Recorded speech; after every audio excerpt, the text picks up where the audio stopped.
welcome to the Metalheads podcast. My name is George. This is Buke. This is Jay in the studio. This is Will on Skype, ironically. And John on Skype. And welcome to episode 50. We finally made it to half of 100. Wait, I want to call this the Everything's Backward episode, because I'm sitting here looking at you guys in the flesh and looking at John and Will on the computer. When we're used to seeing them in the flesh and you on the computer. And I have the Maryland Deathfest hoarseness. Yeah, I think we all do. Yeah, I didn't get a whole heck of a lot of sleep last night. We just got in around, I got in around 1. I don't know, I'm sure Will and John was probably 2:30. 2 for me, I think, wasn't it? Yeah, I think I got in bed at 2:45. So, and it's just a little after 11 in the morning. So, and of course, Jay and Buke stayed up all night having fun. Yep, this party ain't stopping yet till Jay leaves, right? There was beer, there was Trooper 666, thanks to Will, and little hockey, video hockey. Right on. Well, we're going to talk about Maryland Deathfest later, but we've got tons of recordings for you to play from the show, so we're going to just stick all of those at the very end, so make sure you stick around for that. I just want to say two things real quick, because the plan was to have us all in the studio, but the logistics just didn't work out today. And I don't know what you guys are drinking, but I'm drinking coffee today. Coffee. Will. Yeah, it was rough. There we go, brother. Coffee indeed. Yeah, so Will, go into it a little bit about the coffee. The beans are from where? It was roasted. You know, what was the temperature of the roast? How long? Mine's single source, so I'll give you that much. Interesting. I'd like to know though, Will, how do you like your coffee? And John, I'm enjoying it quite a bit. It's Stumptown I'm drinking right now. You guys drink it black with cream, sugar? I doctor mine a little bit, no sugar, but I get a little cream. I like my coffee like I like my women, cream and 2 sugars.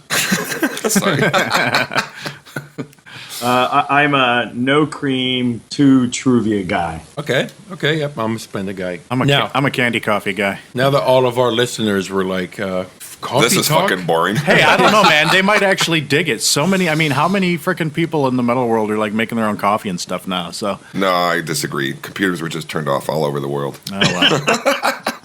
We tried. All that out. Yeah, just go to Untappd to see how much beer we drank this weekend, and you could just turn that computer back on. First off, before we get into the news, I know it's the day after Deathfest. How are we all feeling today? Or the tired. day after Deathfest? Tired, but Mostly hoarse. nice to sleep in my own bed. Yep. Only because it's just comfortable for me. That's glorious. I'm hoarse. I think that was because we drank so much beer and got dehydrated. And yelling at each other and with the loud music. Yeah. And I was a little deafer than I thought I'd be when I got home. We got to Buke's house and Stephanie was talking to me and I was like, God, Stephanie doesn't talk. But I tell you what, feeling all this way, definitely ready to jump back in and do it again next year. Yep. I'll be here. You could just tell at the end of it last year, John has a bum knee sometimes, and some drunk guy bumped into him last day. John wasted no time with throwing him like a fucking hockey style, like shoulder check to like, just get off me. He was just done and bothered with it. He walked by us about 10 minutes later, rubbing his neck. He was looking for a ref. Yeah. Yeah. So, no refs in that parking lot. Feeling good though. Me too. We're up. We're so ready. We're at it. Yeah. Right on. Well, let's get into some news.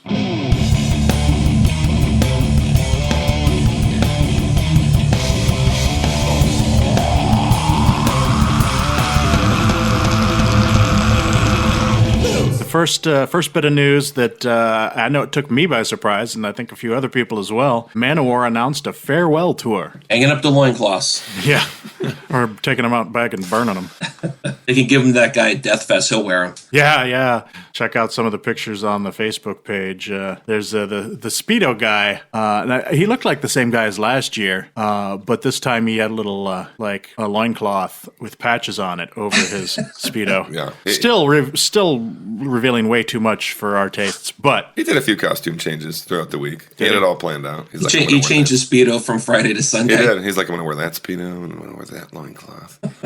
But anyway, anybody have any thoughts on the Manowar thing other than? Well, only this. The announcement only says Manowar announces farewell tour, and the one quote that even implies they're breaking up says, on this tour, we're going to come out and say goodbye to you all in great fashion. And they've spoken no other way about, like, we're calling it quits after these many years. They didn't, like, elaborate in any way. Just made it sound like, at the very least, they're not touring anymore. Which right. Maybe they could still do albums or something, which they don't really need. No. They don't need to do that.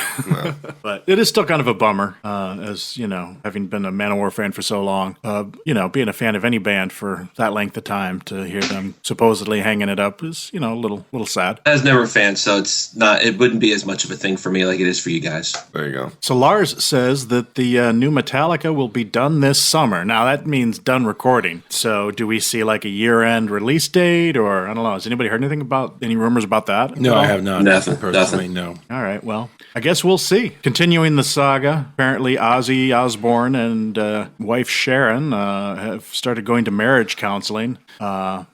I'm sure that's the public face of reconciliation, so that they can continue making lots of money together. And save face. And save face, yeah. How about we just keep this shit private and not tell the whole world, so we have to know every step of the way. No problem with that. I don't care. Yeah. So there's no Bill Ward equals no Ozzy and Sharon marriage to me. You need your original drummer. Yeah. Sorry, that's a big meme on the net, which I love, which is whenever a band gets together, some band reunites, there's always somebody who puts in the comment section, no Bill Ward equals no Nevermore. You know what I mean? Just like... yeah.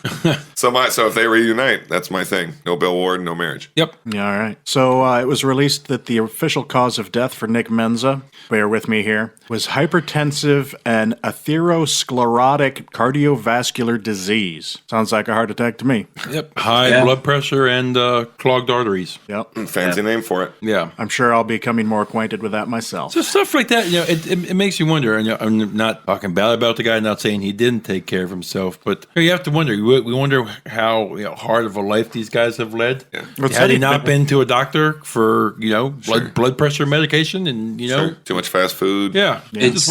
Sometimes it's just genetics too. Yeah. Also There's true. nothing you can do about it. Yeah. It said he'd been clean for 8 years, so, it's probably cheeseburgers or, like John said, just something genetic. Yeah. Cumulative lifestyle choices. I saw it on Reddit. Can't find any more than that, but there was talk on Reddit that Dave will be putting together a show to benefit Nick, his family, with all current and past members of Megadeth. That's awesome. That was what I saw on Reddit. If it's just internet speak. It feels legit though, because if you were ever gonna bury any hatchets that might still be out there, no better time. That's the only way they're going to get Marty back, at least, even temporarily. And also, I know he wasn't rich, but I'm sorry to hear Nick Menza's family needs benefit. Yeah. If you were that well known in the '80s on some really great records, but that money is not the kind of money that goes on. That's too bad. These guys deserve to have a little bit more than that. Yeah. Yeah, agreed. Okay, Dave Mustaine told Q103 in Albany that it's time for everyone to remember Nick and his legacy and just great performances. Tonight, we're hoping to do a moment of silence.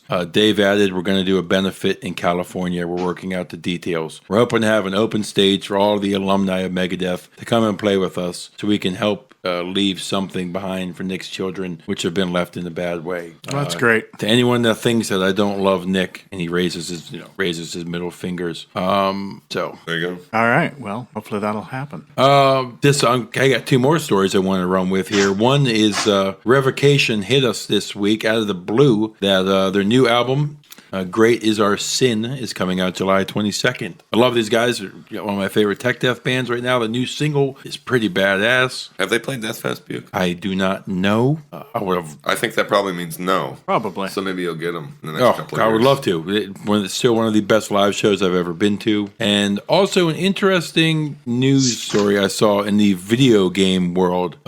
Doom, classic first-person shooter. Doom, this would be the fifth one, I think, or four, came out. And on its official soundtrack, if you hook it up to a, what's it that shows the way? This is not the word for it, but like a spectrometer. Spectrograph. Spectrograph, whatever that is. Yeah. As you see the peaks and valleys of the song being played, if you take the whole length of the song, start to finish, it actually builds with the peaks and valleys, pentagrams, 666. Dope is that? On different tracks. That's pretty amazing if they work that in. If we could take this back to the 80s, I think the PMRC would have something to say about that. Oh, yeah. Backwards messages, whatever. But this seems a little more like insidious. Like they're beaming pentagrams into our brains. Yes. So I thought that was kind of cool, like for a technical aspect, and they're just trying to do some cool, evil stuff for the video game. I'm sold. I was going to get it at your Yeah. your suggestion anyway, but now that I know it's got the devil in it, I'm fucking down, dude. And in the more nerdy news, while we were on Deathfest weekend, I saw an article about the Star Wars Force Awakens soundtrack. If you get the special vinyl, I think the Rush 2112 does this as well. It has holograms etched into both sides of the vinyl, and on one side it does a hologram of the Millennium Falcon, and on the other side a hologram of a TIE fighter. Dude, that's awesome. So I'm gonna see if I can get that. Yeah, the Rush one has pentagrams. Yeah. All right, let's do some new releases. This week's new releases, here they are. Spend your hard-earned money now. This first one, I have only heard one song yet because it came out right before we left for Deathfest. This is Behexen and their new album, The Poisonous Path. So I can't really tell you much about this other than it's kind of evil, blackish, good stuff. I've heard them before in the past, and I've liked what they've done, so I'm definitely looking forward to hearing that. Coming out before this episode will post is the Candlemass EP, Death Thy Lover. I know Jay is just can't wait to not buy this one. That's right, dude. I'm gonna start not buying it right now. Yeah. I have to tell you though, dude. I saw this story last night, George, and this is probably been under news, but it says here on Blabbermouth, Candlemass guitarist says another full-length album depends on Leif Edling's health. Yeah, now was that like his mental health? Because I know he was having some like depression issues and stuff, and that's why he did that. He was bewitched. Oh, I didn't. He did that He was other- He was behexened. Yes. Well, they so that, I mean, obviously that doesn't mean this record. So, but this, I guess the point being, this could be the last Candlemass, but Maybe that's a good thing.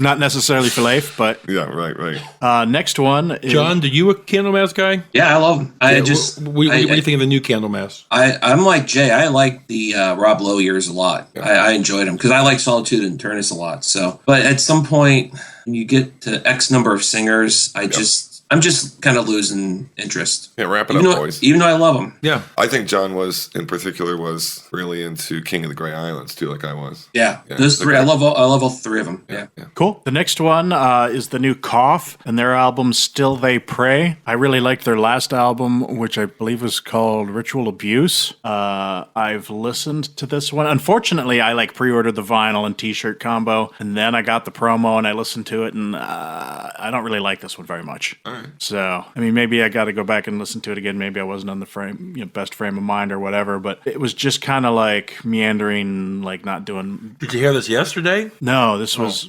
I don't know, like a week ago. Okay. Or so they released a track or something. Or no, we got the promo, but I could only get 2 songs in before I was like, this is no good.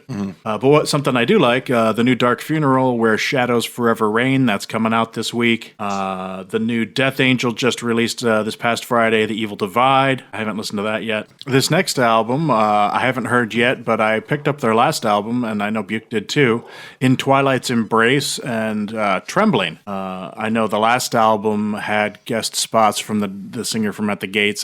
His name is eluding me right now. But a couple different guest spots, and it was a pretty cool album. So definitely going to check that out. Then we've got the new Lacuna Coil album, Delirium. We'll see. I mean, I heard one track and I was surprised at it. So I haven't been a fan in a long time. You were surprised in the positive or the negative? Ever since their first one. In a positive. Okay. Yeah. Unleashed Memories, I think, was the last one that I really liked a lot. We'll see. I'll give it a spin. Not going to kill it if I haven't heard it yet. So That In Twilight's Embrace, is that an EP? Because their album came out just last year. I don't know. I just saw it in the list of new releases and wrote it down. Yep. Next up is the new Lord Vicar, Gates of Flesh. If you don't know, Lord Vicar has got some of the dude that was in Reverend Bazaar. So presumably this is another album of doom. I will try and find this when I have the opportunity. And our last new release, the band Withered and their new album Grief Relic. Dude, I read this out of the corner of my eye with apparently a dyslexia I didn't know I had, and I read it as Withered Garlic. So Withered yeah, Garlic. it's a good middle band name. Band name. Yeah, man. I think Buke likes these guys. Yeah. Yep. And I think I like these guys too. I don't remember. I think I do though, so I'm gonna have to give that a Too much listen. music on the brain. Yeah. Yeah, especially after this weekend. Why don't we get into our top 5? What's your topic? What's your topic?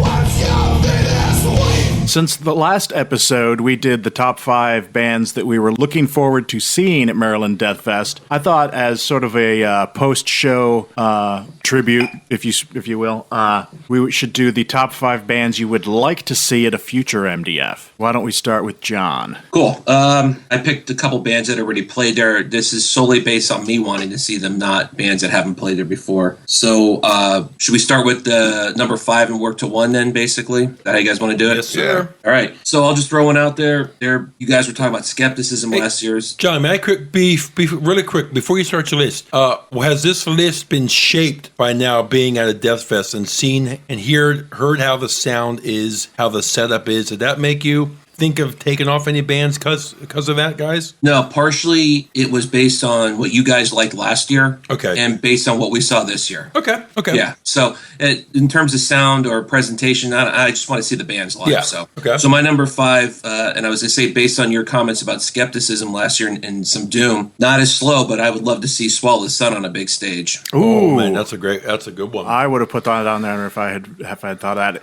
You know, I had like an hour to throw together a script this morning, and while we were at the show, I pulled together 3 of my 5, but I had to come up with 2 more, and it was like just sort of like looking through my collection and going, yeah, that's a good one for the last 2, because I just didn't have time. Obviously, none of us had time. I saw some songs from the North T-shirts there too. I saw one too. You wouldn't be the only one who was hoping. Yeah, so that's a great one, John. Strange thing about those bands, though, John, it was weird seeing skepticism. That's why I asked if you guys went that direction. It was still weird seeing skepticism on in the sunlight. Yeah, it would have been much cooler in the dark. It would be weird seeing Swallow the Sun like that too, I think, but it would just be cool. Yeah. We all talked about this in the ride back last night. It's kind of nice to throw in a band that kind of mixes up the pace. Yeah. Just to give you a little bit of a break, but still get some cool music. I mean, Primordial would have been much better in the dark, but they were great during the day too, so. Well, they're intense no matter what time of the day, so they're always going to be awesome. Exactly. All right, Will, number 5. My number 5 would be Behemoth. I've never seen them live. I think they would fit in well there.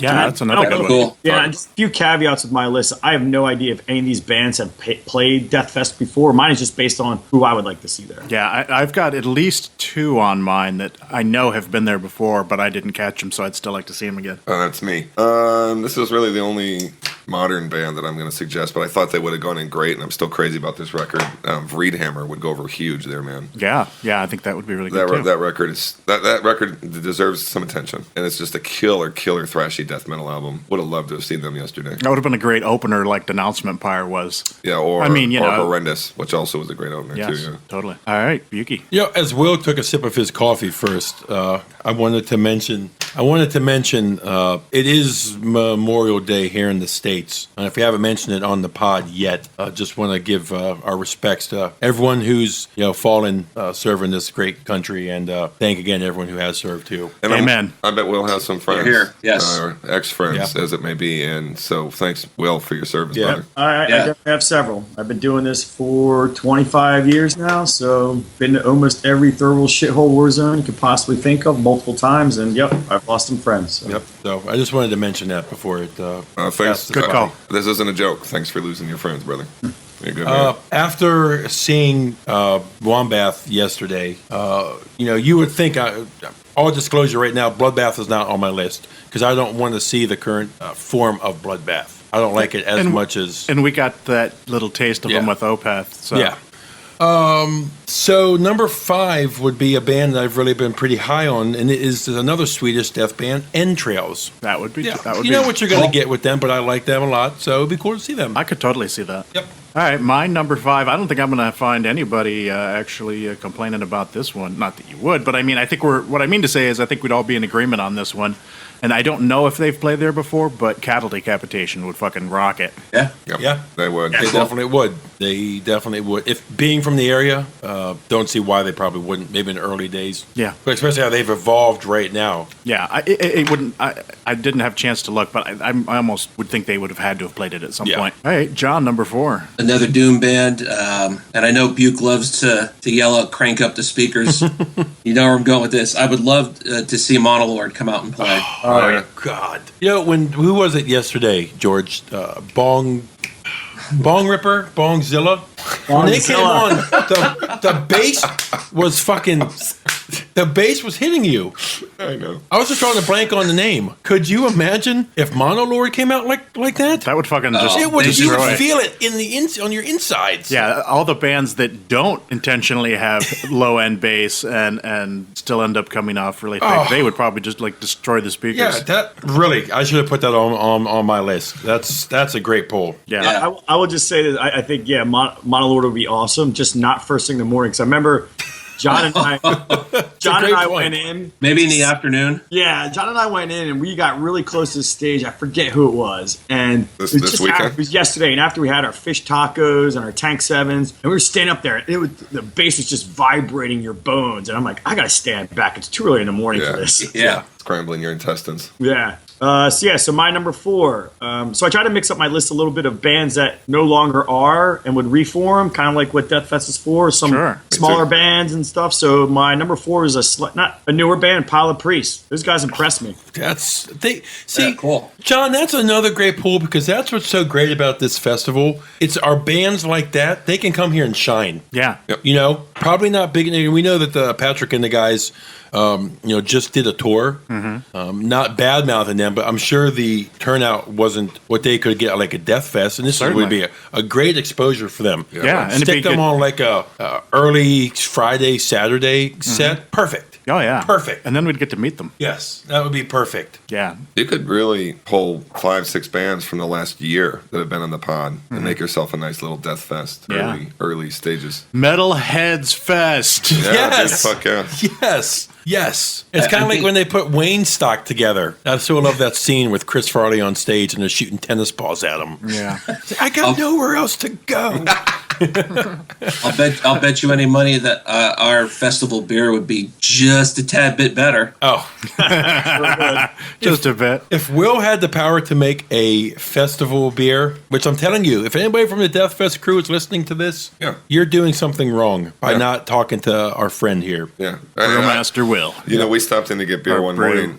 Will is so known in the sort of beer world as we stopped to get beer one morning and there was 2 guys. I know you must have known them well, but they were like, "Will, you got any suggestions for a good something that'll cost us not too much, but it'll be a good beer?" People are asking him for suggestions at the liquor store, and they knew who he was. All right, my number 4, and I kind of went along the way Will did. This wouldn't necessarily be a reformation, but I think Possessed would go over there like great guns. Oh, man. yeah. Oh, I mean, yeah. that could be. That'd be awesome. Jeff Picard in his wheelchair coming out. Yeah, that would be Wheel like a him over, headliner. Yeah, that would be killer, man. Buke. In the same vein of, be cool to bring like a Doom, but this time like a Death Doom. I think Hooded Menace would be pretty awesome. Yes, that would be cool. Yeah. My number 4, I know they played only like 2 years ago, actually, I think. But I wasn't able to go, and that'd be Coroner. I think that would be really fucking cool. Yeah. Yeah. But, Yeah. no. Crickets. No, I thought it said corn for a second before you went into coroner. I was like, corn. Coroner. Yeah. What's happened to George? Yeah. All right, John, number 3. Number 3, band has played there a couple times already, so this is just a personal choice, would be Gorard. Yes, great choice. John, was there an album that you recommended me to last year or 2 years ago that I missed? Wait, was I don't even know who that is. Is that what put you on the radar to them? I don't know how I found them. They Okay. just showed up and checked it out, got turned on by the first song for their last album that came out. Yeah, amazing album. Will, number 3. My number 3, Pyres, out of Toronto, Canada. Kind of like John said, a little Death Doom. Slow things down a little bit. Get some awesome riffage in there, but still has some pretty harsh vocals. I think they fit in well. Yeah, I think so too. My top 3 are Pie in the Sky because I agree with Will. I mean, MDF is kind of in the business of reunions, no question about it. They bring people together. Demolition Hammer being a great example, who weren't necessarily playing. But I'm shooting high here. So my number 3, I'd like to see a Nevermore reunion with, and I know they're not quite a death metal band or anything like that, but I think they'd go over big there. Bring Moral Dane back, come in, do maybe one of their best records or a mix of all the old stuff. So that'd be cool. Right on. Buke, number 2. Yeah. My number 3. It's a band that I've recently become really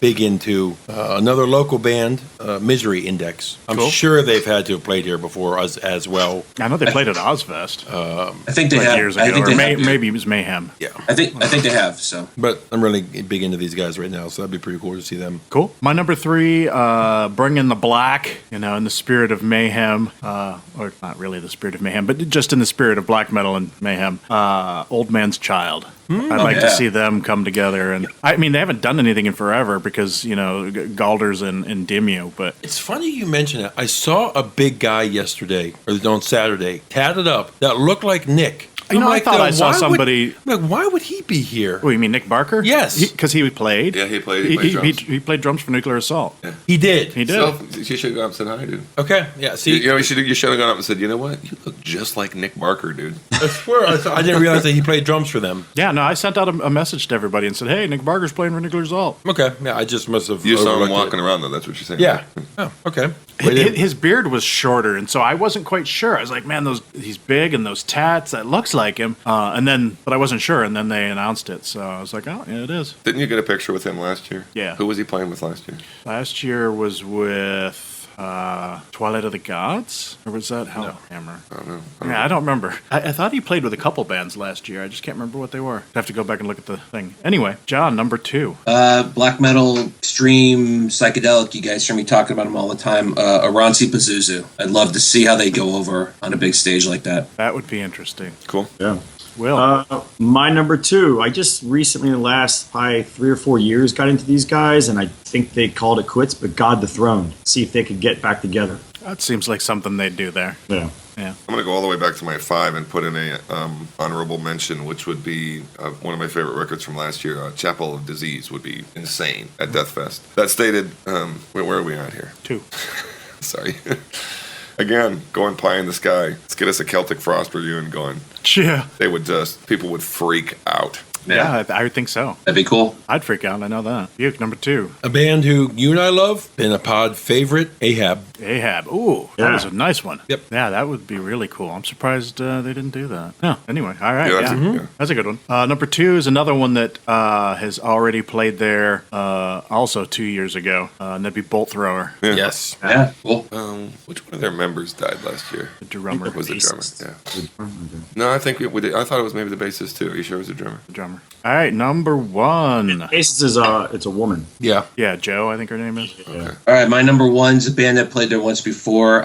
They're back together, but they had a long period between their last album and getting back together. That'd be Atheist. I'd love to see them. Cool. Yep. Oh, yeah. That'd be cool. Can't say I've listened to them. You should. Yeah, You might like their it. first 2 albums are pretty damn awesome. Okay. Adding them in Spotify right now. Will, number 1? My number 1, again, kind of like God the Throne. I know these guys haven't done anything recently, but Gorefest. Oh, yeah. I don't.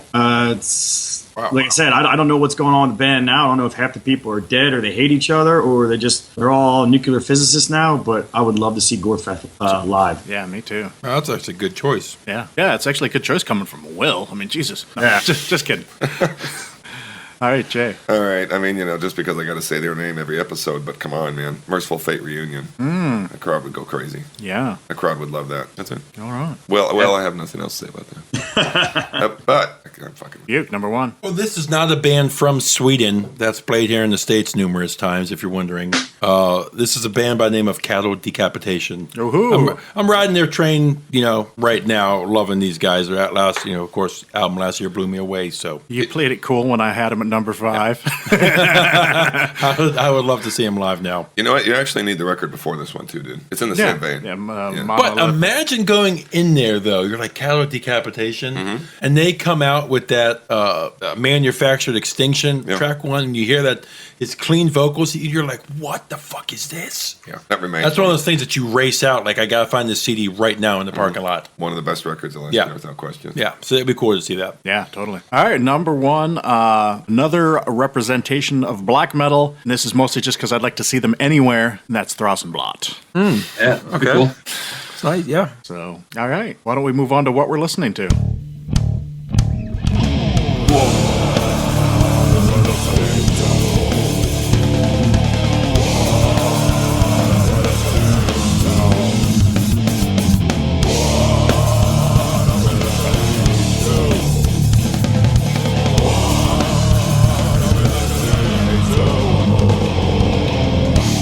John. All right, real quick. I mean, A lot of stuff for Deathfest. Listen to a lot of Horrendous, Paradise Lost, November's Doom, and just a couple albums here. A new one from Spotlight's Titles, kind of a doomgaze, sludgegaze band. I think it's their actual. I don't know if it's their initial. I think it's their first full-length release. New one from Catatonia, The Fall of Hearts. And then not metal, but I've been talking about them a little bit. Buke's been asking me about them. Jelly Jam's new album, Prophet, which is kind of somewhat of a super group. If you like King's X and Dream Theater and Dixie Dregs, they're members from all those bands. So Who's the member from Dixie Dregs? What do they play? Rod Morgenstein, who I would have said was from Winger, but it sounds cooler to say Dixie Dregs. It sounds way cooler, dude. Yeah. He's a fabulous drummer. So excellent. That's it. Will? What have I been listening to? Well, the last 3 days, a whole lot of death metal. So I have the last couple of days been listening to some Perihelion Ship on your guys' recommendation. Also Bereft, been checking them out. Which album? The new one, the one that's in the box. Oh, right. Actually, that's Hands of Despair. Okay. The album's called Bereft. But Sorry. there is a band called Bereft, Yes. though. Yeah, that's why I got confused. And then on George's threat of violence, I've been trying really hard to take in the Cobalt album. There was no threat of violence. I just said I thought you should listen to it. Well, that's a threat. When When you're a pretty impeding force like this. When you're the godfather of metal, and the godfather makes a recommendation, you take the recommendation. Else you sleep with the fishes. Or you sleep in a car for a couple hours. One or the other. Yeah. Well, I think that's really what Will's talking about when you're dealing with a friend who is so unstable and it could just at any moment go out to different far parts of the universe. You don't know what this guy's going to do. Yeah. Is that all for you, Will? Yeah, that's it. All right, Jay. Some variety of everything I've been listening to for the past few weeks. Vector is honestly one that I'm still deciding where that stands in the grand scheme of things for me, but I keep spinning it, so I guess that speaks volumes. And then I'm just going to say one other band right now. I listened on the way over on the plane to the whole new Kveler Talk record, and I'm a convert. This one's going to be spinning a lot with me. It's a very specific thing. I don't know if I would even recommend it to people, in all honesty. I mean, you got to really, I think you need to have been listening to metal since the 80s, and you need to have liked a wide variety of metal to understand what this record's about, but it's pretty hooky all the way through. Yeah. It's probably going to be way up on my list. Playing hooky. All right. Buke? Oh, these guys are killing me. A recommendation from John. I think this album came out last year. It's False Lights by Pressure Points. Yeah, Pretty great cool album. little proggy stuff with like a little Opeth vibe to it. A little EP, like a little Doom EP that I've been listening to. Came out earlier this year by Blind Vinter. It's This Solitary Creation. It's like a 3-track EP. Really, really cool. And also album from last year, like a Viking metal band. It's I just had it right here. It's Into Battle by Heathen 4A. So I've been listening to it. And there's also the new Vector as well. A lot of people say it's too long. I haven't really seen that yet because, I don't know if it's too long, but at the speed at which it's played, it's exhausting. And that may sound strange, but what I mean is some of those songs are 14 minutes long, and they don't stop. It's insane. And it's some really intricate stuff they're playing, but yeah, it's a good one. Right on. So is everybody sitting down? Are you prepared for this? I don't know. I have no list for listening to. Hold on. Because Maybe we should just do like 4 minutes of dead silence here so people can yeah, This is where people usually get up, go to the bathroom. Yeah, see, and they don't want them to. So Yeah, just no. move on them or they'll miss half of it. The last episode was finished just a couple days before Deathfest, and I've only been listening to Deathfest bands since then. So I mean, I've listened to some Samael, Impaled Nazarene, Nuclear Assault, Exciter, Hyrax, stuff like that. And I'm after the show, I'm now planning to dig into some Denouncement Fire. okay. Oh, yeah, definitely. Yep. I think I'll be looking into Internment. That's a band I Yeah, intend that's to a get good one to record check into. out too. Yeah. So.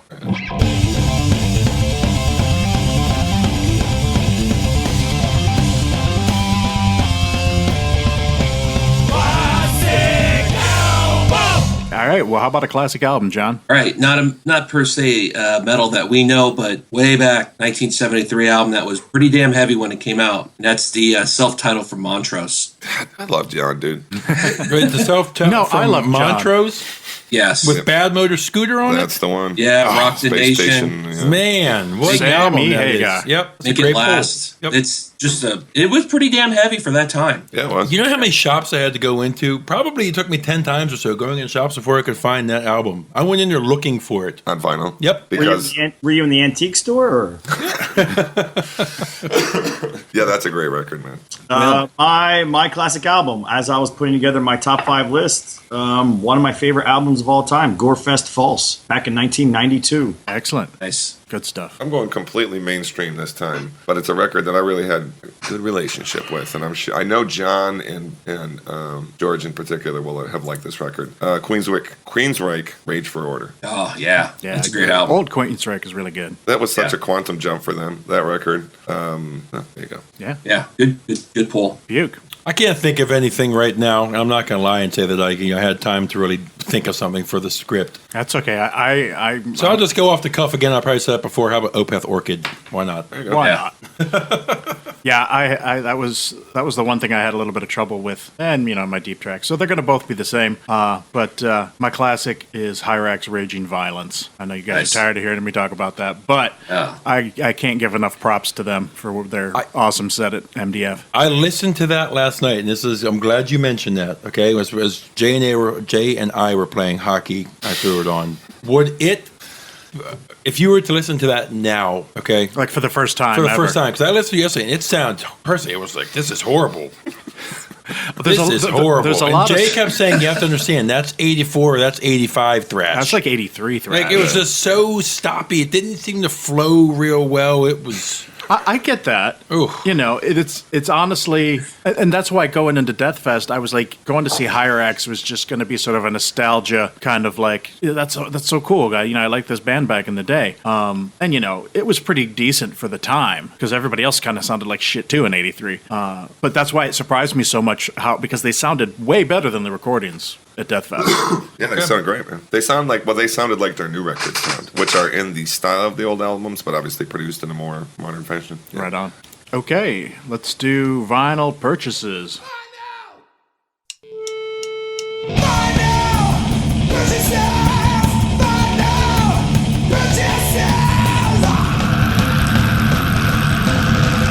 All right, just got a couple. Neurosis released 2 more albums on vinyl through Relapse, The Eye of Every Storm, A Sun That Never Sets or 2 I got. This band I mentioned a couple times, Spotlights, Titles. And then I got the Skull released an EP called The Skull. So I got that. That's it. I hadn't heard about that. I had not heard about it either. Yeah, it's hard to find. I think it's just with the actual label. It's nowhere else that you can get it, or through Discogs. So Okay, Will, you got anything? No vinyl, of course. I have not bought much in the last week or so, but I have intended purchases. A bunch of stuff that I heard at Deathfest that impressed me: Sentinex, Cold, Derange, Hail of Bullets, Interment, and Wombbath. So I plan on checking those albums out and probably purchasing all of them. Excellent. Jay. All of mine were Deathfest purchases. I'm going to have to think here for a minute. I picked up a copy of Raging Violence, Hyrax Raging Violence, because we were able to get Caton to sign it. We got the whole band to sign it. I picked up the Death Scream Bloody Gore reissue, supposedly Deathfest, colored vinyl, but having talked to the guys at Relapse, it was pretty clear to me that the sticker was the special issue part that says, yeah, okay. And I also picked up Garage Days Revisited, which I would have liked to have had vinyl for a long time now. So And that's Metallica. yeah, nice little find for $20. I doubt it's going for $1 million anyway. 20 might be even kind of high, but glad to get it. I think that was all I picked up. Yeah. Okay. You got anything? I just bought Twilight of the Gods vinyl yesterday. Is that I'm sorry, 2 Fire years on the ago. Mountain or whatever it is? Yeah, I don't know what the exact title is, but Yeah, cool. I've only got a couple things myself. I also got the Hyrax Raging Violence album, also signed by the band. That was my only Deathfest vinyl purchase. But before we left, I also got the finally released on vinyl, Painted Wives, Obsessed with the End. The Catatonia, The Fall of Hearts, got that. Picked up AC/DC Power Age, Cathedrals, The Seventh Coming, and Witchfind, Give 'Em Hell. Yeah, those reissues that just came out of both of the first 2 records, which might be the only 2 records. Yeah, I'm not even sure. Yeah, I'm not sure. Yeah. All right, deep tracks. all right, this is pretty damn deep. And Jay triggered me off when he mentioned Ozzy a while back. Jay, let you off? Tipped me off. I slept and with on. Buke at Deathfest, not John. So, but I did trigger him off a couple of times. Yeah, thank you. You mentioned Ozzy a while back as a deep track, and I went back and looked through my collection. There's a song that he did once, I think, either as a sound check or as an encore. It never was played again, ever recorded again. And that was a song called You Said It All, which was off the Mr. Crowley Live EP in 1981. Wow. So that's about as deep as you can get for an artist, I think. I think so. that's the deepest deep track ever. I think it is. Quite literally. I'm sure when we get to George, mine will be the second deepest track ever. So. George will be like, this is a song they thought about writing, but they didn't quite write. But I wish we all could have heard it. Yeah, they didn't record it or even speak it out loud, but they telepathically sent it to me, and so it's like I'm the only one that's ever heard it. Deep track. Will. My deep track, this may be a recycled one, but off Job for a Cowboy's Demonocracy 2012, the last track on the album, Tarnished Gluttony. It was this, I felt like that song was sort of a sign of things to come because it's very slow and very doomy and it's very good. I like it. Was that the record you were playing last night? No, I was playing Sun Eater. And I gotta tell you, I don't really listen to them, but I had to look at Buke and ask who it was. I thought it was pretty cool. Jay. I'm gonna stick.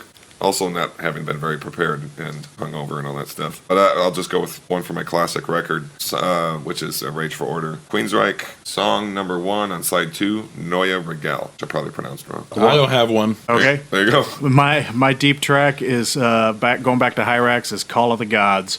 They didn't play it. I kind of wish they had, but it's an excellent song. All right. Well, we're about to end this episode, at least the part where we're talking to you now. But stick around because we're going to play you all the interviews and recordings from Deathfest. But in the meantime, make sure to check us out on SoundCloud. Check us out on Facebook. I'm on Twitter at DiscipleOVMetal. I'm at Opeth Fan. I'm at George's house. I'm at Brew Metal Will. And I'm at White Cluster 69. You can also check us out on Instagram. We're on YouTube, Stitcher, and wearemetalheads.com. And as always, look us up on Bandcamp and see what we're listening to. And tell a friend. Please tell friends. Yes. And if you got any suggestions, comments, love us or hate us, send us an email. Let us know. Yeah. All right. Here's our Deathfest coverage. Enjoy. Hello, and welcome to Maryland Deathfest 2016 coverage. My name is George. My name is Jay. This is Buke. I'm John. And this is Will. And we are currently traveling down I-70 headed towards Baltimore, where we will check into our hotel, meet up with Neutrino and Galen from Infera Brew, possibly pick up some more beer, and then we will head over to the parking lot and start getting ready for the show. So, how you guys doing? We're all in the same car, and we're all wearing black t-shirts, and it's 90 degrees. Yeah, we are a little bit sardined in here. But it's good to see the boys. Yeah, first time ever. First time ever. And we're really close right now. We're a little packed, but comfortable. Buke and I are making a little bit of a J sandwich. When George gets telephone calls, my leg vibrates. So, Boys, we're gonna try to speed up over the hill. yeah, we're making a joke that this is the Driving a Mack truck. 1,000 pounds of metal rolling down the highway like the 70,000 tons of metal. And what's that? It's like a V4 in here right now. Stressing out the V6 a little bit. Yeah. So, we're just packed in here, heading downtown, and we'll report back more when we get there, I guess. All right? Wait. You can't just end it there. This is our Deathfest coverage. Well, hey, nobody was saying anything, so I figured... You're doing your thing. This is fucking Deathfest, boys. Is everybody feeling good? Feeling good, dude. Yeah, I'm feeling fucking great. I actually feel great. Exactly. Yeah. All right, well, how about we do maybe most anticipated band today? Well, I would take the lead on that and say I thought they were coming on tomorrow, but Horrendous and November's Doom and The Haunted. All right. Jay, what are you looking forward to most today? I gotta pull up my PDF. All right. Okay, You pull it out. How about, we'll move on to John. Horrendous and November's Doom, and I've seen them a million times, but I still want to see Paradise Lost. All right, Will. Paradise Lost. I've never seen them. In fact, I was playing it all day yesterday while I was brewing beer. Excellent. All right, you're gonna have to edit. Let's see. We don't edit on these. Oh, Hail of Bullets. Right, that's today? Yeah, maybe. I thought that was. Who knows? Who knows? I thought it was. Maybe I'm looking at. No, it's this. All right. Yeah. Oh, Samael. Yeah, that's me too. I've been listening to that record ever since you guys were talking about it, and they're playing that whole record, correct? Yeah, Ceremony of Opposites. Killer. Cool. Yeah. Good, good day. All right, what else we got? I tell you, it's cool to. I'm just looking forward to just the whole experience. Yeah. You know, I want to see Horrendous, but they come on at 3.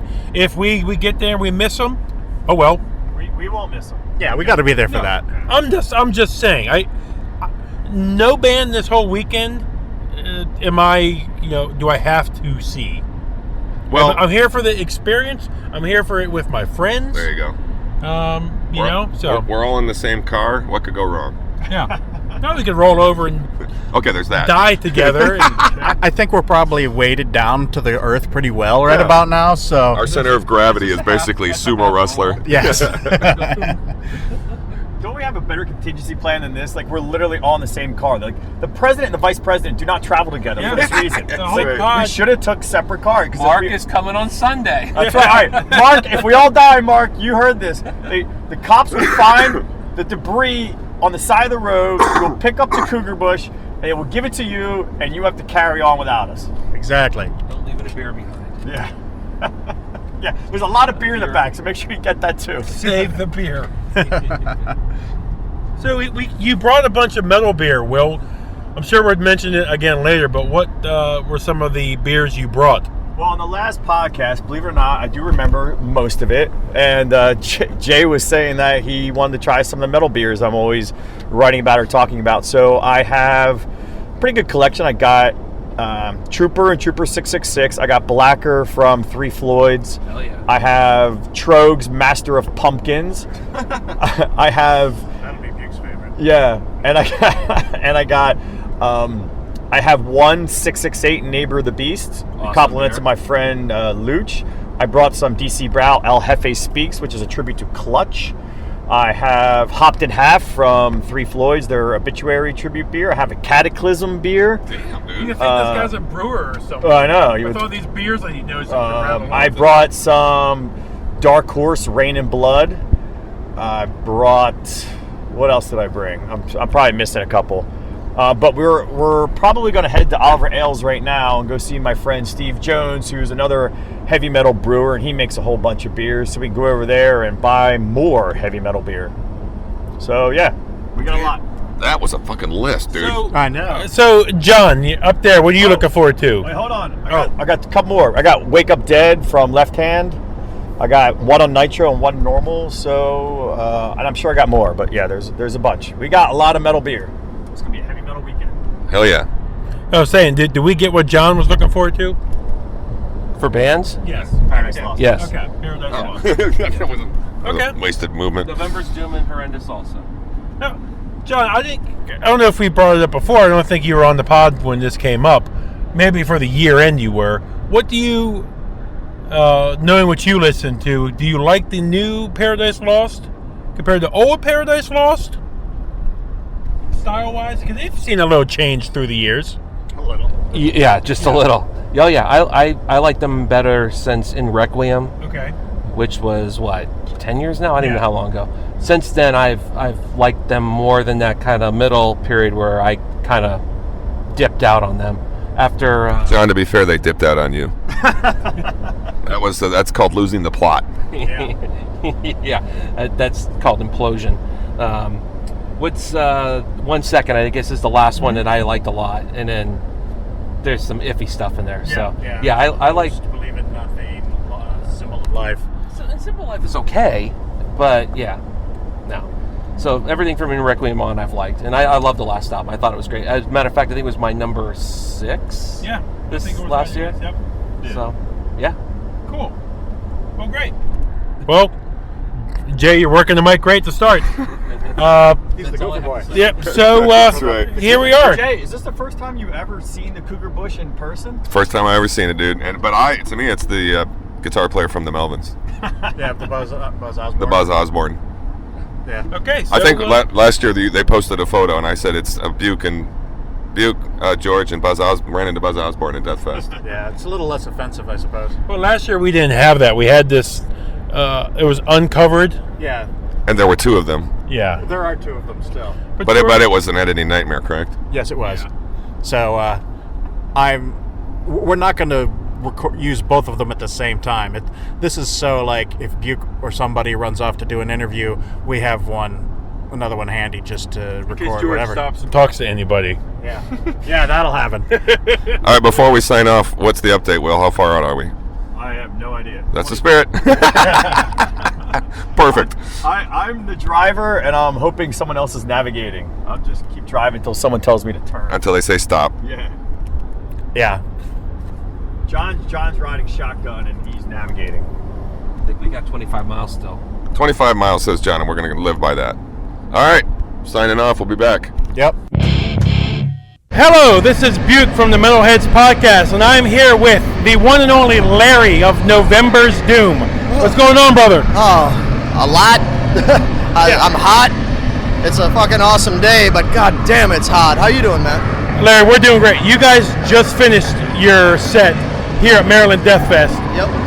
and goddamn, we have to start this off by saying, what took you guys so long to come back here to the East Coast? You know, man, it's really weird. It's like we have a following in America, but when it comes to like promoters and tours and stuff like that, it's really hard to get something going here. Overseas, like, no problem. Like, Eat it up, right? yeah, I mean, we get offers all the time, and we always just wait for something cool to come along. And we'd wanted to do Maryland for years, and just one reason or another, scheduling or recording or whatever, and never worked out. And finally this year, they got in touch with us, and we were like, perfect, let's do it. So Now, let me ask you this. Now, this playing a one-off show like this, and the reception was amazing. yeah. Does this make you guys want to think like, hey, let's try and get that tour going? Well, yeah. I mean, we always are open for it. The problem is, it's just like I said, it's just it's just logistics. Plus, I you know, being totally honest, we're fucking old as dirt. So Well, look at our John and George here. you know, Are not young. I'm young. How old are you? 48. Okay. Well, you got me beat a little bit. So only a few. I'm in my mid 40s. So Exactly. I mean, you know, we're you know, we want to do it, but it's got to be the right thing. It's got to make sense. You know, we'll see. It's with a lot of November's Doom's history, both good and bad, it's been about timing. Yes. So it's a matter, like this year, this worked out, great timing. If we could get the good timing with a good tour, man, then it'll happen. But You know, not to speak for all of us here, you are one of the bands flying the flag for American metal.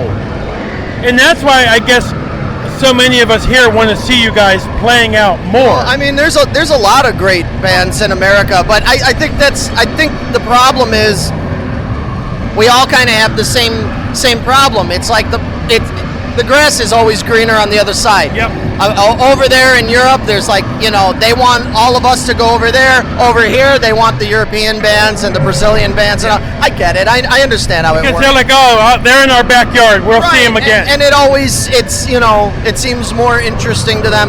It's really hard to get enough support from the business end of things for the American metal bands to really get that push, you know? I mean, look how long we've been around, and it's still a struggle for us in the States.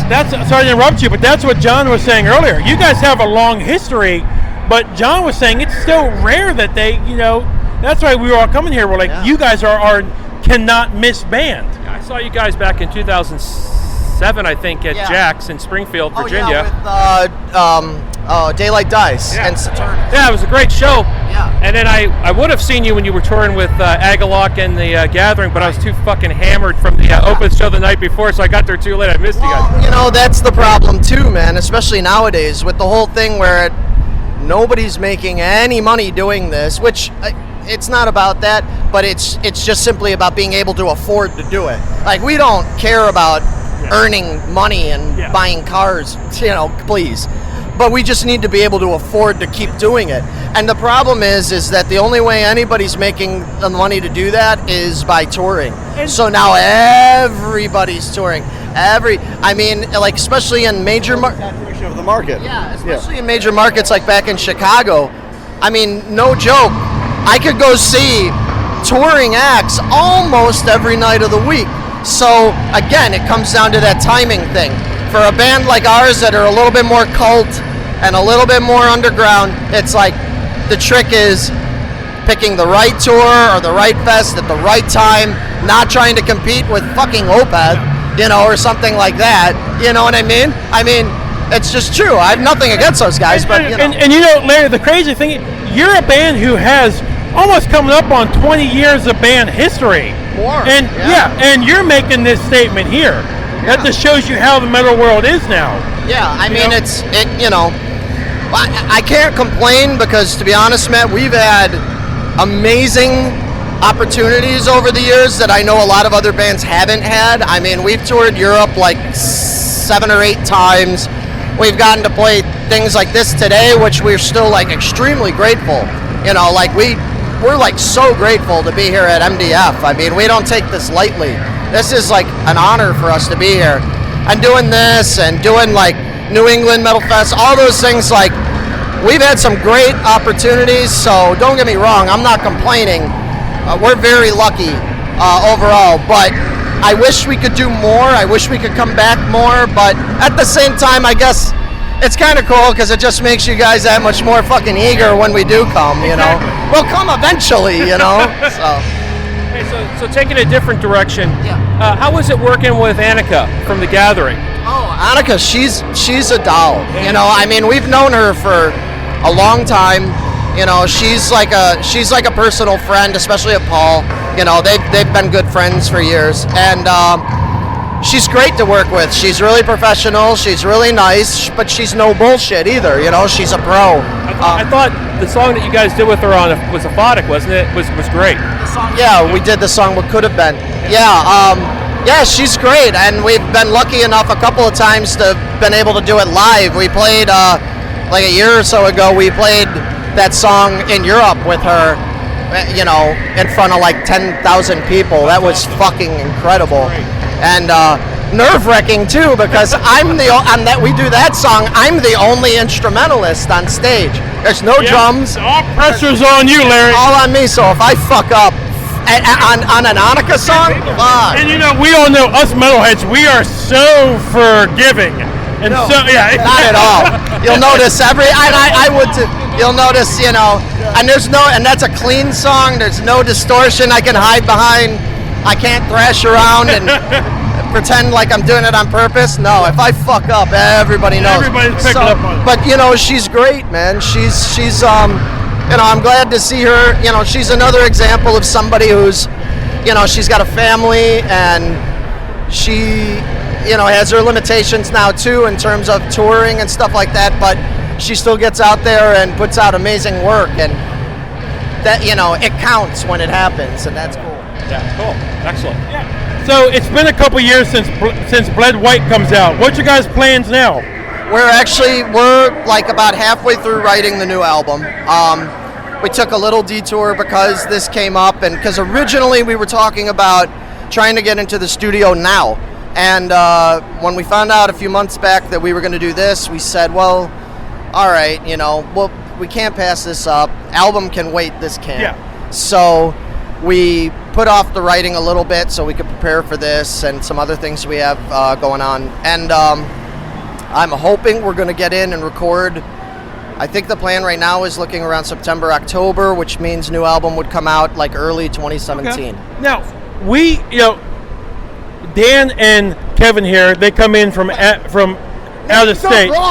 No, they come in from out of state, and we have to ask you. For us, this every year is a given that we're going to be here. Right. But we plan our lives around it. You guys, as a band, it sounds like just like you said, you even have to put the recording on hold for you guys to come here, right? Yeah. Well, I mean, it's just it's just one of those things. I mean, especially for a show like this, and it still wasn't perfect. We still fucked up a little bit, but I mean, for a show like this, we wanted to make sure that we had our shit together, So we were like, you can't really be really practicing and rehearsing and going over your shit if you're also trying to divide your time with songwriting. For me and for Paul, we have to totally be in a headspace. Not to be cliche, but it's true. And when it comes to writing, I have to totally focus on writing and not be thinking about, oh, we got a show next month or we got a video, blah, blah, blah. So we made the conscious decision to say, okay, we got to get out of this headspace. We got to get into the live mode again and get ready for it. And that's why we had a couple other offers for some things to do in this summer. And we said, no, Blood White, like you said, it's going on 2 years old already. And so we wanted to make sure that we did new material first, and then we'll get back out there. You almost have to say, and let me say first off, I misspoke. I said, for Corey here, I said Dan. So let me correct myself for that. But in this internet age that we live in, metal bands are putting stuff out all the time. Right. What have you guys found to try and stay, I hate to use this term, but to keep ourselves in the forefront so people don't forget about relevant. So Yeah. Are you guys trying to do like live videos now, or just to say, hey, look, we're still here? You know what, to be honest with you, and this may not be like the smartest business model, we only do what we fucking want to do. Okay. I mean, there's a lot of bands that put out material not because they're super inspired or because they have great material, but because they need to have a new album out so they can tour and make money. And I have nothing against that, because that's how they live. That's their business. But for us, it's like, if we decided to put out a new album every year, it would only be because we were ready for it. But if we take 3 years, then it's because that's how long it takes us. I mean, it's not the smartest thing to take so long like we do, in between albums, in between videos and all that shit. And we've had managers and record labels and everybody tell us, you guys need to do more. You need to do more. You gotta put out like a lyric video or something. Right, and I'm not against any of that stuff, but we only ever do shit if we feel inspired to do it. What's the one thing that has, as seeing the band just in the last 16 years, what's the one thing that stands out for you that has changed the most? So you're like, my God, I can't believe we're at this point now. Is it like bands doing the self-release on Bandcamp? Is it the vinyl I mean, it's now? a cliche thing, but I mean, the internet changed everything. You got to figure, I started playing with bands in the 1980s, so the whole way the internet changed everything. And yeah, sure, in some ways it changed it negatively, but it also, overall, it has benefited a band like us, because now we can reach out to so many more people so much more quickly, whether it's through things like Bandcamp, SoundCloud, Spotify, Facebook, all that shit. It makes it so much, I mean, even just like how we set this interview up. Yep. 10, 15 years ago, this would have had to be a whole long, drawn-out process. Contact the PR, we'll message, and phone everything. calls. And now it's like so much quicker. And I think that quicker point-to-point between the listener and the musician has made everything so much better overall.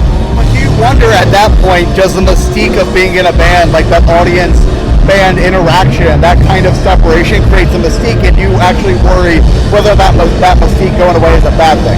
Oh, sure. You know what? Here's the thing.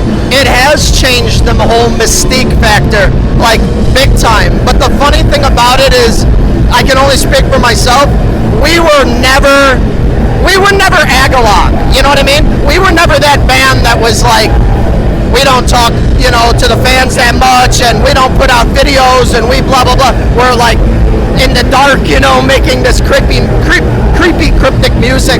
That's cool for them. We were always the kind of people that were like, we play music, but we ain't shit. We're just people that happen to play music.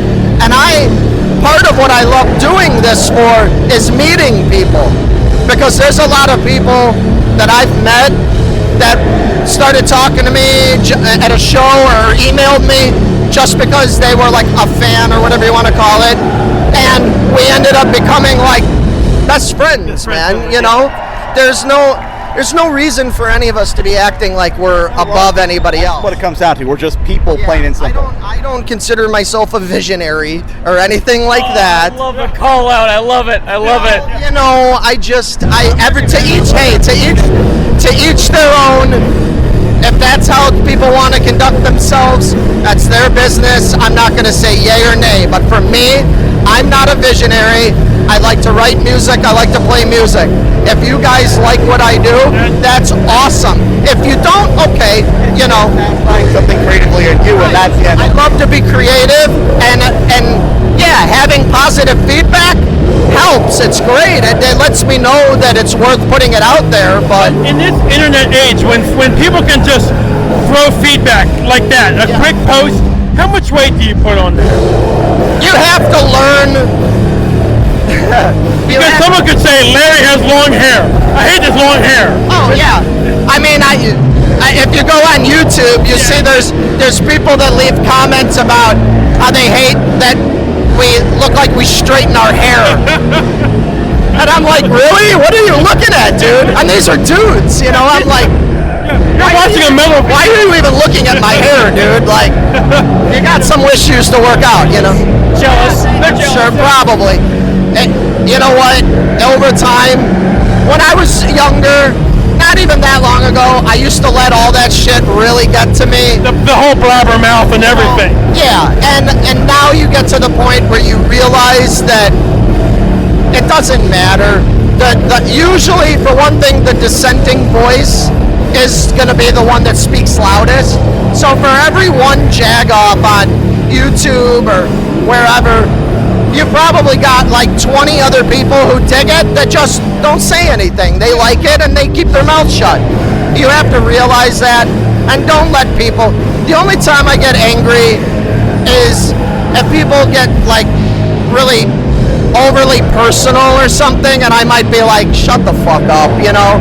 Or the only other time is if people ask something more directly, like when I have people say like, oh, well, you guys sound like you're really influenced by such and such band. And I'll be like, no, you know, I'm not. Or I might be like, oh yeah, totally, you know.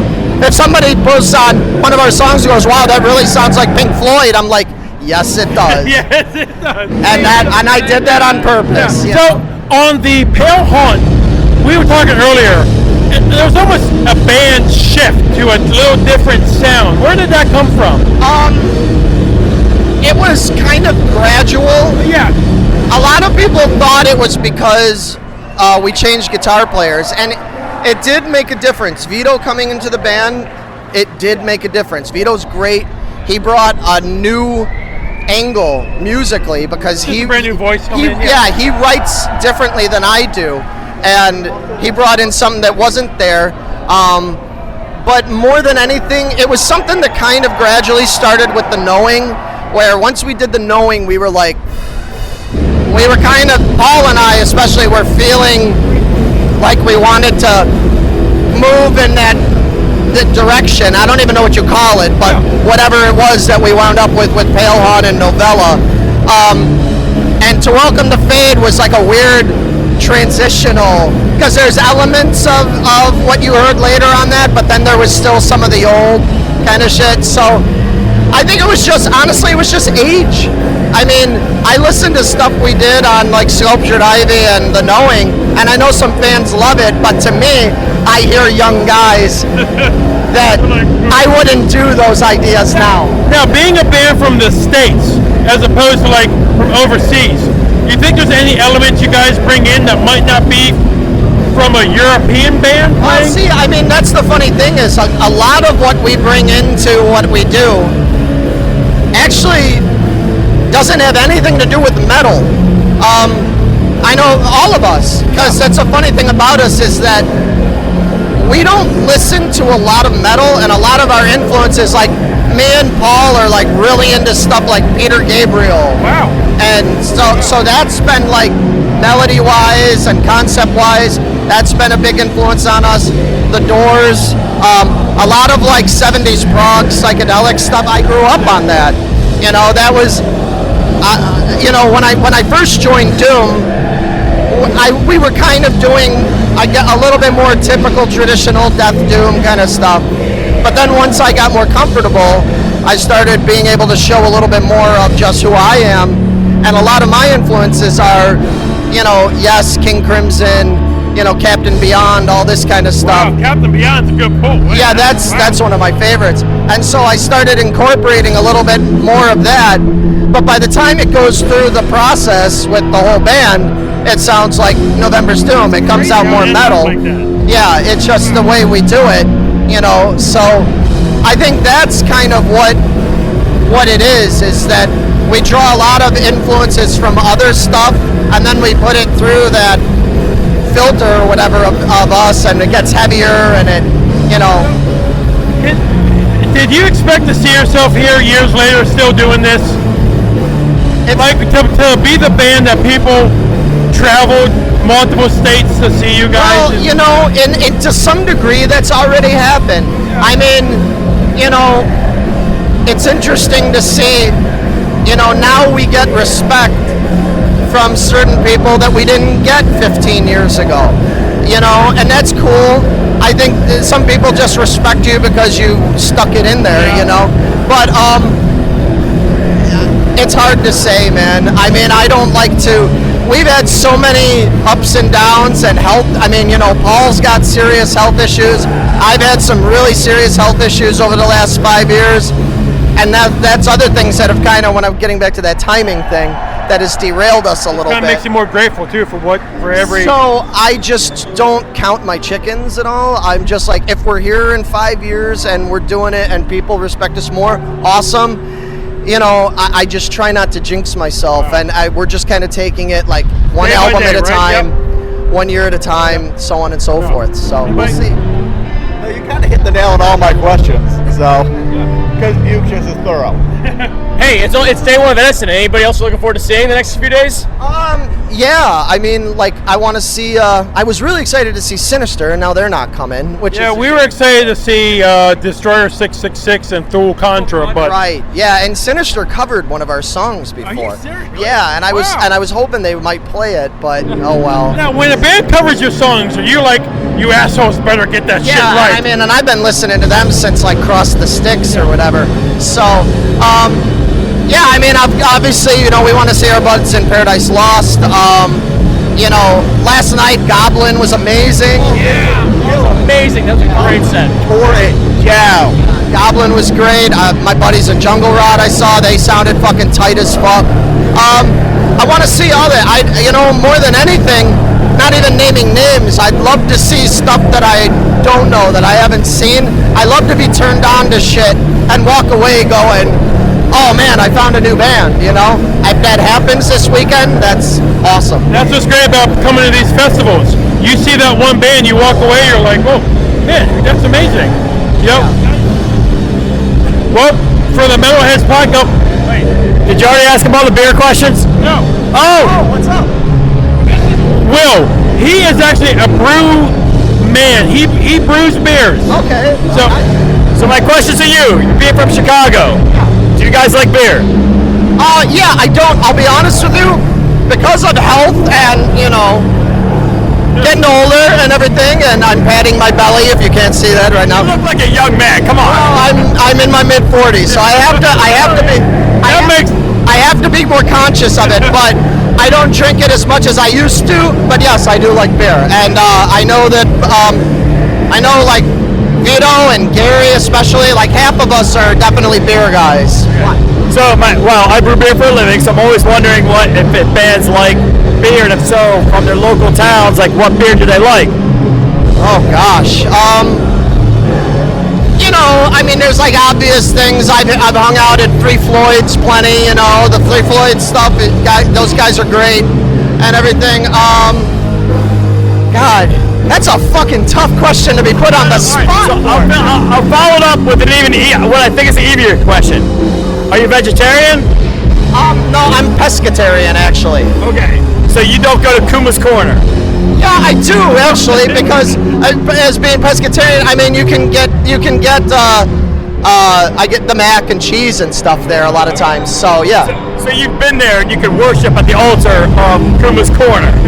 Yeah, Kuma's is cool. Lockdown's cool. There's so many.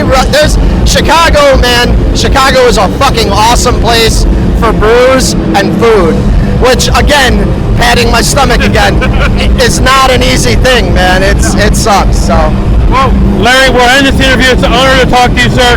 Yeah. You guys have a safe trip home, and we'll look forward to what you guys are doing next. Yeah, I'll be wandering around here tonight, man. So let's have a drink together or something. Thank you for joining the podcast, brother. Thank you so much, guys. Have a good time, brother. Hello, this is Buke from the Metalheads podcast, and in a lucky twist of fate, while watching The Haunted, while talking about my love of Opeth, I have found the members of Wombbath. Gentlemen, please introduce yourself. Johnny, singer. Håkan, guitarist. I'm Johan, the bassist. And you gentlemen are bringing Swedish death metal to Maryland Deathfest. You guys first time here in the States? Yes, very first time. Yeah, first time. We've been around for 22 plus years, and first time in America at all, so... You know, it's crazy. You guys have a 22-year history, and this is your guys' first time here in the States. Why did it take you guys so long? Oh, don't ask me.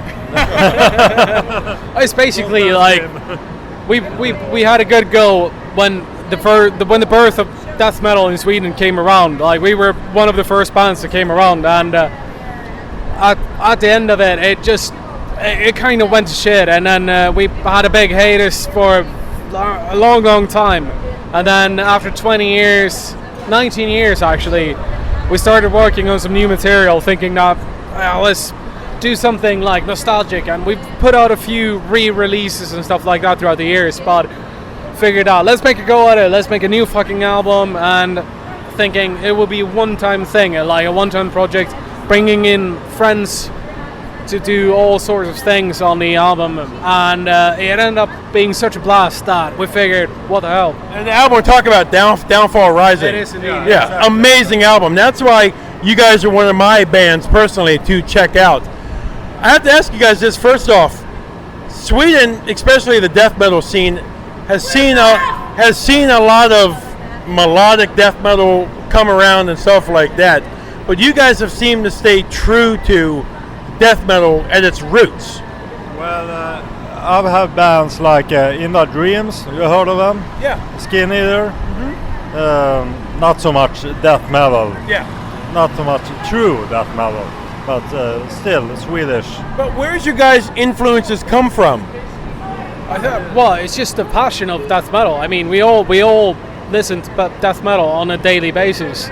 I mean, we discover new bands every single day. You get new bands from all over the fucking globe that kicks ass, literally, and that gives so much inspiration. And I mean, we've never really stopped. Even though we quit in 1994, we never stopped playing death metal.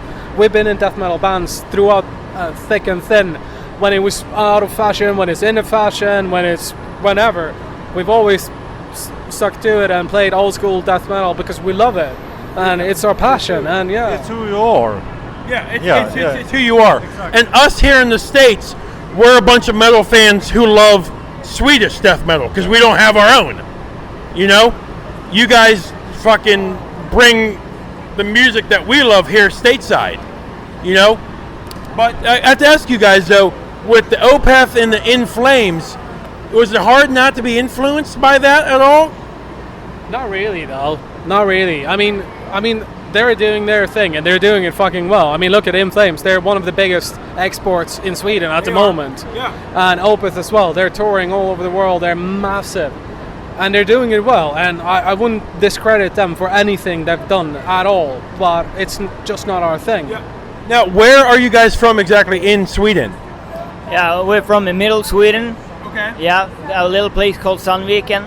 Yeah. Okay. Last episode, we interviewed the guys from Hyperion. They're doing amazing work from Sweden. You guys continue to put out great music. How's the scene over there now? Yeah, it's pretty damp, I would say. Yeah, not that much old school at all. Yeah. We do get quite a few. I mean, you get Blood Mortized putting out a new album. You got Roga from 1,000,001 Projects. I mean, he has Rib Spreader. He's got fucking Paganizer doing all sorts of shit. And then you got bands like Pewter Aeon from Gothenburg playing. They're not Gothenburg sound, even though they're from Gothenburg, playing old school Swedish death metal. It's filthy fucking stuff. And there's so many bands, underground bands, that no one gets to know really outside of Sweden, and they're fucking amazing. Yeah. Is it hard with so many metal bands coming out of Sweden to try and, even still with a long history like you guys have, is it hard to stand out from so many bands? Not really. I don't think it is. I mean, we've got our personalities. We're playing music that we love. We're playing the way we want it. We're playing the music that we want to hear. So I mean, if people think that we're a part of whatever, like if we're sounding like another band, fuck them. Yeah. So what? We're playing the music that we love and the music we want to play. So that's true that. Yeah. So you guys, okay, so I'd like to know how you got hooked up with Deathfest, and when did you leave? When did you get here? And you're both drinking American beer. How's that going for you? Choice. You didn't have a choice. That's the free beer. Is that the band beer? It's a bit like water, but it's hot outside, so it goes down well in the hot weather. See, Will brews beer, so he doesn't like that beer because it's like water. So how'd you guys get here? How's been the trip and all that stuff? Well, I got here a few days ago. I went to New York for a few days. Went to Duff's and had a few beers with the guys there, and fell in love with Brooklyn. And these guys went over to Tampa. Why? So why'd you go there? The reason was that two of our members couldn't make the trip, so we had to bring in extra people. And actually, on the album, on Downfall Rising, we had two guys, Jeremy and Taylor, playing on the album, and they actually mixed the album as well. And they jumped in basically because they knew the songs from playing on the album and all that. So these guys, Johan and Håkan, they went down to Tampa, into fucking the birthplace of death metal, in the actual where Morbid Angel, D-Side, Iced Earth, all those bands started out in that actual lot of rehearsal spaces. They went there, rehearsed.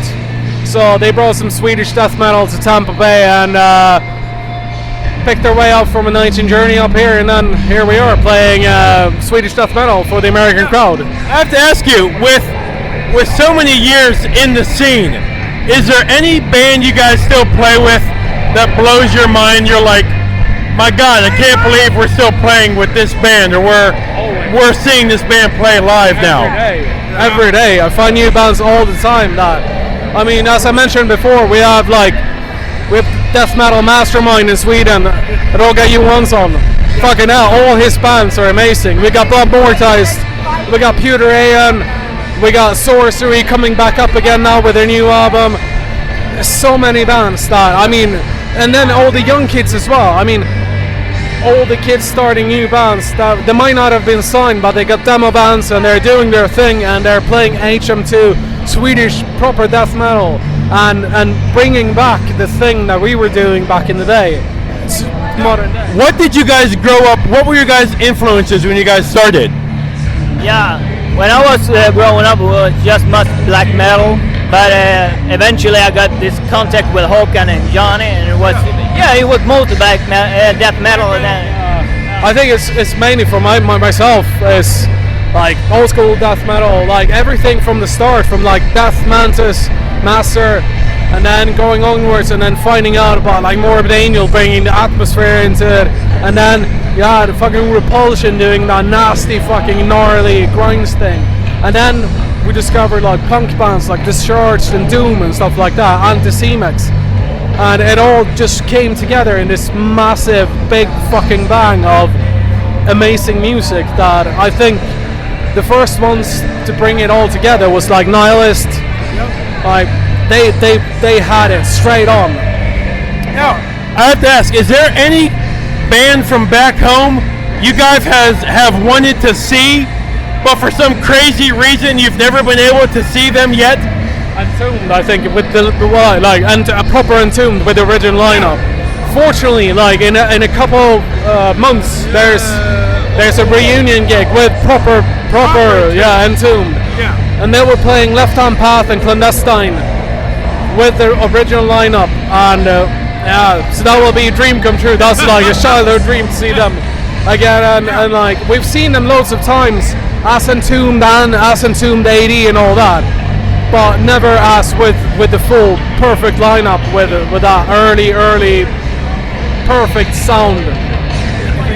Yeah, so granted, I'm a little biased because I'm a metalhead and all I listen to is heavy metal for the most part. But when I think of Sweden, the only thing I can think of is the only music that comes out of Sweden is heavy metal. Is there actually any other music scene? Like, I'm being a little bit facetious, but like you never hear of like big pop artists except for like ABBA. But like, is there any like other big music scene aside from heavy metal? And please tell me the answer is no. No, that's massive. There's loads. I mean, you got the punk scene, the cross-punk scene. It's massive. I mean, it started in England with Discharge, but at the same time you had Anticimex back in 1982 playing a cross-punk that any old-school death metal band you'll hear, I promise you, they will have inspiration from old cross-punk bands. And it all started in England and Sweden. With, like, in England, Discharge, in Sweden you had Anticimex. And then all the band that follows, like Sweden has Wolf Brigade, Skitsystem, Dysphere, stuff like that, and then you have all the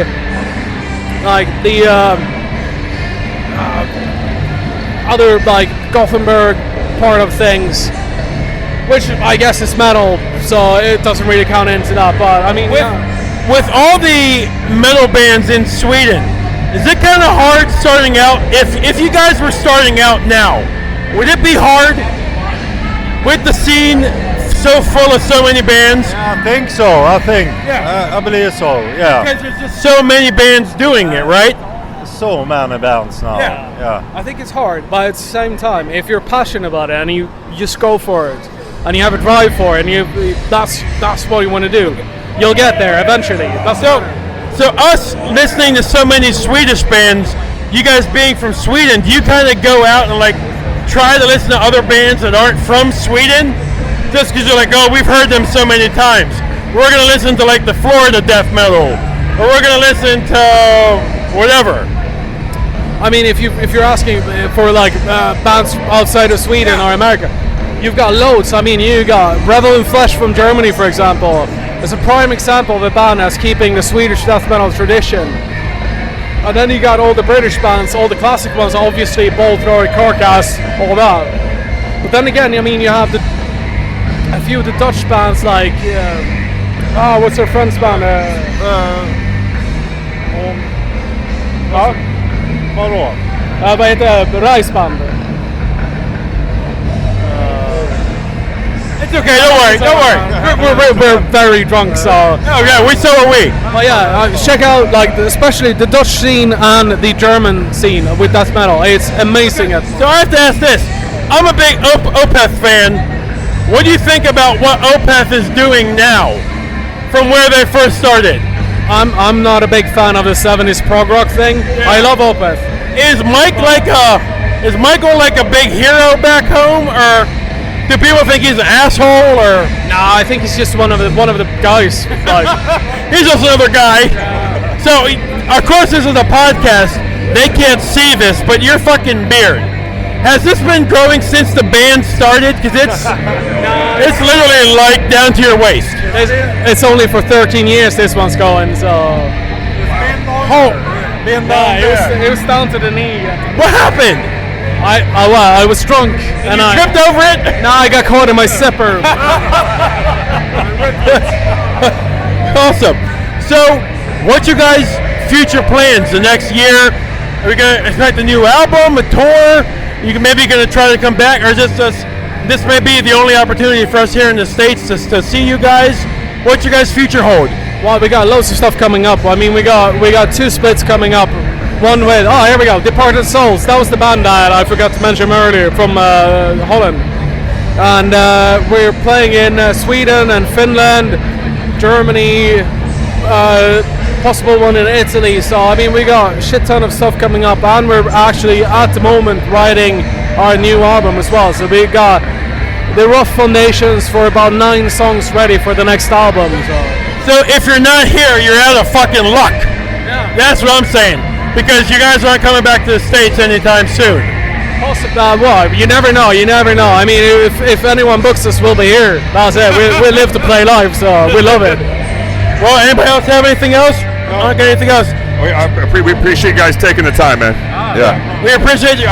Literally, you were one of my bands, the band I wanted to come see. So thank you guys for the time, truly. Thank you very much. Hello and welcome to Maryland Deathfest Day 2, where we will recap the fun and havoc of the previous day of Deathfest.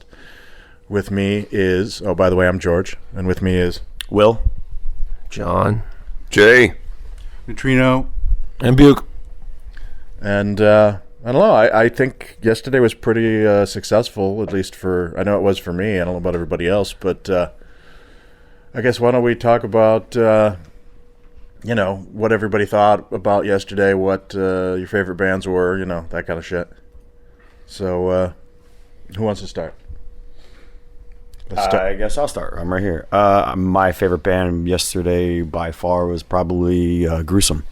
They killed it. And what was great about it is you literally just close your eyes, you would think you're listening to death. Especially when they played Open Casket. It was amazing. Yeah. All right. I don't know if I have a favorite band. I kind of like them all. Maybe November's Doom, because I haven't seen them in a while. And it was cool talking with Larry afterwards. So Gruesome was cool. Paradise Lost was cool.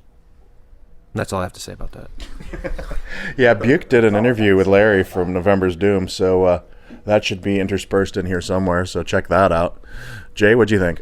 As much as I was zapped by the end of the day, and even though it wasn't necessarily the most musically whatever, Mayhem's like production, just the way they looked, sound, felt, the vibe was pretty killer, dude. It was a great way to end the day.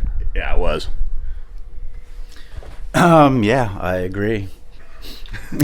No, Mayhem. I meant a few words. Mayhem was awesome. They played the whole record, the whole first one, or the Mysteries, and just put together really well. Really good vibe. Sounded really good, and I also enjoyed Samael and Wormed. It was always fucking amazing. So, who was the biggest poser here that you wanted to kill and just destroy in the name of the true cult? Buke. Buke, your response? Oh, definitely not Mayhem. I took that time when everybody was enjoying that to walk around and look at other things. But the Haunted won the day for me. I've been a fan of them for a long time. People could say they're maybe a little too accessible as a metal band. Yeah. I like them. Cool. They were fun. I never thought I'd get to see them. I didn't understand. I lost some points in my book because he was wearing a Wu-Tang shirt. Yeah, well, what's up with that? I don't know why he was wearing Wu-Tang. But the only thing that disappointed about Haunted was that I wanted them to play God Puppet, and they didn't, which is by far their coolest song. Yeah, they played Bury Your Dead. They played Bury Your Dead. They played 99. I'm fine. Cool. I got to go with John a little bit on the November's Doom. When they started playing, I kind of forgot how awesome they were. I mean, I've always liked them, but just hearing them live was like, oh yeah, I should have been anticipating this a little more. But I think my favorites were probably Samael and Mayhem. Actually, Horrendous was great, dude. Yes. Yeah. By the way, that was. They were not horrendous. What's up with that? Yeah, we had John and George and I were saying that they must have, after the first show, must have gone out and said, "We are horrendous," and thought, "Oh wait, we should have thought about this name for a little bit." Yeah, but they were great, dude. Super tight, and I thought kind of more old school sounding live than they are in the album. So yeah, I agree. I think that, yeah. I like them better live. I have both their albums, but I like them way better live. It just seemed, although it was kind of weird because literally the bass player looks like he's 12. Yeah, it was a little weird, but yeah, they were good. Yeah, Samael was my number one going into this that I wanted to see. Mostly because Mayhem's been around once in a while, whereas Samael, I was talking to John about this and I forgot I think Buke and I were supposed to go to a Cathedral Samael show like 10 years ago, and it got canceled for some reason. And so that's the only other time I've ever heard of them coming around. They came around with Amorphous in 2008, I think. I saw them. So. Okay, well. Before we move on, Neutrino being the big Mayhem fan that he is, they were saying last night you guys really enjoyed being able to see the whole album start to finish. How was that? Awesome. Yeah. Did they play anything else off of that after they had finished the album? No, didn't address the crowd. Just got on, got off. It was awesome. Mayhem. Disrespect the audience how it should be done. Yeah, Mayhem was very cool, and despite, I mean, they're really, for me, they were kind of neck and neck with Samael at the end of the night, because I was like, Ceremony of Opposites is an album I've loved for 20 years, and well, I mean, I've liked Mayhem for quite a while too, but damn that stage show. I mean, and they had lights, but they didn't have lights. And so I was trying to take a picture of Attila, and I could not get in focus because he was standing in the dark, which is, of course, where he probably always stands. Where he always dwells. Yeah, but there was also a lot of smoke. Yeah. A lot of smoke, and they were lighting up the smoke, which looked really fucking cool. Yeah, and when there's smoke, you can't focus. It just...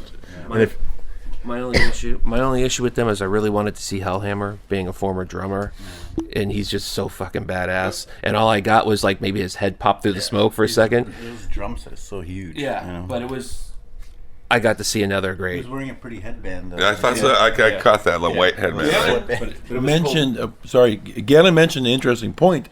He told me if you read the liner notes for that album, they clearly say in here that no triggers on the drums were used. He's awesome. They said when they played last night, he didn't have them either, which just makes that even more impressive. And normally he triggers everything, including like Tom's snare. Oh, so this was a true old school. Awesome.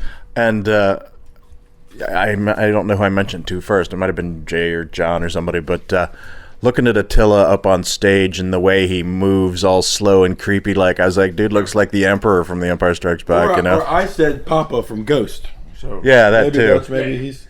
It definitely looked like a stop motion character from like a 1960s like horror show, like the way he just kind of like jerked and moved real slowly. Yeah, like in my 2 cents, not being a huge black metal like historian, so to speak, and not knowing the whole history of Mayhem and being my first time seeing them, it was cool. Like the stage presence, the sound, it was cool. Like it was. Like I felt like, okay, I'm witnessing history. For a long time metalhead, never seeing Mayhem before, I thought it was awesome. Yeah, and I think if I could have gotten like decent pictures, they would have been pretty damn cool. And the backdrop was really cool too. They had a cool backdrop behind them, which was basically the album. Yeah. And he called to mind to me with his twitching and the whatnot. And I don't mean this insulting. Chris, I think, is the best one to know that this is both insulting and not insulting at the same time. Is that famous Immortal video? The what is the Winter Moon, or no, diabolical full moon mysticism. And because there's a lot of that in that, they do a lot of the head twitches, and he was kind of doing that, but it worked. You know? Yeah. Well, I mean, black metal is like halfway comedy if you think about it, you know. So yeah, so there's no insults. They had the background was cool during Freezing Moon. They had like a spotlight that created like a full moon on the background. That was super cool. That was awesome.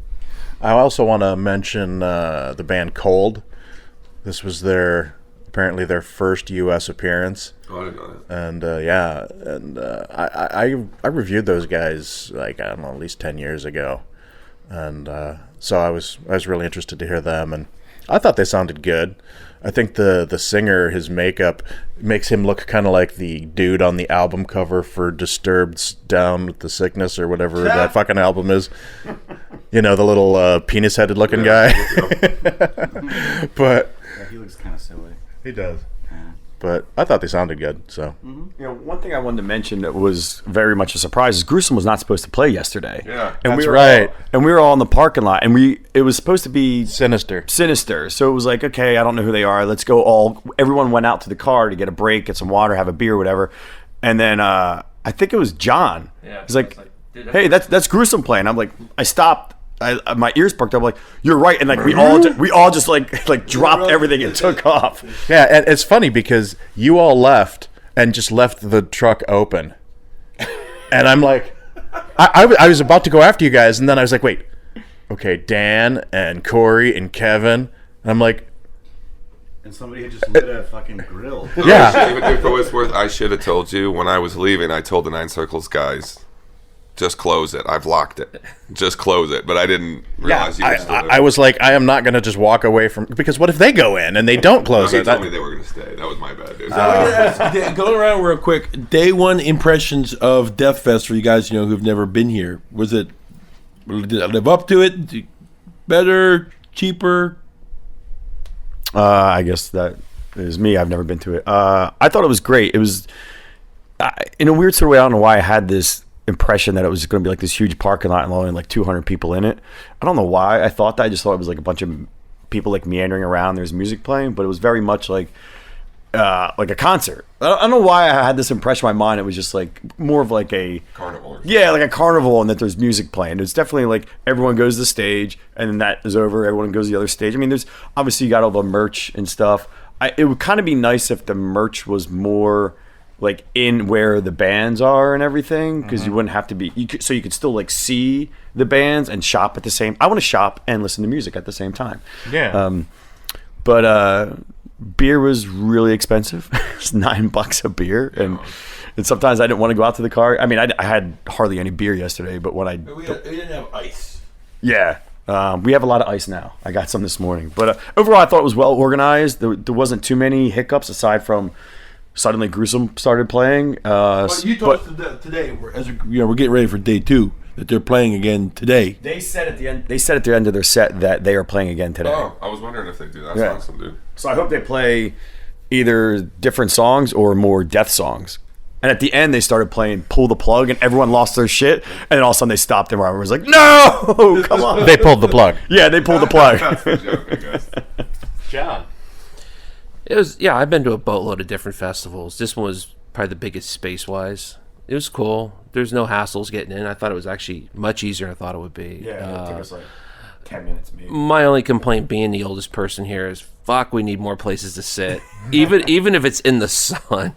But other than that, I mean, it was fine. I mean, I enjoyed everything. The only hiccups, there was a few minor sound issues here and there, but Paradise Lost kind of sounded weak. Yeah, they did not sound good. yeah, the bass was bad.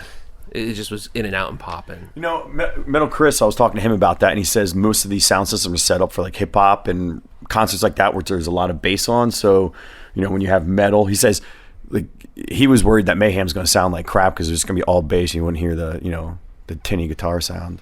But I thought it was good though. I thought the sound was good. I actually couldn't hear any bass. Any bass. That's what I thought too. Yeah, and I was waiting for him to tell us all fuck off, like the movie Headbanger. I just wanted to just what people. Fuck you. Yeah, I just wanted that. It was just my favorite part of the movie. So, first of all, it's good to be here with all my friends, man. Like to have everybody in the same room at the same time. And a nod to Galen, who joined us yesterday, but is already flew home. Right? Is he in the plane? No, he's still here. We have the same flight back. Oh, okay. So, but he was in a different hotel, I guess. Yeah. He's probably going to Soundgarden to buy up all the vinyl before we get there. And Neutrino, of course, crashed with us last night. But that's like the first and foremost. Second, I thought it's pretty well organized. Definitely the heat. We were all bitching about that yesterday. And it's just cool to have that many also vendors in one spot. They had like 3 or 4 or 5 tents worth of vinyl worth going through. And we all found a few things. And I agree, the beer is, of course, too expensive. The Deathfest ale I didn't think was very good. Did you like it, dude? Not at all. Yeah. I mean, it's okay. I think part of the problem is literally within 3 minutes, because it's in a clear plastic cup. It gets skunked within 3 minutes. So your first 2 sips may be good, and then after that, it's going to smell and taste horrible. Who is that brewed by? Evolution in Maryland. You should brew it next time. Yeah. Yeah, really. We'll get Will to do it.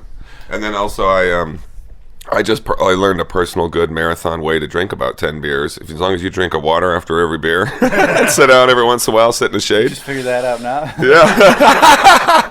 I mean, I was, I basically started 5 or 6 buzzes throughout the day, and it worked. I was fine, and we all went out and had a good time afterwards. Yeah, John got these like little, 8-ounce bottles of water.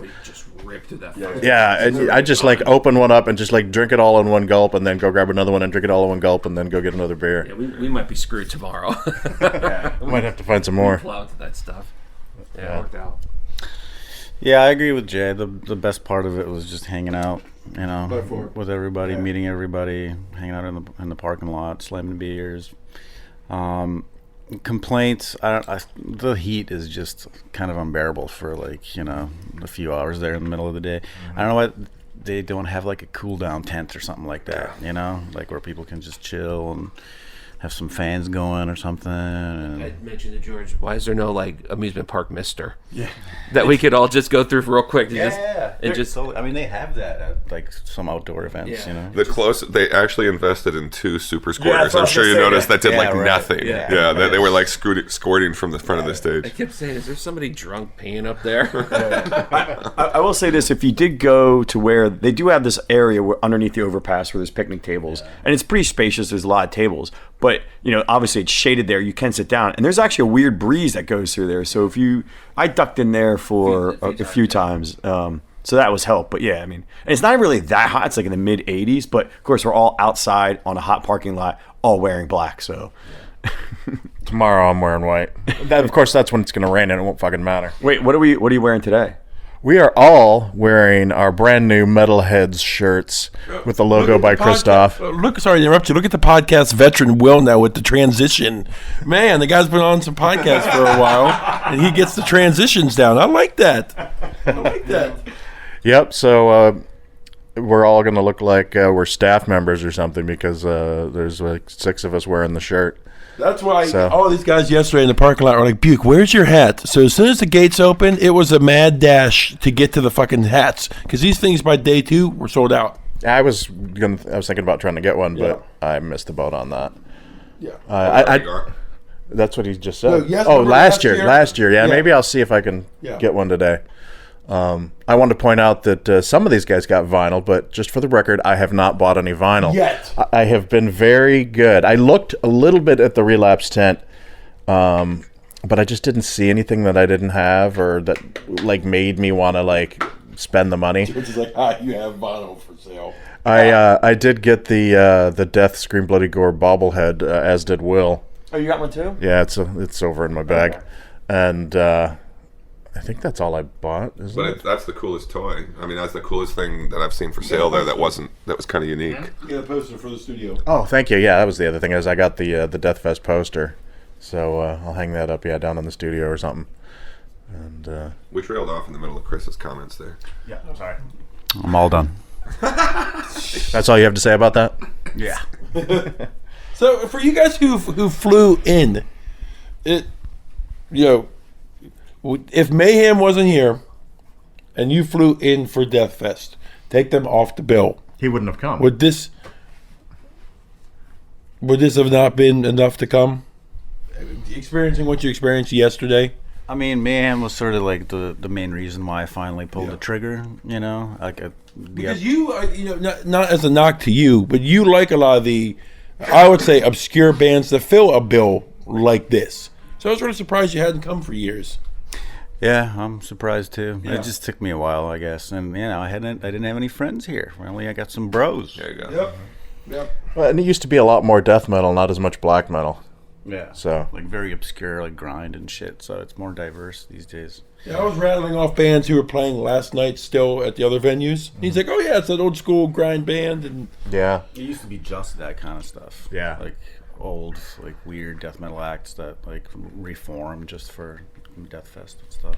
I know they're death metal and all, but I think the first time that I was really inspired to come, but of course couldn't, was when Bolt Thrower played. I was like, I want to go see Bolt Thrower, but I guess that's not going to happen again anytime soon. No. Shit, I was going to say something. Well. Anyway, got anything else? We didn't really get Buke's overall. Well, no, I guess it was first time attendees. Yes. Who are we looking forward to seeing today? That's a good one. Bring up the list. There you go. I know. So today is Hellbringer, Demonical, Gruesome again, Deranged, Hyrax, Hail of Bullets, I'm really excited to see Exciter, Testament, Tulus, Atrophy, Impaled Nazarene, and Nuclear Assault. I'm not as intrigued by the first few bands. I mean, I'd like to see Demonical and maybe even Hellbringer. But the first band I really want to see is Tulus. And then it's just like from there on out, I want to see Hyrax, Hail of Bullets, Exciter, Testament. Really, really want to see Impaled Nazarene and Nuclear Assault. So what do you want? Yeah, well, I just think it's going to be awesome to have Nuclear Assault and then followed right by Testament, like two old school, that's like a good point. thrash. But I want to see Demonical. I already saw Gruesome, but I think I'm looking most forward to, which I said before, is Atrophy, just because I've never seen them, and they only put out 2 albums, as far as I know, back in the late 80s, early 90s, and it'd be great to see them live. Cool. John? I'm a free agent today, so I really don't care. I'm just going to float around and enjoy everybody. Like a butterfly? You're going to sit down a lot. I'll be sitting down a lot, enjoying the cool breeze over by the smelly overpass. I think it was when Samael was playing, I was watching the traffic go by overhead. You can't really see the cars go by, but you can see like the big trucks and stuff up over the thing. And I was like, wouldn't that be so fucked up if like an 18-wheeler just careened over the edge and took out Samael?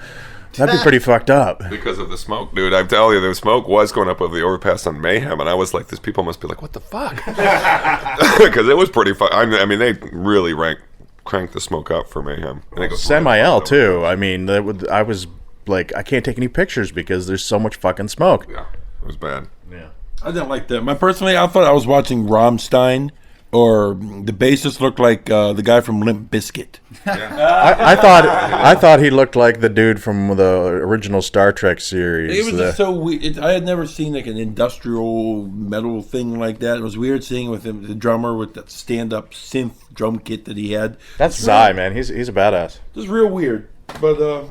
I'm glad you guys got to see them. That's what's cool about this, is that there's so many bands here that people want to see. I'm glad you guys can really, see who you want to see. I'd be lying if you said at times we're all not bored at some time. Yeah. Like right now, for instance. Every time you go on an extended monologue, I'm like, nap time. I want to say yesterday, the highlight for me also, we pulled off a couple of great interviews that you may have heard or will hear. That's right. You also interviewed Wombbath. Yeah, we interviewed Wombbath, November's Doom, and we'll get more today. Yeah, I was to say, do you have anybody lined up today yet, or? It's all fluid. Right. I got Satan, Atrophy, so. Cool. Yep. Right on. It's Satan today? No, Satan's but tomorrow. They said they're going to be here today. Yeah, that's cool. All right. Well, does anybody else have anything else to add, or should we go get something to eat? Let's go get let's get brunch. Brunch. A metal brunch. Putting my mother-in-law. All right. Well, we will either report back again tonight, or in the morning, or even during the day if the mood strikes us, I guess. Yeah. Neutrino will be leaving today, so. Thank God. No, I'm actually sad. We've made a great friendship with this pod, all of us here, and he's going to be leaving us. I'm kind of bummed about that. Now, knowing, having come and met us and hung out and whatnot, if you had that knowledge before, would you have stayed for the second or third day? I don't know. Those bands kind of suck. Yeah, but you could have still just come and hung out. I love you, but I can't stand it. If you didn't have a flight, you could just hang out in the parking lot, today or tomorrow, and just be like, "What's up?" and even not have to pay for a ticket. Actually, he's got a ticket for today. I do, but I don't know, man. It's rough out there. Move it to the convention center, indoor fest. Yeah, why not? I have to say, we are about the 6th palest white dudes in the world. Well, are like transparent. I think it might have been Jay that I was with. We were walking in the merch area, and I overheard somebody with an accent going, "Yeah, this is just like Tuska." And of course, Tuska Open Air in Finland is a pretty badass festival. My sister's been there. He was comparing MDF to European Fest. Well, yeah, and I thought that was kind of strange because I'm like, Tuska's got to be way better than this. They probably meant the beers are $7. Yeah, but I think they do it outside. A, it's probably cheaper. B, so they can have that like European festival vibe going on. Yeah. But I don't know. AC is king. Yeah. Can they put like blocks of ice around and okay? What they do over at those European festivals? Rent one of those giant, huge party tents. Yeah. The massive ones. I went to Roskilde one year in Denmark, and that's what they have. It's like giant tents. Yeah, that just like covers the whole thing basically. It'd be like 3 huge tents would cover the entire Edison lot. That'd be awesome. Yeah. I was actually thinking that, but I didn't say it because I thought that would be really ridiculous. I mean, it'd be great if they did it, but I just think about how much more improved the lighting and everything would be on stage too. Control your environment. Yeah, and it is fucking hot. It's fucking hot. Is it going to be hotter today? I think so. Oh fuck! I was hoping it was going to. You know what, guys? We're fucking. This is what we do, being metalheads. We fucking do. We suffer for our art. Yes. All right, let's go eat. We'll talk to you later. Hello, welcome to Maryland Deathfest parking lot, day 2. Or day 3 if you're the 9 Circles guys who joins us right now. Yes. Right? Look at that transition. I'm really getting good at this stuff. Hi, Buke. I love you. I love you. Dan? Hey, Buke. Hello. How you doing? Kevin? Hey. He's back again. Help. Lauren, say hi. I'm allowed? You can see. Hi. Oh. I'm allowed. And Jay. And Jay's here. Yeah, and Jay's here. George, Will, John, they're inside seeing Gruesome right now. We saw Gruesome yesterday, or we heard some of them. Gruesome's doing stuff. Yeah, Gruesome's doing death stuff, so. You know what's just as good as Too Gruesome? Drinking many beers in the parking lot. Yes. So we're out here drinking beers in the parking lot. So, gentlemen, I'm sure you guys did a little pod yesterday, or we did nothing. Okay, yesterday. you guys did nothing. We were planning on doing mini-sodes for every day of the festival, like we did last year, and then Just logistics. too drunk. We're gonna do a full like Sunday episode, like a full recap of our festivities. But how the mighty have fallen, Jay. Which ones? You know what, dude? I'm I'm not even paying attention. We were never mighty. We were never mighty. Well, I will say this about our day yesterday, just to interrupt. Speaking of the drinking the beers, we got back to the hotel last night, and everybody told me, yeah, I had 2 beers yesterday. And I was like, well, there's like 20 that were drunk, or maybe 25, 30. It was us, dude. We drank all the beer. And everybody else in our party was like, we had 2 beers. I was like, well, where did it all go? Yeah. We drank it all, dude. We had a good time yesterday. So, to wrap up day 1, Corey, I'll start with you. Your thoughts on day 1, and now George and John are back. Day 1 meaning Thursday, or day 1? Yeah, okay. You guys have been here for both days, so give us a rundown so far. So you want something from Thursday? Yeah, give me something from I hope Thursday. you understand how far back in my memory this is requiring me to reach. Goblin for days. Goblin was amazing. You guys have been saying what was it? What made Goblin? So Claudio Simonetti's Goblin. He did the soundtracks for loads of like classic horror movies, Dawn of the Dead, like all kinds of like Italian horror movies, yeah. And he played them live. Wow. And so it's not like death metal or anything. It's anything going on in the background, so you know what this is from. You saw clips from his actual movies playing with the songs that were being performed in front of you. Awesome. Yeah. And it wasn't metal, but like there's such an overlap between the metal community and the horror loving community. Like there's lots of interweaving, and people went nuts for it. It was amazing. He's stunning. And he's just this like 60-something-year-old Italian dude, and he's just like the sweetest guy in the world, and he like loves his shit. So okay, so that was the highlight of Thursday. Now fast forward to yesterday, Friday, when the Edison lot opened up. What you guys think of yesterday? I thought yesterday was great, and I say that having only seen none% of the headliners. We stayed through Samael and then moved on over to Soundstage and Ramside again for the late evening stuff. Yeah, yesterday was good. Horrendous. I feel like yesterday was the big Edison lot day. Yes, I think it was too. November's Doom was amazing. I thought Paradise Lost was great. Hey Kevin, how about the Haunted? Yeah. He didn't like the Haunted. He was upset they didn't play All Against All. Right, I'm kind of surprised you didn't do Mayhem. I mean, do you have? You're black metal. You're both black metal guys. You're just not Mayhem fans. Mayhem's bassist and friends. Hey, Hellhammer, Necro Butcher, and Attila, that's good enough for me. What'd you say? Bassist and Friends? Yeah, Mayhem, Bassist, and Friends. But making up for that, we got Horrendous, which was great. November's Spartan Doom was good. awesome. I'm still on Edison a lot. Wormed was great. I enjoyed Paradise Lost. I enjoyed Samael. Yeah. We got over Svartjern at the Ram's Head. The dude was like jacking himself off half the time, and like it was just black metal for days. Corpse Paint, the whole 9 yards. But they were fun. Grind was kick ass over at Soundstage. Yep. So there was a lot going on yesterday. It was a lot of fun. Secrets of the Moon, less so. Overrated, very overrated. I saw your Instagram pictures for that. You're like, they were touted like full disclosure, I hadn't listened to them before, but they were touted as like black metal, like really awesome shit, and I was like, this is not really black metal and not that awesome. So it was also bad timing. They followed Svartjern, which is like, oh well, now I just kind of want to. After that, take a nap because that was really intense. So compared to years past, this is pretty much the same setup. Everything's pretty much the same, right? Yeah. Anything different that you guys would recognize? Setup-wise, yeah.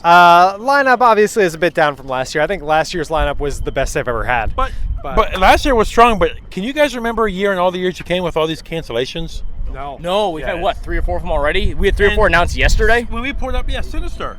Yeah, Sinister. Discharge apparently is not happening anymore. Phil Condra's still upset. 666. Yep, Destroyer 666. That's right. Hey, Kevin. Svarty Dowdy. Really quick, I want to get your input.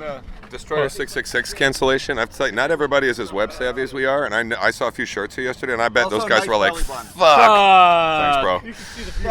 And I know there's nipple. Okay, so I have to ask, Kevin. You were pretty upset. You said, I think your Facebook post today is haunted. You had one job. Yes, and they fucked it up. Okay. They have 2 songs that are worth it ever. Hollow Ground, which they played, and that was great. I love it. And then there's their biggest single to date, All Against All. Over 99? That's their biggest single, All Against All. And they didn't play it. And I responded on Facebook, you fucked up. And to their credit, they were like, I'm going to like this status because we did fuck up. Yes, we did. I don't think that's what you're supposed to read through that message, but Here's what happened. Here's all of the subtext that can ever be read. They saw that and they're like, you are right, Hollow Ground was great, but we did fuck up because we did not play All Against All. I am sad as a band, and therefore I will like this status and then maybe do better next time. To which I say, good job for liking the status. I feel good. And do better next time and do All Against All. We're never going to play All Against All because that was a song recorded during Peter Dolving. But again, during the Peter Dolving was 99 and they played that. Right. Kevin will never live this down.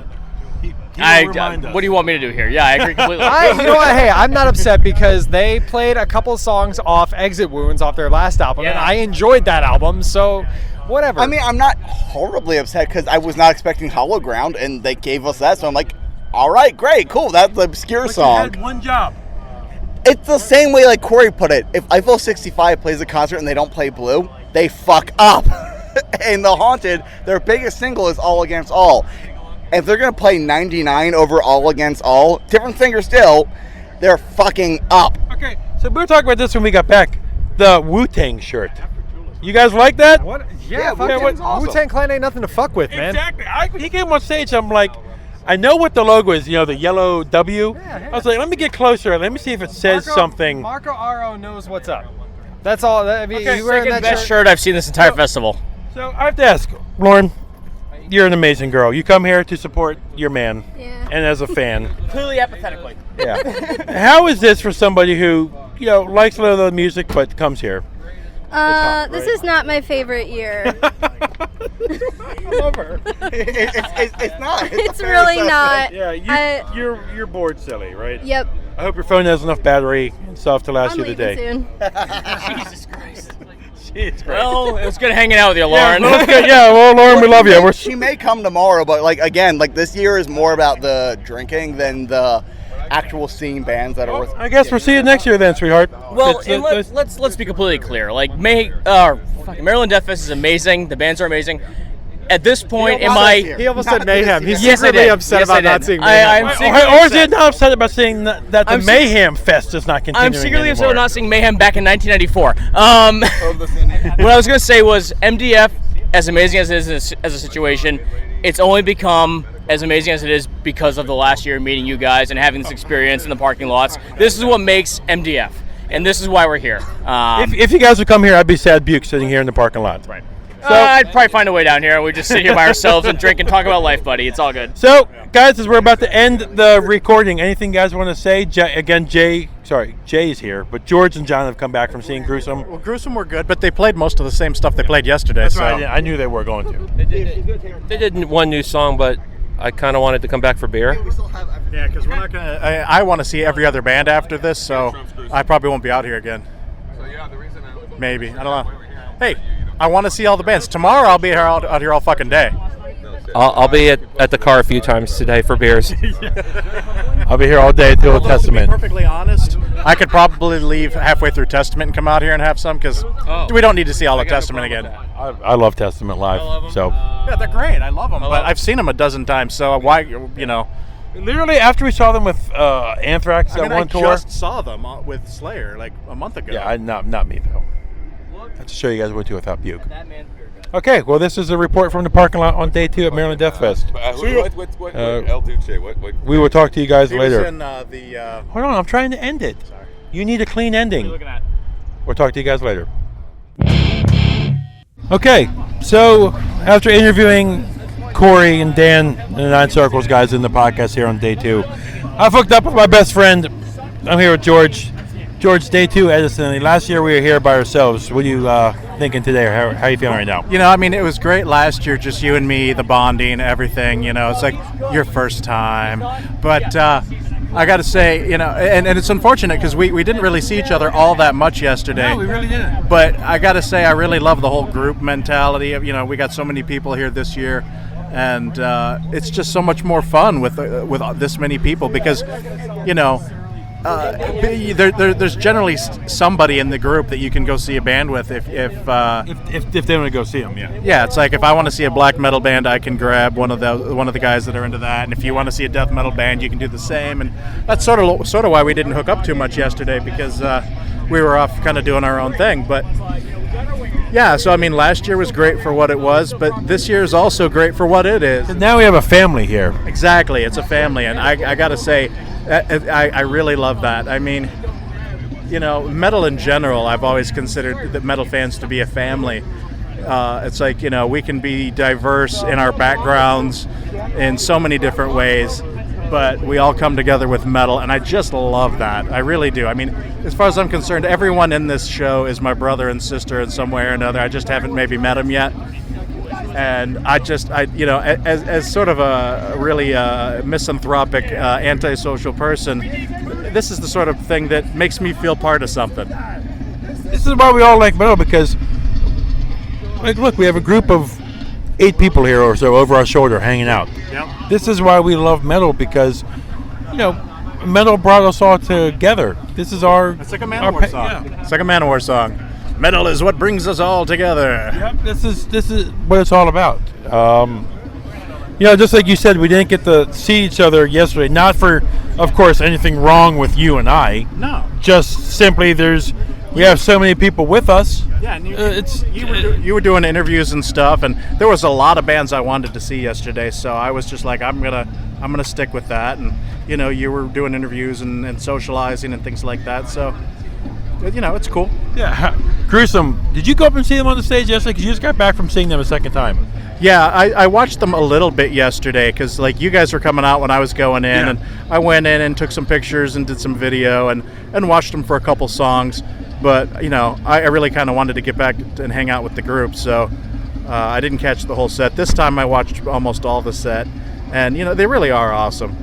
And it's funny because, Matt feels obliged to let everyone know, we sound like Death if you're wondering. It's because we're a tribute band, because they must get a lot of shit from people. They must. If they have to say that, they must. Yeah, and they want to be clear that, yes, we're supposed to sound like Death. So, whatever, I don't care. Chuck's not around anymore. There's no Death. This is the next best thing. However, when we were at lunch today, Galen pointed out that I'm probably going to quote him wrong. Sorry. But essentially what I took the gist of what he said was he didn't really think that Chuck would be behind it all that much. That, for whatever reason, whether it's like ripping him off or just maybe not comfortable with the idea, I don't know. But that did sort of put a little crimp on my enjoyment of it. I was like, yeah, I mean, it would suck if Chuck was not behind it. But for those of us that are fans, it's still pretty damn cool. Will, you saw him again the second time. Gruesome again. Yeah, I made a point to go see them again. I ran in there and stood out in the hot sun and loved it. And what I liked today is they actually played 2 songs from Leprosy. They played Open Casket and Born Dead. And it was Born Dead, right? They played? Yeah, it was great. It's funny because they played Closed Casket, which is their song, and then they played Open Casket. Yeah. You'd think they'd play Open Casket and then Closed Casket. So, seeing Death years ago, you said what, earlier saw him in 93, 91? Yeah, I think I saw him 1993 at the Mad Monk down in Wilmington, Delaware, when I was stationed at Camp Lejeune for Could the you Marine close Corps. your eyes today and transport yourself back in time? And imagine that is Death on stage? Yeah, and that's what's remarkable about Gruesome is they literally sound exactly like it. And credit to Matt, I don't know if he had it just like he was just singing one time and someone said, "Oh wow, you sound like Chuck," or he had to train his voice to do that. I don't know how it happened, but I think one of the biggest reasons they sound like Death is actually Daniel, the lead guitar player. That dude is amazing, and I've seen the Death to All tribute, and I would say Gruesome is actually better at playing Death songs. And I know some of those guys were in Death, but I will say this: the first time I saw Death to Tribute, I forget the lead singer's name at Death to Tribute, the guy from Cynic. He could not play like Chuck. He couldn't sing at the same time and play at the same time like Chuck could. Now, granted, here you have Matt playing basically rhythm guitar and Daniel's playing lead guitar, where in Death, Chuck did lead guitar and vocals. The second time I saw Death to All, it was much, much better. But to be honest, I would say Gruesome does a better job. Wow. Weirdly enough. And a lot of it is the voice. It sounds exactly like Chuck. On. Yeah. You know what almost makes you wonder, why did it take this long for this? Mate, they always had that thing too soon. I don't know, but to go back to what you were saying, George, about what Galen was mentioning, like what I heard Galen say that, and I died a little on the inside too. But my question is, where's that coming from? Where's Galen's information coming from? Is there just I think just being a fan of Death, and when you're a fan of a band, you kind of pay attention to what they like, what they don't like. I mean, I know for me in the 80s, Metallica, I was like, okay, what does Metallica like? What does Metallica dislike? And I patterned a lot of my thinking after that. But not that he's necessarily patterning his thinking after that. But, if you're a fan of a band, you might pick up on what they like and don't like. And maybe as a fan, he just kind of realizes, well, that might not be what Chuck would care for. So, just to kind of validate what George said, as much as I personally love them, the Misfits would not be as big as they were if James didn't wear that t-shirt all the way through the fucking early 80s, dude. Yeah. The Misfits and a lot of Dead Kennedys and stuff like that, I probably never would have got into those. Sex Pistols, I got the Sex Pistols because of Dave Mustaine, and he had the sticker on his guitar, and same thing with the Misfits and the Dead Kennedys and stuff like that. But I think the point Galen was trying to make, how was Chuck as a person? With his personality and maybe statements he made, interviews, was he a nice guy? I have to disagree. Galen's not here to defend himself. Yeah. And I even kind of was like, okay. But I have to tell you, I think Chuck was a really laid-back dude, and I think he would have thought this was fucking awesome. Yeah, the only thing I can base it off is listen to the Howard Stern show, and Richard Christie, who's one of the guys on the Howard Stern show, who was the drummer on Sound of Perseverance for Death. And he was he was a fanboy of Chuck. Wasn't he the Control Denied drummer also? He was in Iced Earth. Iced Earth, and now he's in Charred Walls of Damn. Anyway, he was friends with Chuck, and he said Chuck was like the most laid-back, goofy, fucking awesome dude. And that's the only thing I have to base it off of. That Richard Christie said he was laid back. And on the other hand, if Chuck was, somehow like magically in the sky and able to look down upon this, he might have a different perspective on it now than he would have when he was alive. He might be like, I'm so glad that somebody cared about my music enough to do a tribute. Maybe alive he'd have been like, fuck that shit, tribute bands. But looking down from his cloud in the sky with his angel wings, or possibly looking up from hell, who knows? He might have a different perspective on it of like, that's great. I'm so glad that they're keeping my stuff alive. I have a good question. While Chuck was alive, did anyone do a Death cover, an official Death cover song? I do not know. Somebody must have. So did he never give anyone permission? Well, going music law here, once you've released music to the public, there's a compulsory license. So you can't necessarily, people tell politicians they can't use their songs. That's playing the actual recording of the song. But there's a compulsory license where if somebody wants to cover your song, as long as they pay the licensing fee, they're allowed to do so. Now, I'm not a music lawyer. There may be loopholes where the band can stop you, but as far as I know, it's compulsory. Well, I have to add to that and just say this, though. You're making a very important point, Will. What year did Chuck die? 90... I forget. 99 or 2001, somewhere around there. From 92 to 98 or whenever he died, dude, metal was in a huge lull. I mean, Death was not fucking cool at that time. They were cool to guys like us, but something like Deathfest wouldn't have happened. So my point is, people weren't necessarily clamoring to cover them, I think, no matter how much they loved them. Yeah.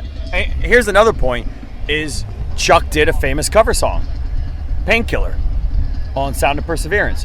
So Chuck obviously was okay with covering someone else's song, so he'd be cool with someone covering his songs. Good point. It does seem likely. Yeah. It does very seem likely. George, I just want to give you a shout out for drinking all the Atlas beer. It's good stuff, man. Thank you. So, that was our cool little gruesome recap here. It's 2:39 for your non-military time people right now.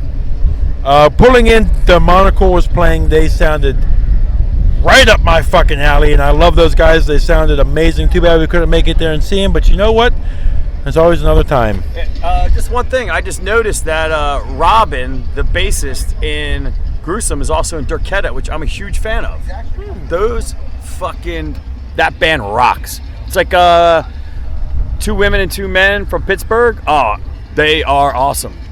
Can I just say that in this whole weekend, that's the first time I've heard anybody say they liked anything that came out of Pittsburgh. Yep.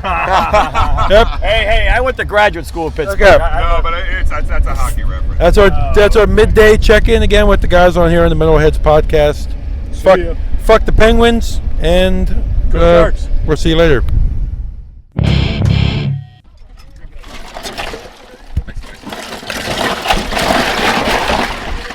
That is the sound of the Metalheads cooler. And we are reporting again from Deathfest in Maryland. We are here with Will. We are here with Buke. And we are here with John. Will's fans. And it. Will. Well, wait. We have bona fide. Will's friends are here. Some of which are bona fide listeners. We got Sean who's putting a beer away. Sean, what's up, brother? Hey, how are you doing? Introduce yourself, man. I'm Sean Hendry. No last names. You get yourself arrested. Oh, sorry. I'm Sean. I was called Pantera at one time. Let me think. Did you hear that, Buke? Because he used to be called Pantera. That's okay. That's all I like that. All right. You guys were here yesterday and Thursday? Yeah, I got here Thursday. Yeah? What have you liked most so far, dude? Fucking Mayhem was amazing. And let me point out that these guys are sucking off the Metalheads' teat. They're drinking our beer, wearing our shirts. They're shameless bastards. But they're fans. But they're fans, and we're glad to have them. No. I've known Sean for years. And I will promote. Yeah, I don't think I've ever been to a metal show ever in my life since I moved here, and not Sean. When I moved. The thing, no disrespect to Sean. Sean's that guy. You're like, I know that guy. No, he's everywhere. Yeah, he's everywhere. When I moved down here 16 years ago, when Sean was probably 10, I think he was at the shows. I'm sorry, wait. Say 10? I fucked up. Wait, how old are you, Sean? I'm 31. All right. So 16, he was 15. That 10 was so insulting. That was fucking. That was 13, dude. Back the fuck off. The point being is this guy he's literally at every show, and he's always in the mosh pit. Always. Yeah, he sports podcast. Sports the pod. And he loves beer. And most importantly, he's at this show. He enjoyed Mayhem. Who are you looking That's forward why to? Sean is leaving here with the fucking Metalheads podcast shirt. About fucking metal bands and beer. I don't know what a. That's a good way to spend a weekend, bro. What are you looking forward to today? Fucking what's their name? Oh, God damn it. No, we're all looking forward to them. Testament is gonna be good, but I've seen them like 7 times. Yeah, so everybody's seen them sometimes. That's all I want to see. Do you want to hear that? You're full of shit. I don't remember the fucking lineup. Yeah, Testament's good enough, dude. Nuclear Assault. Oh yeah, Nuclear Assault. Nuclear Assault, yeah.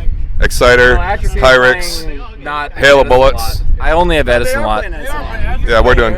Yeah, Atrophy's here at Edison Lot. What are you looking for? What's your name, bro? Hey, Tom. Tom, and you are one of the group. What are you looking forward to today? What have you liked so far? Tom Comiskey. Tom, with the last, we're not done. Hey, Tom. Well, no, he has almost the same last name as John, but it's with a K and an A instead of a C and an O. Hey, Tom. Hi, Tom. So you have enjoyed so far and are looking forward to. I've enjoyed Gruesome. Never heard of them, but didn't realize they played like a death tribute. Pretty much exactly. And I'm looking forward to Exciter and Testament and Nuclear Assault. You old school Exciter fan? You remember the Dan Beeler days? You know, Violence and Force, Long Live the Loud? Hell yeah. Me too, bro. I mean, I'm seriously just kind of, I'm excited about them. Yeah, I just want to point out that Tom is wearing literally a Creator out of the darkness shirt. Like, and that shirt is probably as old as the album. Is it from the show? 1988. I saw that tour too. They might have had DRI on that bill. I wonder. Do you remember who was on the bill? No, I don't. I either saw them at the Bayou or at the East Side Dance Club in D.C. I really don't even remember anymore. All venues are long gone. Yeah. You're older than the venues at this point. Sorry, bro. But there's a lot of bands at the Deathfest that I have no clue about, but I really enjoy the heavy music and the camaraderie, having a few beers and a nice outdoor venue type of environment. It's fun. Tom's good shit, one of dude. the guys who I love because he loves beer and metal. It's like that's my world. Like Will has two wheelhouses, beer and metal, and Tom's one of them. All right, let me get some of these other guys in here. Come here and say hi, man. All right, what's your name, bro? Fucking David. David, I know you said you've been here since Thursday. Thursday. This is my fucking David. It's fucking David. His Christian name is David. First name, David. You're fucking. Seriously. Who have you liked so far? What are you looking forward to? Haunted Mayhem, fucking Haunted Mayhem, Nuclear Assault tonight. Oh my, no, Venom's tomorrow. I'm so sorry. I fucked that. That's okay. We're looking at the whole show. Are you serious? Oh man, it's been amazing. My first MDF, and I'm like, just the drunken haze, just night and day, 4 days of fucking partying. It's just nonstop. Partying, drinking, sweating. Yeah, and blood. Don't forget the blood. The mosh pits have been brutal. My body's bruised up and down. I mean, it's great. It's fun stuff. I got to tell you, I watched the haunted pit, and it was so fucking hot at that time that people were just kind of walking around in a circle, dude. I saw one dude in his fucking he was in a Speedo just running around, just kind of walking around. He was sweating balls. He was fucking. Speedo guy spotting. Yeah, he's been Speedo guy. He's Speedo guy. Dude, I was staring right at a Speedo at the gates all day. He had the at the gate Speedo. My boy told me last year he was like rocking the fucking what was it? Loincloth. Yes. He's wearing one today, brother.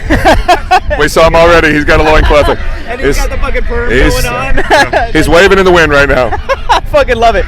God damn it, who's playing right now? This is the end of This is the end of Toulouse still. Toulouse? Oh, yeah, Hyrix is up next. Fuck in there. We got to get another beer in us too, man. I like your style. The long hair, the Toxic Holocaust hat. And he's and to be blunt, he's kind of fit. Makes us look bad. What are you talking about? I'm just glad this is. You know what? I'm just glad it's not a podcast and a video cast. This is a single life. Look at that 6-pack. Hey, we got a 6-pack. It's in the car right here. Yeah, we've all got a 6-pack in us right now. All right. I'm gonna talk to some of your bros, dude. All right, guys.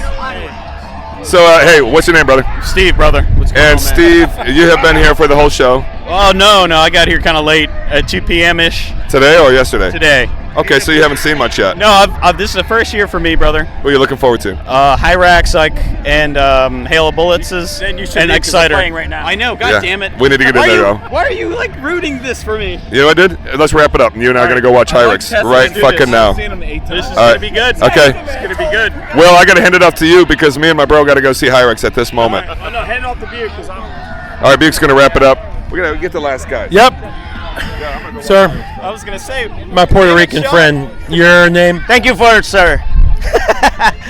What's your question for me? Your name? Ariel Lopez. Oh, no last name. It's okay. No last name. No Why last not? Ariel, puñeta, Ariel. Do I have the key? Is this your first Deathfest? No, this is my 5th one. What do you think of the lineup so far? And how long have you been here? Freaking awesome. I'm here since Thursday. Okay. Who are you looking forward to seeing, or who have you been excited to see so far? Definitely Exciter. I was a fan since 20 years ago, and Halo Bullets going to be great. Obviously, Nuclear Assault, the mosh is going to be killer. Dude, yeah. I'll see you there. You know it. I just want to say that Ariel is one of my brothers, of my many brothers of metal and beer. This guy is a crazy beer nerd and a metalhead. I'm trying my best. Yeah. Well, that's it. That's the Metalheads podcast update from the parking lot. Hold on, we have another Metalheads podcast member here. Just say hi. Hi, I'm John. That was John. Okay, we'll see you guys later. John, what are you drinking? Yeah, John, what are you drinking right now? I'm drinking a double duck pin by Union Craft Beer in Baltimore, and it's excellent. Thank you, Will. You guys cannot see right now, but John is a impeding force in his boonie hat. Yeah. That's the best hat. I know. Yeah, it is. You make fun of. You know what John said yesterday? Only a Giants fan would realize it looks cool. John says you realize it looks He wishes he ridiculous had now, Giants. but you wish you were in I this had it at hat. home, trust me. Okay, so that's Metalheads podcast parking lot update 4 or 5. Who knows what we're up to now? So I'll talk to you guys later. Hello, this is the Metalheads podcast, and I'm here with Buke, John, and we're going to interview Atrophy, old school Atrophy, the band that I was most excited to see the entire Maryland Deathfest. Well, you're how old now? 43. Yeah, 43. So this is going back to like 20-year-old Will. Oh no, probably like 17-year-old Yeah, Will. you never thought you'd be fucking sitting here. 23. Yeah, I was 17. Absolutely. What do you have in front of you now? So I got four members actually here, and they should introduce themselves. So introduce yourselves. Ryan Zimmerman. And what do you do with the band? Singer. Yes. And we have to introduce because it's audio. Tim Kelly, drums. Rich Olson, guitar. James Gulata, beer drinker. And he also plays bass, by the way. Oh wait! Here's the other guitarist. Yep. Hey, what's going on, man? How you doing? So state your name and what you do in the band. I'm Casper. I play guitar, and I do bongs. Beer bongs. Beer bongs. Regular bongs. Yeah, bongs. Yeah. I have to say, I was really. I have to say, I was a little disappointed at the end where you guys were like, "Oh, we're gonna play beer bong," and then like, "Oh, I got cut off." Like, really? So, truth be told, I brew beer for a living, so I was really hoping to hear beer bong. We were gonna do it either way, and then they just wouldn't let us do it. We were just gonna do it. You just run out of time. Yeah, they were just like, no more, you know. And we didn't want the other band to have to suffer while we played. Well, yeah, and exactly, that's a classy professional. Yeah, exactly. The thing is if you have 10 bands go 4 or 5 minutes over a piece, next thing you know, you're an hour behind. So the promoters, then they get in trouble, they get fined or whatever. You know what I mean? Right. So that was the point in that. Even though in beer bong's a minute and 30 seconds or whatever, I think we could have pulled it off. I'm sad. I wish you would have pulled it off. I know, I'm sad too, man. I'm sad too. Last show we played, they You got beer? yeah, I think the last show we played, we made the choice to play beer bong and we didn't play Preacher. And then everybody was like, oh, I can't believe. And they were pissed that I didn't. Because I'm like, you got to do beer bong. You know, how could you not do beer bong? But then they're like, why didn't you do Preacher? And I'm like, you can't win, man, you know. So we did a lot of stuff tonight. We got I think 11, maybe 12. We got 12 songs. Or I think 11, yeah. You got to hear that like that, man, definitely. That's one of my favorites, Slip Through the Cracks. Yeah. You know what I mean? So. No, it's obviously the crowd reacted. Yeah, no doubt. We love it, man, and we love their support. And what we're working on is new material. So, me, as far as a new guitar player, I just can't wait for the new album to come out. So, it's in the works, man. We've all got new songs that we want to work on and lined up, and because these guys they've really dedicated themselves to really trying to play the way it was played by the other guitarists, adding their own flair and squealing some cool stuff and doing their thing, but they're really trying to be true to what the other guys did. But I think for the new album, they really want to show what they can write and what they can do. And and James and I and Brian will still keep it the old Atrophy cool thing. So I think it's going to have a really cool blend. It's because they know, this guy, he sang on our first demo. I mean, he's been a buddy of ours. The Chemical Dependency demo, he's doing backups. That first demo came out when? 80. I was 4. No, I'm not saying that for to knock on you guys. No, I'm not saying that to be on a knock. But did you guys think you'd be here in 2016 still playing Deathfest? I thought back then we would still be doing it, but then when everything got cut short on us, and we couldn't make money, and the record company, grunge killed us, and we're almost like angry at like Nirvana for ruining everything. But how could you be angry at someone for writing songs and making millions of dollars and people loving it? And I actually liked it. It's like there's nothing wrong with that music. We didn't have to die because of Nirvana. Yeah, exactly. But for guys who did kind of destroy. Yeah. But for guys who've been in this for almost for longer than a couple decades now. Is there anything you wish you would have done differently then from where you're at now? No, seriously. Probably would have tried to keep our contacts and people that we met. On my end of it, I thought it was going to be there forever, and I kind of lazy, I guess, when it came down to it. So we're going to be up on our contacts and our fans and try to just stay in the limelight, even if we're not doing anything, we're just writing. We're going to go on Facebook and just say hey to everybody. And talking to Will, the surprising thing that got me with him is that Will's like, these guys, I love them, and all of a sudden they were just, what the heck happened? So what do you say for those couple years where you guys were just gone? Couple years? No, okay. I'm being nice.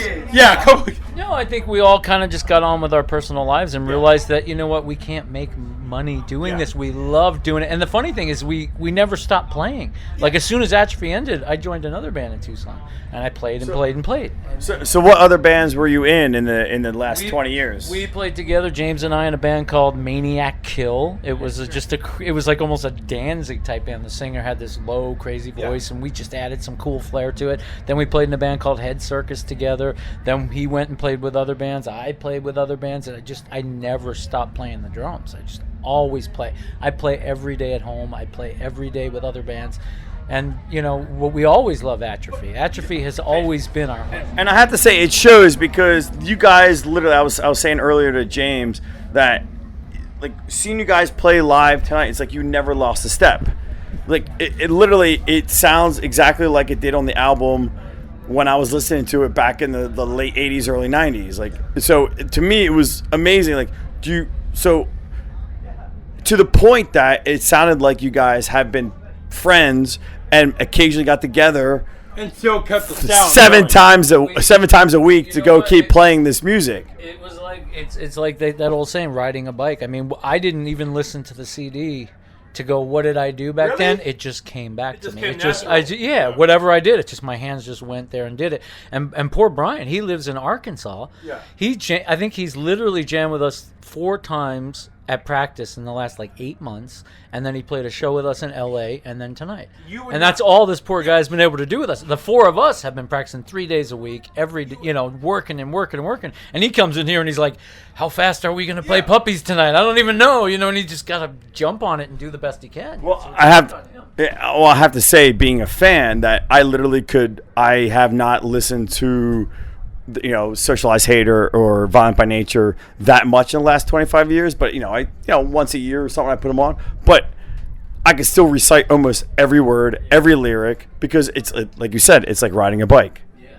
But let me ask you this: when did you guys realize that, it's time to, as Will said, get back on that bike again? We were forced into it. Really? James made us. I think we were forced into it. I was pulled out of retirement. Coerced? They, Coerced. Yeah, you don't think? I'd say coerced. Yeah. Really? Because we all wanted to do it. Yeah. Had got a little push. Had Maryland Deathfest reach out to you guys for a couple years now, and I can elaborate on that a little bit. What happened was I joined a little band in Arkansas, and I specifically asked them not to put my name on anything. Mm-hmm. I said because we were doing covers and whatnot. And anyways, a guy got in touch with me. He saw my picture, contacted my drummer, and it turned out to be this guy named John Thomas. And all actual reality of it is he is responsible for us getting back together, because he's a rabid fan. He contacted Tim and said, he said, he says to Tim, he says, "Well, if we could do it, if I can get everybody back together, would you guys do it?"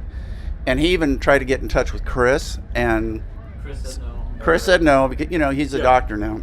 So he's doing his thing. So I called Tim and I said, "Who is this guy? And does he mean any harm?" And he said, "Well, no, he really doesn't." And I said, "Well, would you want to do a couple shows?" And I said, "Yeah, we could do that." I said, "I still think I can do it." What spurred him on, though, is he was like, "Would you guys ever do a reunion?" And I said, it just can't happen. I said, I haven't spoken to Brian in 15 years or so, a long time. We just haven't talked to each other. And I said, but I would do it in a heartbeat, because I love Atrophy. I'm still playing the drums. I would do it in a heartbeat. And that just set him on fire. And he said, "I'll find Brian. I'll find everybody. I'll ask everybody." And I'm like, "Okay, go for it, dude." Tim, interesting point with that. How did you guys avoid the bad blood that seems to... It's still there. There's no bad blood. But how did you guys seem to avoid the bad blood that seems to come to the surface with bands who have a long history? I think you actually it kind of goes away after a while, because when you're in your teens, 20s, there's a lot of testosterone in a room. You guys are competing for attention as well as women and other things like that, and I think that does play into it. As we get older, the little shit, it doesn't really matter anymore. Experience, you mature. Right, and you mature, and I think it's more about the music than it is me or him or any of us. And I think we know as a combined team we can accomplish what we want to accomplish, and that's there is still quite a few fans as well as new fans. So I think that's the bottom line. And I remember telling John, I said I would never. He's like, what if Brian doesn't do it? And I said, we can't do it without him. Because you can't. It won't sound like Atrophy. It will not work. So, in 2016, you guys are playing Deathfest now. Was there ever a point where you guys were like, "Yeah, guys, we're getting called back to Deathfest. People want to see us. Let's do something new." Like, does that push you guys to come up with new shit, or like a second breath, like for the band? Yeah. Actually, a lot of the fans that we've seen on the shows we've done are younger kids. Really? They're like in their early 20s. No, I'm not knocking on Will. And a very young kid today. Yeah. I'm not knocking on Will, but Will being in his 40s, you guys were his number one band coming here. Like last podcast episode, we did our top 3 bands we're looking forward to. You guys were his number one. That's what I heard. There was a guy from Florida that came all the way out and said, "I'm just here to see you." Some guy from Costa Rica said, I didn't drive. I came all the way here just to see you. And it's just like, holy crap. Does stuff like that, guys, like maybe make you guys think like, hey, you know what? We could still do this again. Not make a living off of it, but like we could put something out for people to like. Right. And I think that's what it is. It's about the fans. And I think that's what pushes us. I mean, there's a lot of Rabbit fans. I just spoke to 3 gentlemen from Mexico. They flew here just to see us. That's crazy. Exactly. That is awesome. And when you hear that, You know what? You talk about humble. That's right. That's and an amazing feeling. It They is. came for you guys. I just had a guy stop me and he said, "You were my inspiration. You're my number one singer." And I'm like, "Dude, there's, come on. Come on. Yeah. That's ridiculous." But, it is to him. Yeah. To him. Yeah. Right. And so it is. It's very inspiring to have people like you, and and I just have to say thank you to all our fans, because this is what it's all about. Is you guys? Truth is, the honest truth is, you don't do it for the fans. You're really doing it for yourself, because like it. you Of course. love Of jamming, course. and then you find 4 or 5 guys that you just click with. And then the fans love it too, so that inspires you to keep doing it. But really, I do it for myself because I just love it. But Tim, for those years when it was kind of, for lack of a better saying, you guys kind of dropped off. Yes. Was it hard to kind of keep it going? You know what? People still know us. Was it hard for those years? Guys, we have to keep on, almost in a sense like anvil. If we keep on putting this, we keep on grinding the stone. People will. I believe Tim, a guy named Jim Gibson, and James, they got another singer after I left, and they tried to carry on for a while. It wasn't Atrophy. It was, but Chris was gone. Brian was gone. We were a local Tucson band all of a sudden, and I was just like, and then I quit. I was like, I'm not doing it. That was one of the big points that you made, Will. You're like, this is the lineup. Well, most of it. Yeah, but, most of it. Yeah. You're like, this is Atrophy. Yeah. This is it. And we tried to keep it that way. I mean, we wanted at least 3 original members, and I think that gives us the sound, and I hope that I don't know if you guys would ever do it with another drummer, but I would never do it without Brian. I would never do it without James. You just can't. You can't do it. You can't just go out there and play covers. Yeah, of course, it's not the same. It's not. I mean, James wrote so many of these songs. A lot of people think Chris wrote a ton of stuff, but we all wrote it together. I think the record company just kind of fell in love with Chris and just thought he was like a genius and wrote, and he was great. So he's like Steve Harris then. Well, yes, but I think Steve Harris actually does write just about everything. So, hey James, let me ask you this: when those his name over everything. I mean, he's all over that CD. James, when those rocky middle years were happening, did you ever think, I'm just going to throw in the towel, I'm just going to stop? I threw in 4 or 5 towels.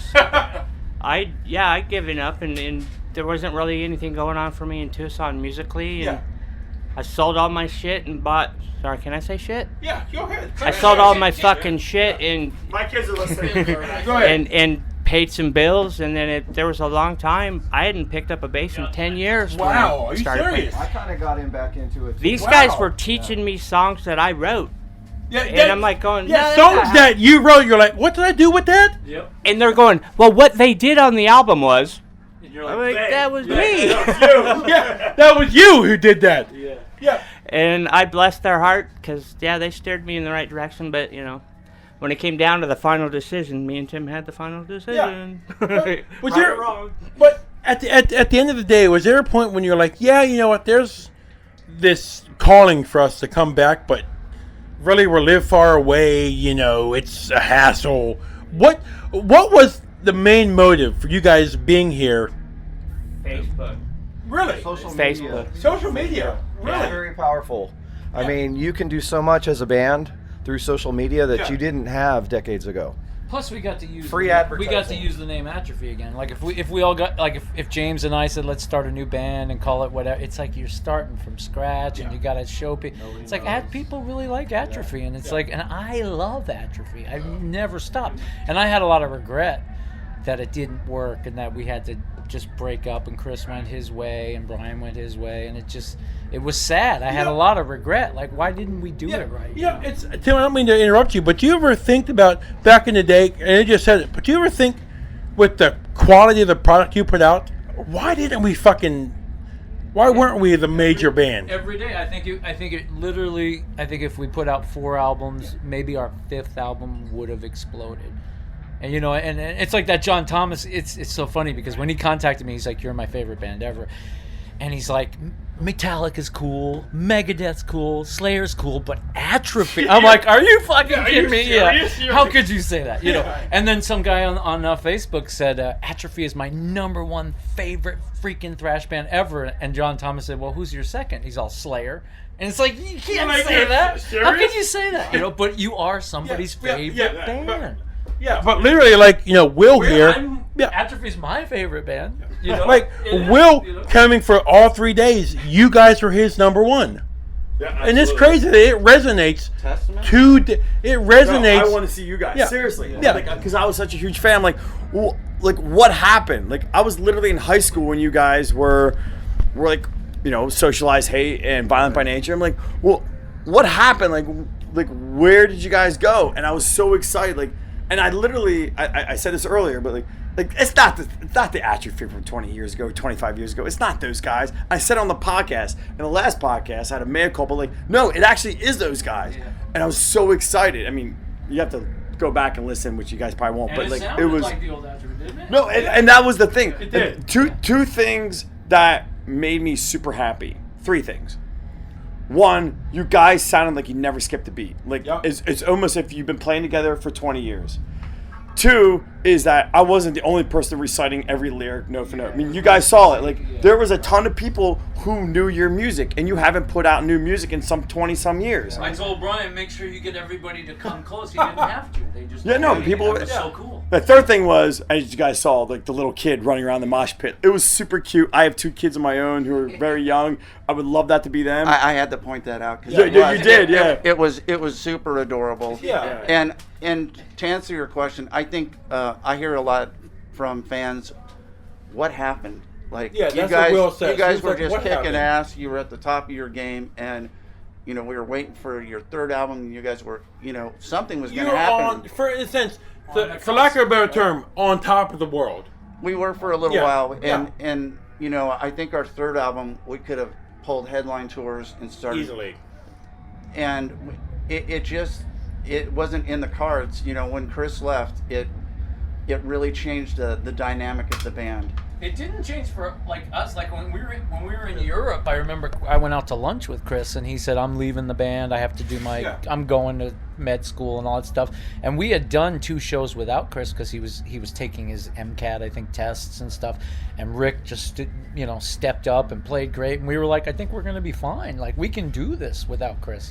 We love Chris was awesome. Don't get me wrong, but we were like, we can do this. And then when Chris left, we even played some local shows, and Chris came to the shows, and we jammed, and we had Jim Gibson, I think, playing at the time. But then the record company just kind of said, Chris is gone. How could you guys, how can you go on? It's like, well, easy. We can do it. What's interesting nowadays is that, now we have Bandcamp, and now you have iTunes. You could be anybody. I could record something and put it on iTunes if I pay them enough. Plus, there's no record company anymore. Right, yeah. Exactly. So you can just do it on your own, and that's the difference between what you guys were saying earlier about you didn't have social media back then. You have it now. Social media pushed you back into this. Now you have Bandcamp, you have iTunes, you have all these self-recording, self-promoting, self-recording things out there. Another interesting thing is that back in the day when we were touring with Sacred Reich and Coroner, we were playing for fans, and we were trying to prove ourselves. Korn is awesome, Sacred Reich's killer, but check us out. And we put on a really good show, and people were like, you guys were cool. I came to see Sacred, but you guys are awesome, and blah, blah, blah. But then after we stopped playing, 20 years went by, it's almost like we got more popular. Yeah. It's like, what happened to those guys? These albums were really cool. Where'd they go? I don't understand what happened. And it almost created more of a dynamic, But the interesting thing about Spotify and those music services, you could type in any band like you guys, and you search related artists. People land on you guys, and I think that's where we live in this age now. James and I were talking earlier. People find you guys now, and they're like, "Oh shit, who are these guys?" There's a kid that came up. We signed the set list for him tonight. His name's Nick, and he's 21 years old. I'm like, how do you know about how us? do you know us? And he's like, I was looking on YouTube, I was checking out other bands, and he did exactly related things, and he said, you guys popped up, and he's like, how could I not know about this band? As far as the okay, what happened was we actually put out another demo tape, and Road Racer paid for it. We went back into the studio, and I actually thought some of the songs were good. I didn't have a whole lot of time to work on the vocals. The vocals were kind of weak. We sent it off to them, and I think when that happened, I think we were going, oh yeah, that's, and they lost interest in us. And we were locked in for 7 albums with Road Racer. That's crazy. And if they dropped us, who gives a shit? Yeah. I mean, I actually thought that it was a golden thing. I thought the third album was just a done deal, and we just sent them some music, showing them like what we're working on. We weren't like, this is ready, this is done. We were just kind of showing them what we were up to, and they just looked at it like it was a done masterpiece, and they didn't like it, and it was like, well, this is just shit we're working on right now. So they were looking for more like a finished product. Finished product. When you're on fire, and this is the record label's fault, they push you a little too hard sometimes. I've heard. And what happened was we had some unfinished music that we were still working on. We went in the studio, and like he said, we just laid it down. And instead of saying, this is good, you guys could use this or use this, they didn't support us. And I think, in all honesty, I think we were a little hurt by that. Yeah. Because Monty Connor, Monty Connor was the owner of Road Racer, and he was one of our hugest supporters in the beginning. He just loved our band, and the other dynamic is music was changing then. Nirvana was coming out. Yep. You had a whole new sound. Korn, right, and it really and all that stuff. And I think people kind of stepped over a little bit. They were like, "Oh, this is cool. This is heavy. It's different." And everybody knows who's of our age. The music changed that day. It really did. And I blame Kurt Cobain for it. Just kidding. But as James, I got to ask you guys a question, because James mentioned this earlier. What do you guys credit? Because I've seen so many bands from decades ago say the most brutal stuff about other members. Why do you think you guys have been able to avoid that? Yes, you may have dropped off a little bit just because life came up, but you guys haven't sling shit about other members. Because before we were bandmates, I think we were friends. Yeah. Lovers, And in all honesty, I used to look forward to going to practice. I used to look forward to going on tour. It was a life experience. When you share that with somebody, it's an intimate thing. Yeah, of course it is. Of course not that way that James just expressed, but it is. It's a very intimate thing, and you have to love that person. And one of the big things is I think we've always supported one another. Yeah. And I think that's very important. And I spoke to Exciter about this over breakfast one day, and he said, we had our little falling out, but we're better friends now. Yeah. We have kids, we have grandkids, and that's Have you guys ever had that really humbling experience when like a big name band came to you guys and they're like, man, you guys were our inspiration back in the day. We love you guys for what you guys did. No one's ever done that for us. I wouldn't say it was an inspiration, but they've told us that we kicked ass. Yeah. When we played in LA, Exciter was pretty excited that what we did. That's awesome. Well, I'm sorry. You know what? For us here, for us here in the podcast, again, I speak for Will. He loves you guys. You guys are his number one. It's an honor to talk to you guys. What will, as we finish off this interview? Forward. Yes. It's a new album, possibly. We're hoping. Yeah, we're hoping that's. We're really excited about work. Like Brian wants to work on some lyrics, and he wants to write with us. He doesn't want us to just send him. Like, here's 4 songs, they're done already. Throw some lyrics on top, Fit lyrics in, yeah. Right. And I think, Rich is new to our band. He actually used to practice 2 doors down from us. Fuck you, Rich. You're on the right. But one of the things I've heard from the fans is they want the old school sound in today's world. Yeah. Because for some reason, it seems to have gotten lost in music. They almost want a shitty recording too. It's like don't be all polished. Don't make it all overproduced. Like just do that socialized hate recording. It's like, well, we kind of want it to be a really killer recording. As musicians, you always want to get better. Yeah. And I think a lot of bands, and that's one thing I will say about Testament, they've always remained very heavy and true to their era. And I think that's one thing I want to try to... Does playing like a death fest like this and seeing all these people, does that like stoke your guys' fire more? Like, hey, look, there are people here who want Absolutely. Absolutely. I mean, did you guys recognize, like when you're on stage, I know you're playing and you're concentrating, but did you guys recognize when you were on stage how many people were like singing along and how many people were like raising their fists at the right time? I can tell you right now. I was telling these guys we were playing, and we did "Right to Die," and there was one blonde hair guy out in the crowd that just went, "Thank you, thank you, thank you." High fived his buddy. They high fived two other people, and they jumped in the pit, and that you could I caught that was his favorite song, and we played it. And he's like, yes, like, and he just loved it. I saw him in the pit, and he was just like so happy, and it was like that makes me play so much better. If I have one person come to practice, I play 10 times better because I get to play for somebody. You know? Gentlemen, we look forward to what's going to happen for you guys next time. Truly, it's an honor to speak to you guys. For Buke, for the Metalheads podcast, and Will, we're signing off. Thank you guys. Super, super big pleasure. Thank you. Hello and welcome to day 3 of Maryland Deathfest. My name is George. This is Will. John. Jay. And closing out Buke again.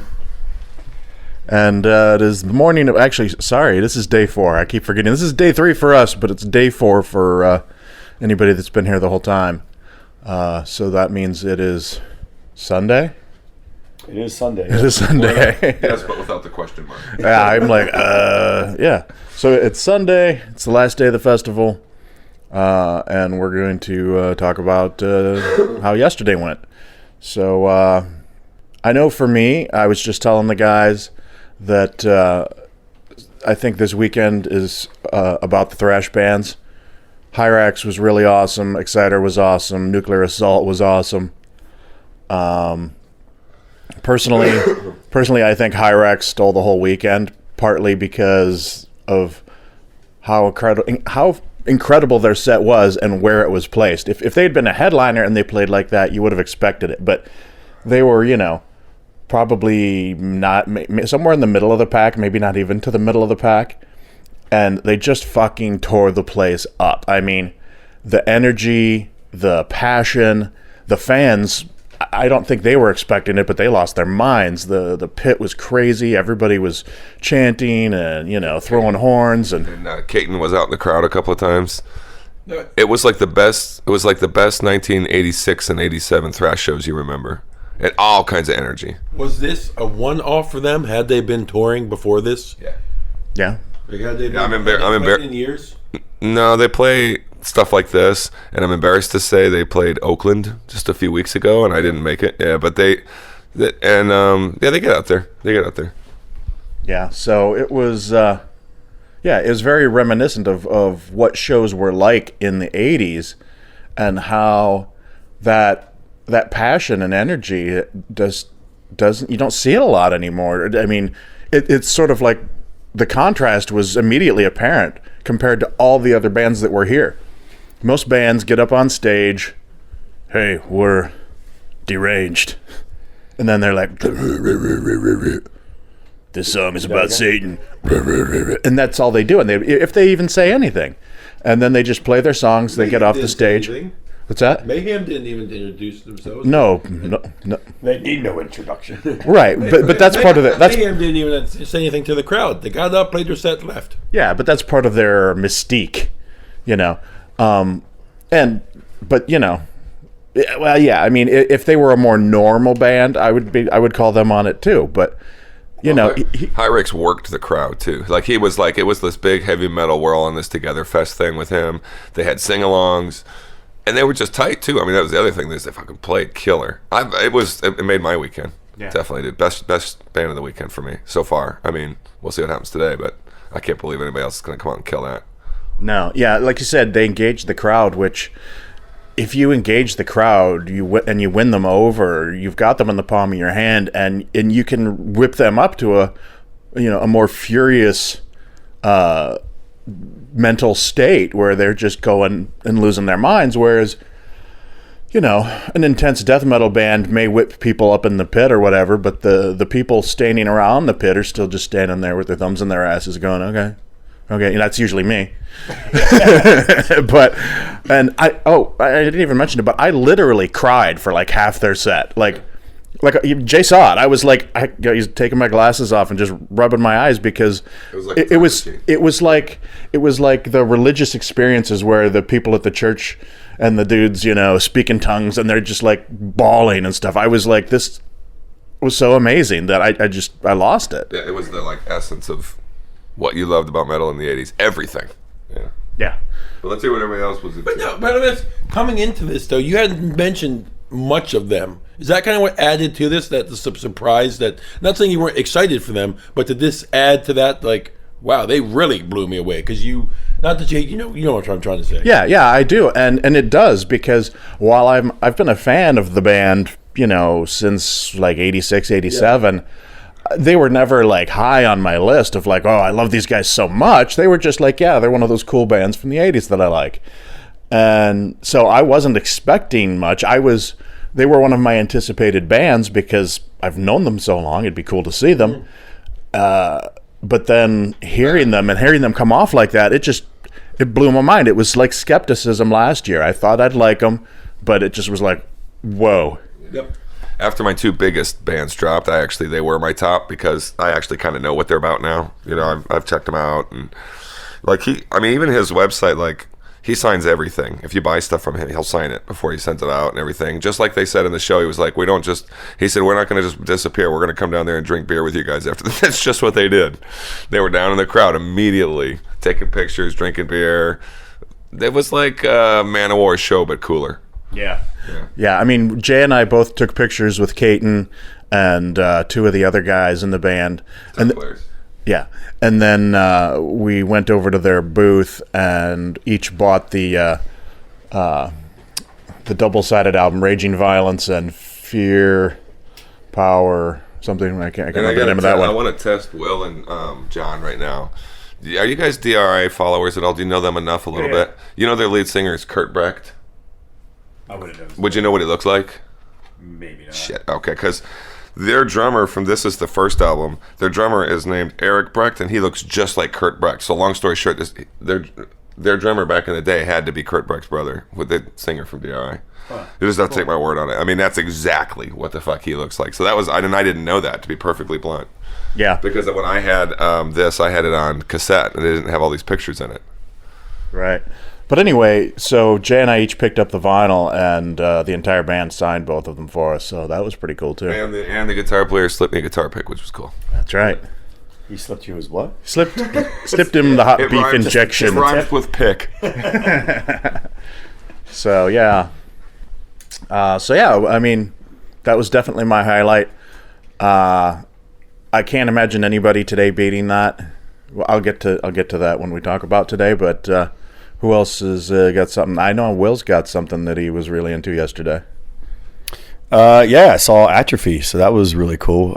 They were, they were around back in the '80s, late '80s, early '90s. They had 2 albums, Socialized Hate and Violent by Nature. Very social conscious lyrics. Dealing with like animal testing and nuclear war and warfare and all kinds of stuff, drug addiction. But they haven't played really together in like 20 years, except for the last couple months. And we had a great interview. John Buke and I talked to them for a while, and we went backstage to their trailer, and they were just the nicest dudes. Nice is an understatement. Yeah.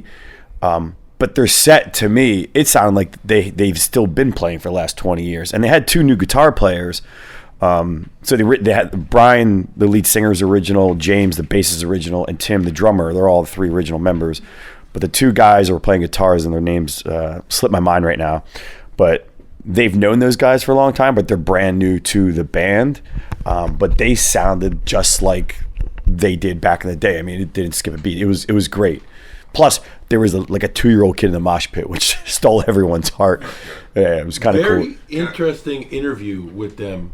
Go ahead. I want to ask you guys both a question though about the interview, because you were back in the trailer. Like, how are the artist accommodations? Was there food and beer stuff for them, or what was it like? Didn't look like there was any catering at all. There was a little table in the corner. It's you know with trailers that you see at construction sites. Yeah. You're walking back through them. There's 6 of them. Each band has their own.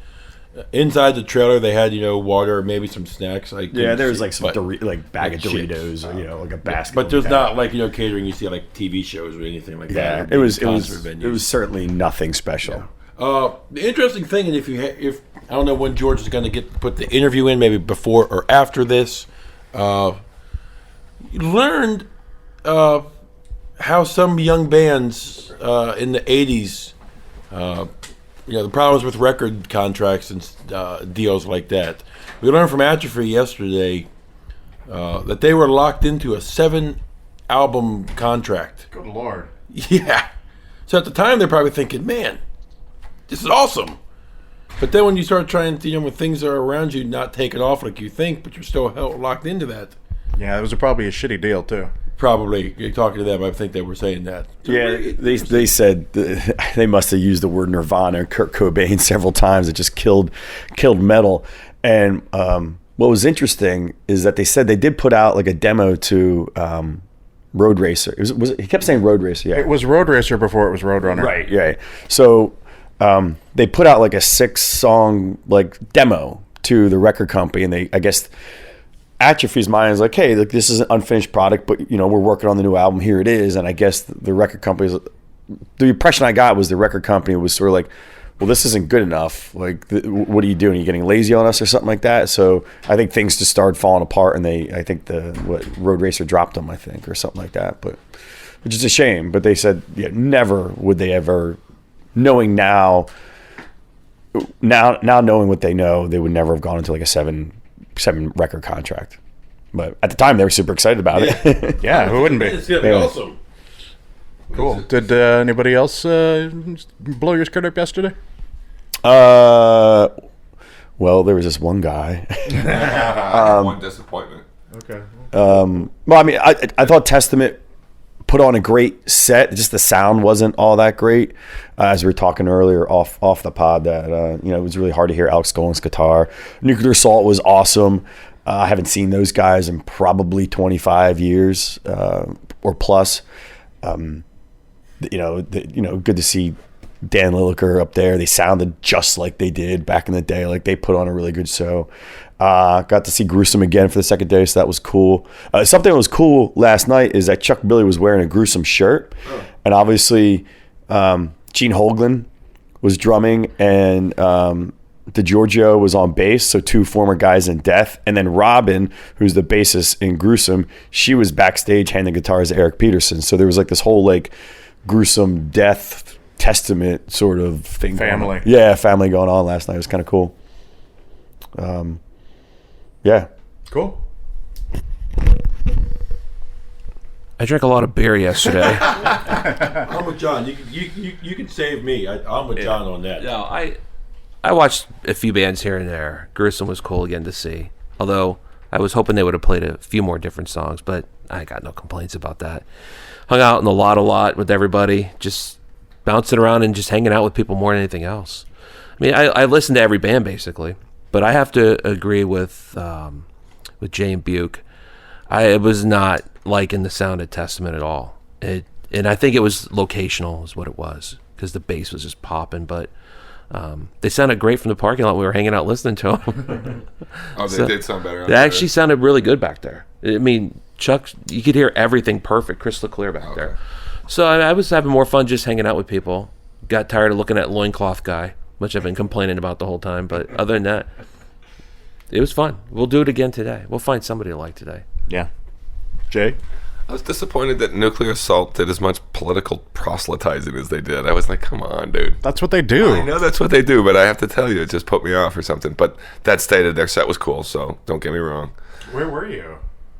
Sometimes out at the car. I probably caught 40% of that set. Oh, okay. Yeah.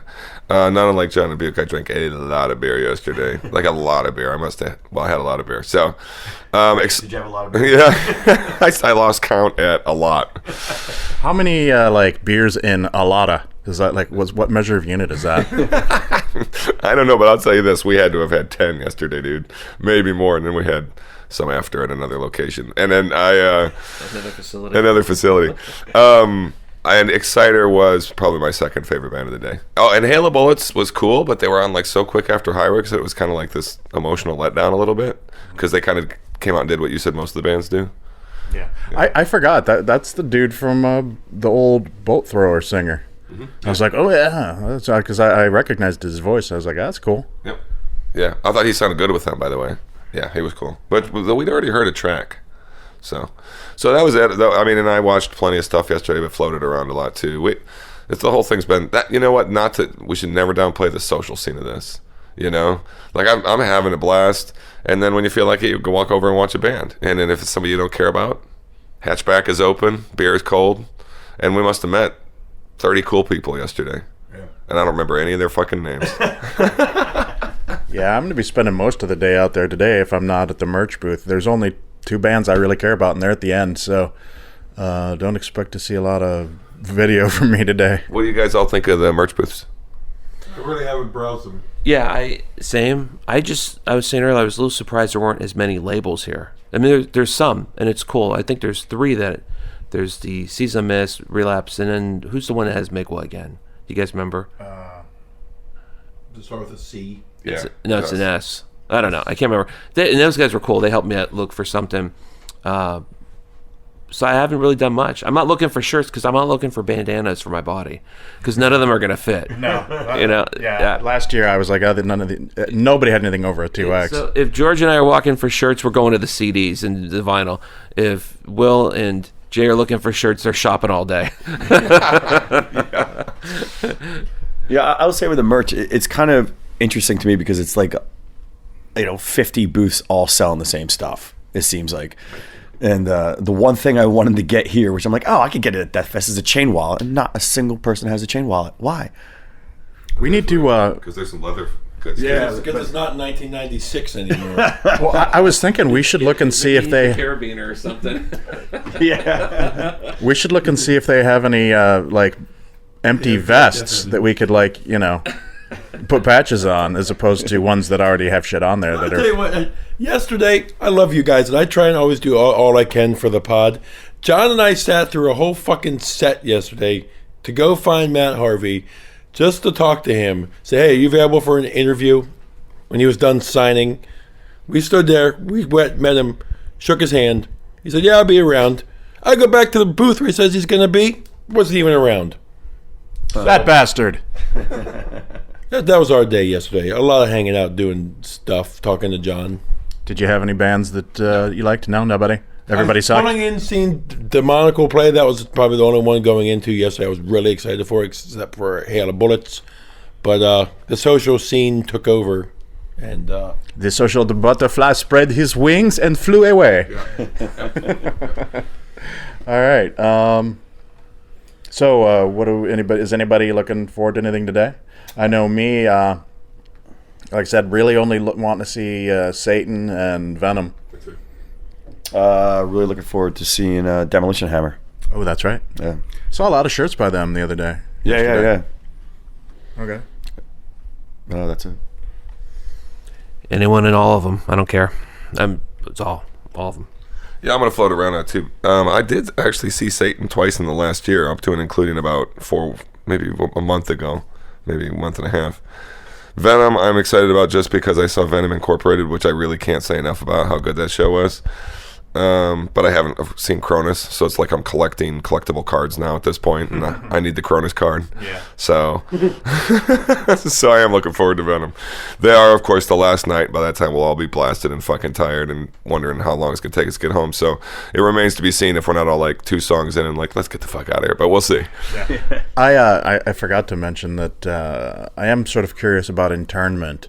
Mark was like really big on them, and I was listening to them, and they're actually pretty cool. So We'll see if they actually sound good here. A lot of the death metal stuff just sort of turns mushy here, but You know, I have one other Deathfest fact too, which is just that I took my shower. We have been showering when we get home, but I showered this morning instead of last night, and I was waterproof for about 30 seconds because of all the fucking sunblock we're using. Buke, anybody today?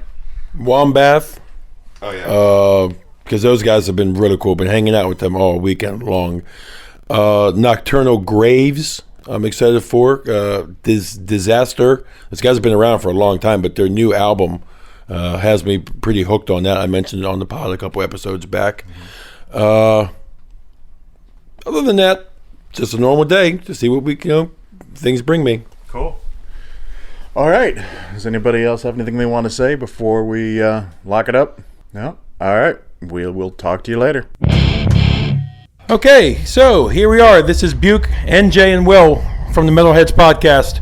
It's an honor that we have these guys right now. I can't believe we're actually speaking to them. This is the incredible Satan right here, closing. Have them introduce themselves. We will, but they're going to be one of the last bands closing out the lot here.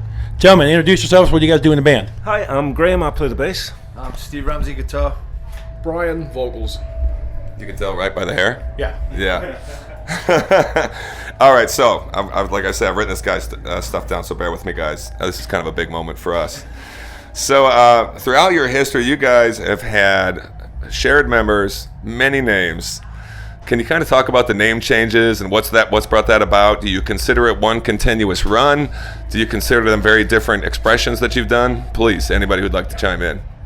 I think the first name change came about because we got the first album, Caught in the Act, although now it seems to be like a legendary album. It was the two places that we were playing the most were England and Holland. And the two main magazines in England and Holland, Kerrang and Oddshot magazine, gave us very mediocre reviews. And because we were young and naive, we thought we were doing something wrong. And we changed the name. We thought the name was connecting us with black metal and death metal and Satan and all that. And we never really had anything to do with that. We just thought it was a cool name for the band. And then it's the best. It's the best name.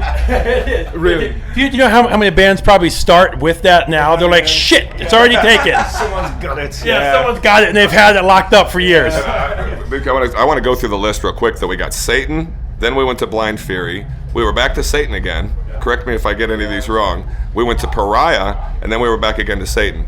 Did I miss one? And we're going to talk about Blitzkrieg too. It's basically the same band, just we moved a few members around. The core of the band was virtually the same through that era, you know. So. Which one of my questions was, who came up with the name of Satan? Because that is like the heavy metal copyright of all time. I came up with the name and the logo when I was at school. Like about 14, 15 at school, and I had it written on the back of one of my workbooks at school. This is before we even learned to play guitar. you were just drawing logos out and stuff. Yeah. Man, okay. It's just amazing to me that name, even back then, was not taken yet. Like, that's crazy. Well, judging by the amount of problems that we encountered because of that name, I can understand why. And I'm sure you guys' parents are all accepting and loving of the name, and they're like, "Oh man, that's great." Yeah, the school was saying, "Yeah, come on to play at the school." Yeah. Even now, coming through customs, you guys are. Are you in a band? They go, you guys are in a band, right? Yeah. Okay. What's the name of the band? Satan. Oh. I have to tell you, there's a sign outside the door. It says Satan, and I was like, I don't know, it's going to get kind of sketchy, you know what I mean? Yeah, who are we about to walk in and see in here? Brian, if I can focus on Blitzkrieg for a minute. How has, and forgive me, Metallica's cover of Blitzkrieg affected you in any way? How do you feel about it? Well, it's kind of a double-edged sword, really, because on one hand, you have people that think that it's a Metallica song, and that Blitzkrieg are doing a cover of a Metallica song. Yep. And on the other hand, you have the attention that it brought to us. So it's kind of weird, and musically it's wrong. Their version is totally wrong. Even though I spent quite a while on the telephone, telling Lars what the lyrics were and what the chord progressions were, they still got it wrong. But it's Metallica's version, and it's a great version. I mean, what can you say about it? It's they've done it. They've done a lot of other songs. they've made it their own, and that's fine. I'm quite happy with that.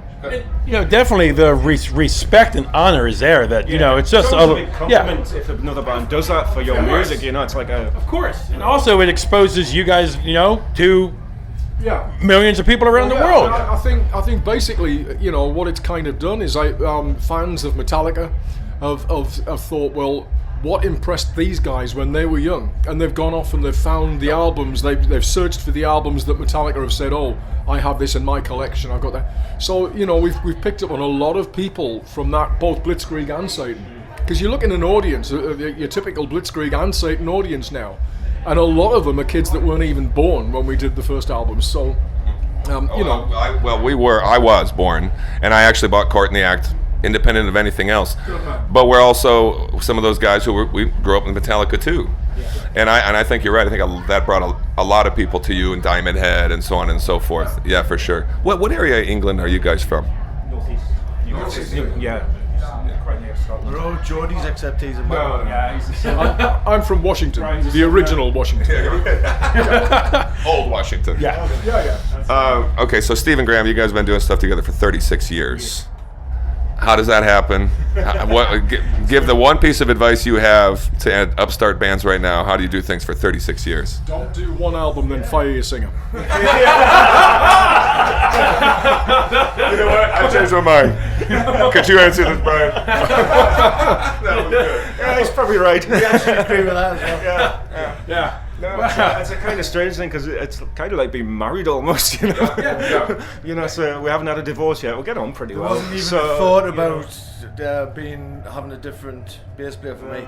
It's kind of one of those things we moved on and did stuff with Skyclad, you know, and all through that we've just stuck together, so we just get on. And I'm sitting to you guys at 33 right now, and it's crazy to even think that you guys have that history, you know, like that. When bands now can even make it a year. Yeah, that's right. It's remarkable. So you guys are doing tours. You're doing festivals now. Do you feel you're bigger than you were in '83? Definitely, absolutely, yeah. Especially worldwide.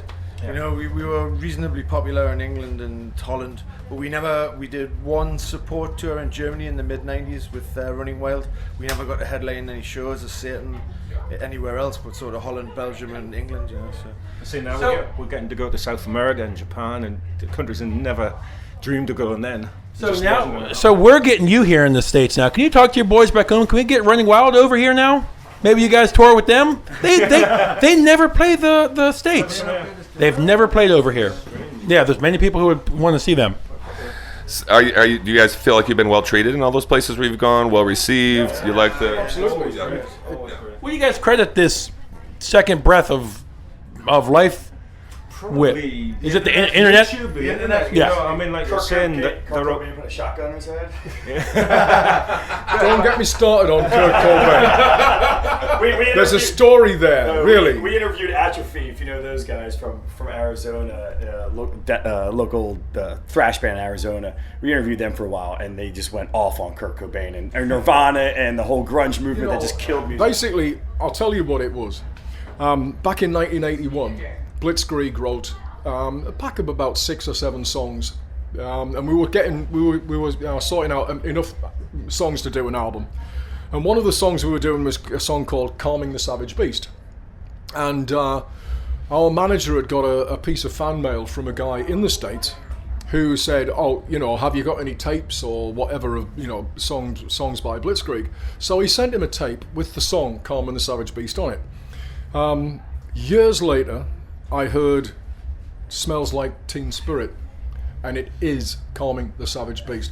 The guy that we sent the tape to was Kurt Cobain's cousin. The bastard stole. Absolutely right. Oh, that's a scoop right here, dude. Wow, just like I got a scoop. That is crazy. I'm assuming you've told the story before many times. Absolutely. Yeah. And it annoys the fuck out of me. Yeah. And he didn't even have the common decency to stay alive long enough for me to sue him. I was going to say, maybe if you would have worn flannel, you know, you could have. That's why you missed through the door.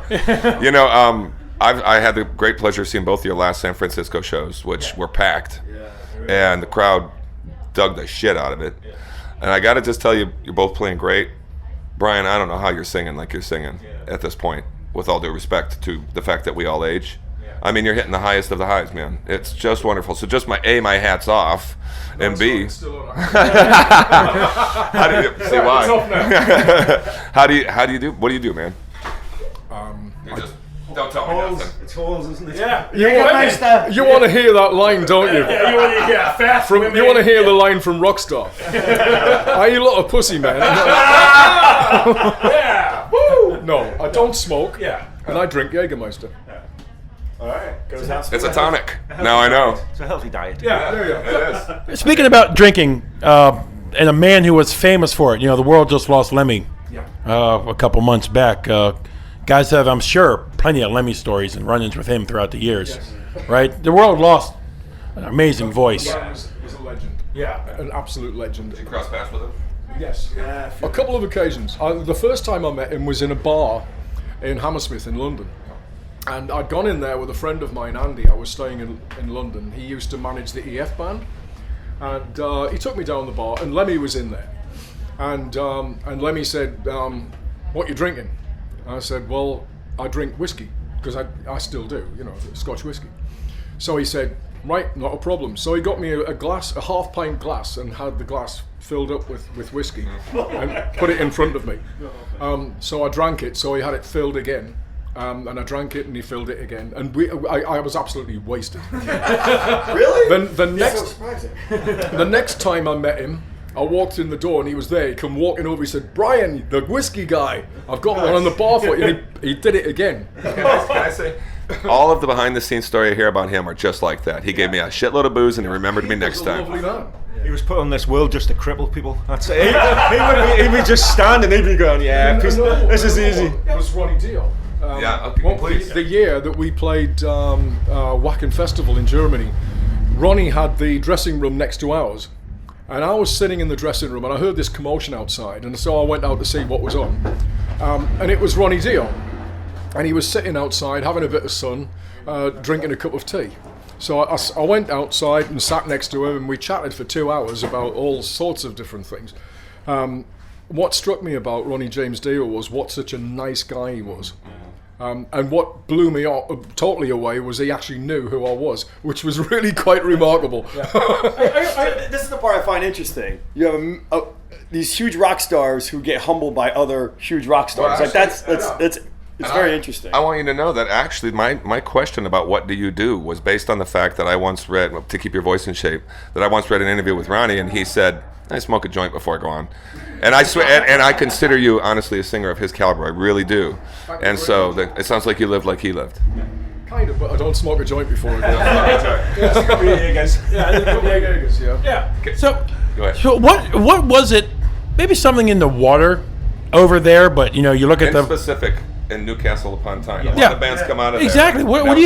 What do you think it was about that time? Because you see all these pockets around the world, like the Swedish death bands, the American, Florida death bands, and then your area. What do you think it was about that time that was just breeding bands and artists? And a couple of things. We've got a venue, Newcastle City Hall, and every band that toured the UK would play there. So the Scorpions, the Priest, Rush, all those bands would play there. So we had that for starters. Every band we could go and see. So there was a lot of influence of that kind of music there, and it was always packed. And I think most of the bands that you hear from the new wave of British heavy metal are from really working class towns. What influenced it was the working classness of it.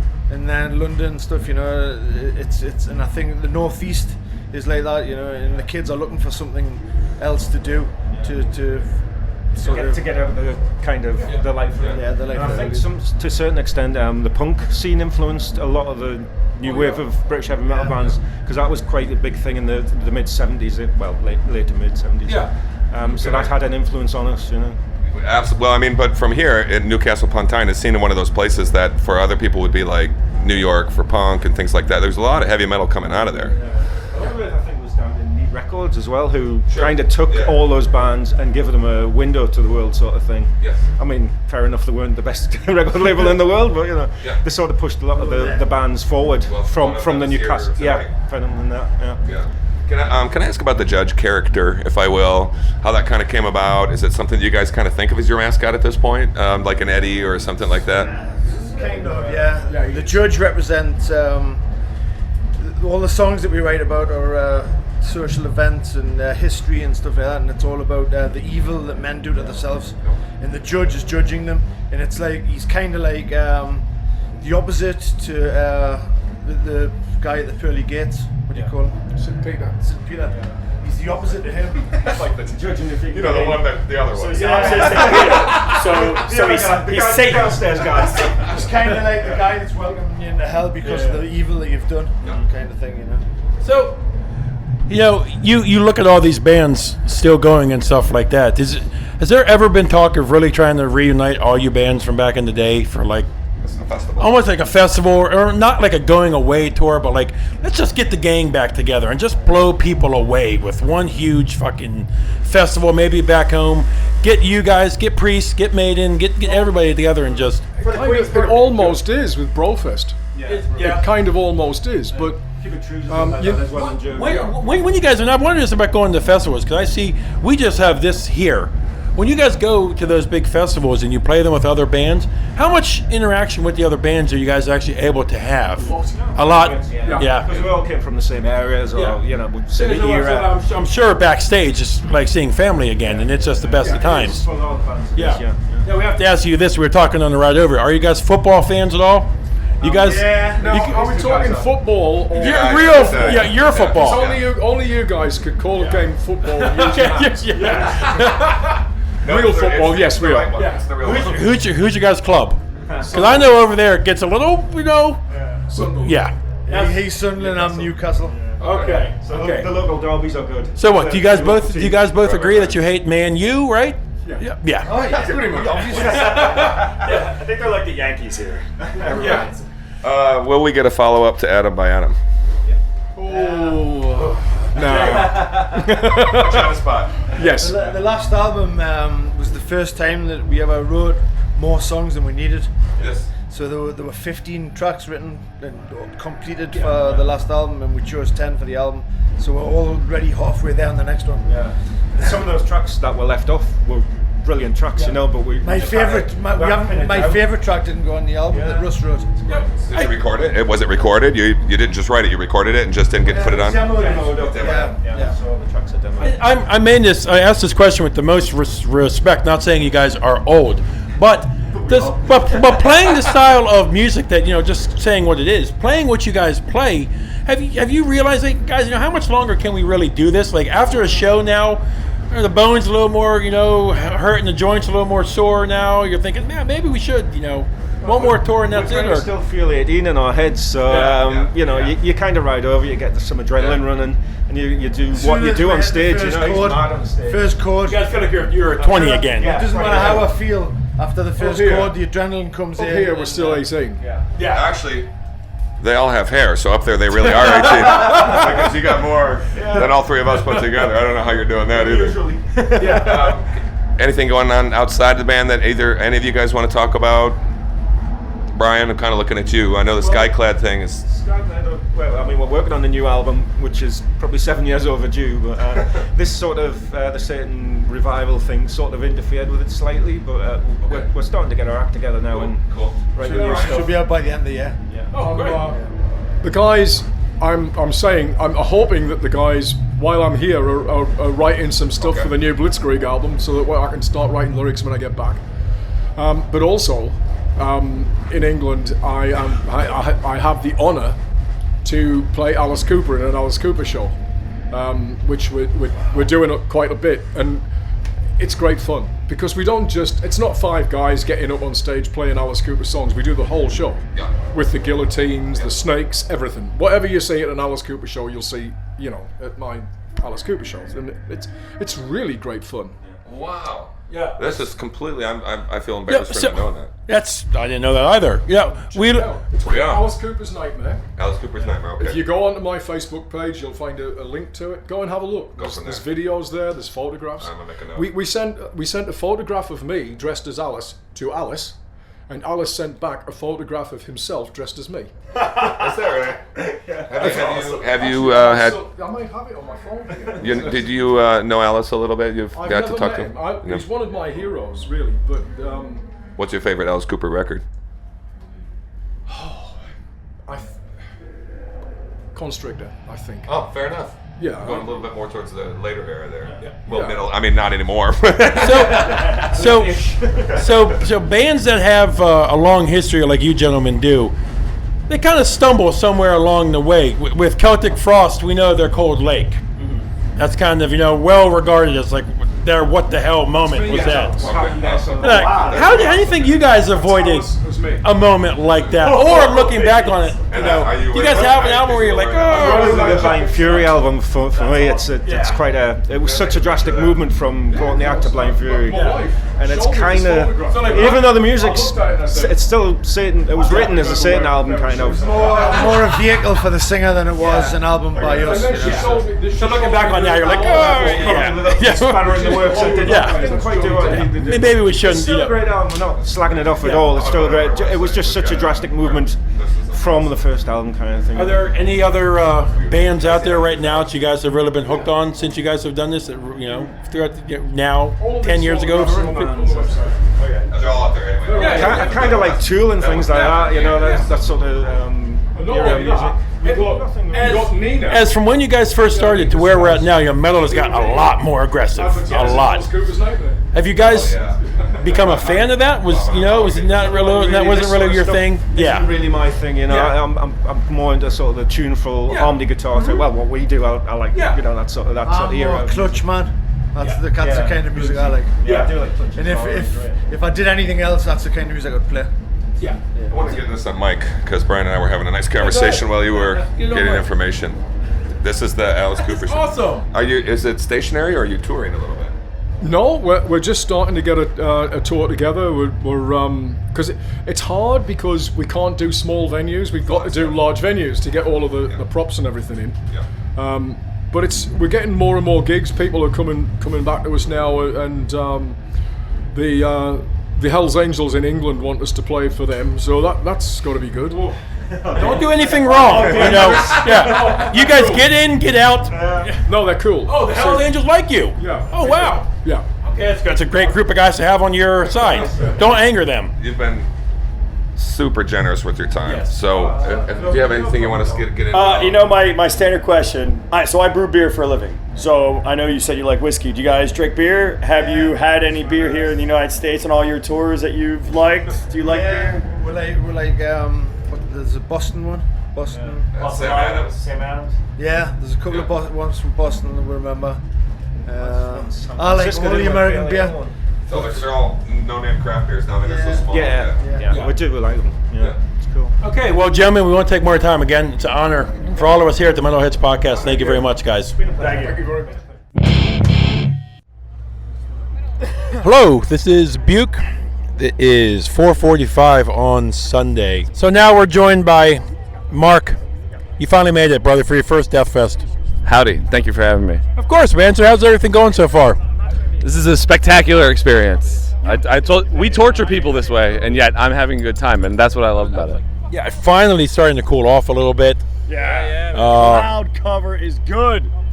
God bless the clouds. Satan bless the clouds. Bring on the darkness. We did a nice interview with Satan. Yeah, how did that go? Amazing. The women are just gorgeous. How are their accents? Very British? Very. Oh, Very. Heavy New England, yeah. Newcastle. It's like that's not even British. That's like what French Canadian is to the French accent. That's what Newcastle is to the English accent. Yeah. So extreme. And I heard you ask the most important question. Football. I did. All right. I did. They said what? They said one Newcastle, one Sunderland. Yep. Enjoy the second tier. Hold on. But my favorite. Enjoy relegation, right? And I know they're pissed about it. My favorite part of the Metalheads podcast to date is when you said to Tom from Allfather, "Do you care about football?" And he goes, "No, I don't give a fuck about football." He goes, "I care about heavy metal." And I was like, every British person you hear, you want to say, "Who's your football team?" And he goes, "I don't give a fuck. I care about heavy metal." And that was the coolest thing I've ever heard. Yeah. So, gentlemen, Dan's also here with us, and Corey, our friends at Never. From the Nine Circles, please check them out. 9 Circles podcast. These guys a very professional job that they do. thank you, sir. Well, you guys' new episodes come out every Wednesday, Tuesday, Thursday. Monday. Okay, We Monday. switched it around so I that we're picked not four. like- Yeah, I picked three. 1 in 7 chance of being We right. switched it around so that we're no longer shooting ourselves in the foot for listenership and publishing on the fucking weekends. But check that Nine Circles guys out. They're on Facebook. They're at Nine Circles. What's it? Co. See, look at that, remembering. If you like the Metalheads, you'll like the Nine Circles. I will give you guys credit. So, gentlemen, highlights of the day so far. Dan, I'll start with you. Really liked Announcement Pyre. Pulling in, they were awesome. Yeah, they were fantastic. Honestly, the guys in Wombbath who we both talked to Friday, fantastic dudes, and their set was awesome. That's really all I've paid attention to. We just had Disaster, but was not really paying attention. We had Shed the Skin, who sounded fine, but was not really paying attention. I'm a little disappointed in Shed the Skin because they sounded like they would have been awesome, but the audio was not very good. You could not hear the guitarist on the left at all. So the sound quality was not good, but I liked what they were doing. So, Wombbath, they sounded great, but I ran into the problem where they sounded great, but I kept wanting to get closer and closer and closer, but as they got close, the vocals, the range spread out more, so when you were on the fence, you really couldn't make out the vocals or anything like that. Mr. Corey, taking a relaxing break, leaning back after you spilled a beer in his truck. I spilled about a quarter of a beer. Yeah, it happens. It's better than the situation we got over there where there's broken glass everywhere. Kevin broke an entire bottle. Could you echo everybody? Kevin! Hi, Kevin. Well, I've been with you guys all day. I think I would echo the same. Denouncement Pyre was an amazing way to start the day, and Wombbath were as amazing as they were nice of people from yesterday. Yep. It's been awesome. It's been freaking awesome. Awesome. Will? Day 3, I was very excited to go see Denouncement Pyre. They're like the perfect kind of black metal band for me because it was death black metal and Black and Death, I guess you would call it. Yeah. So they were awesome. I actually liked them better than 2 members from Denouncement Pyre were also in the other band that was 2 sets later. But I liked them better. And then interviewing Satan, that was awesome. Oh, you and Jay did a great job. I was just sort of strap hanging, checking it out. But You asked your questions about the beer that you'll be hearing later. Yeah. It was a fun interview. Satan's to come up later tonight. Those guys, started in like 79 or 78. So what was really interesting to me is hear the guys from Satan, literally having oh my God, I met Alice Cooper. Oh my God, I met Lemmy. But you're up there. You're up there with them, and so it's really interesting to me to see. It's like Bruce Dickinson saying oh my God, I just met Rob Halford. Holy crap! Dude, you are like a Rob Halford. Yeah. You guys are all in the same league. So that part to me was very cool and almost endearing. That they're so humble. Dio, he was talking about Dio. He's like, Dio's my hero. I'm like, aren't you guys the same age? Dio may be younger than you. But it was great. That just to me it when we think about these metal rock stars and and they're just we hold them up on this pedestal, but when you physically talk to them, it humanizes them. Oh my God, you have this huge rock star. It's oh my God, Dio. I met Dio. It's weird. I'm not explaining this well, but it's it humanizes them to the point that's oh yeah, you could geek out about another huge international rock star, just they're probably geeking out about you. And that interplay between Alice Cooper. And what you'll hear on the podcast either earlier or later or whatever, but it was really that was my coolest moment. John? I'm going to switch it up and say that I like Denouncement Pyre like everybody else. Yeah, they were cool. I know you even said today nothing was really pulling you one way or the other. So and so I enjoyed going out there. Will said we got to go see this band, and I was like, let's go check them out, and I enjoyed it. It was good. Minus 12:45 in the morning, my chest getting just pounded hard, which was cool. Don't get me wrong. I just wasn't, beard up enough. So I have to say that when I went up to Denouncement Pyre and got really close, and just the bass was just hitting you in the chest, you're like, man, I just ate fish tacos.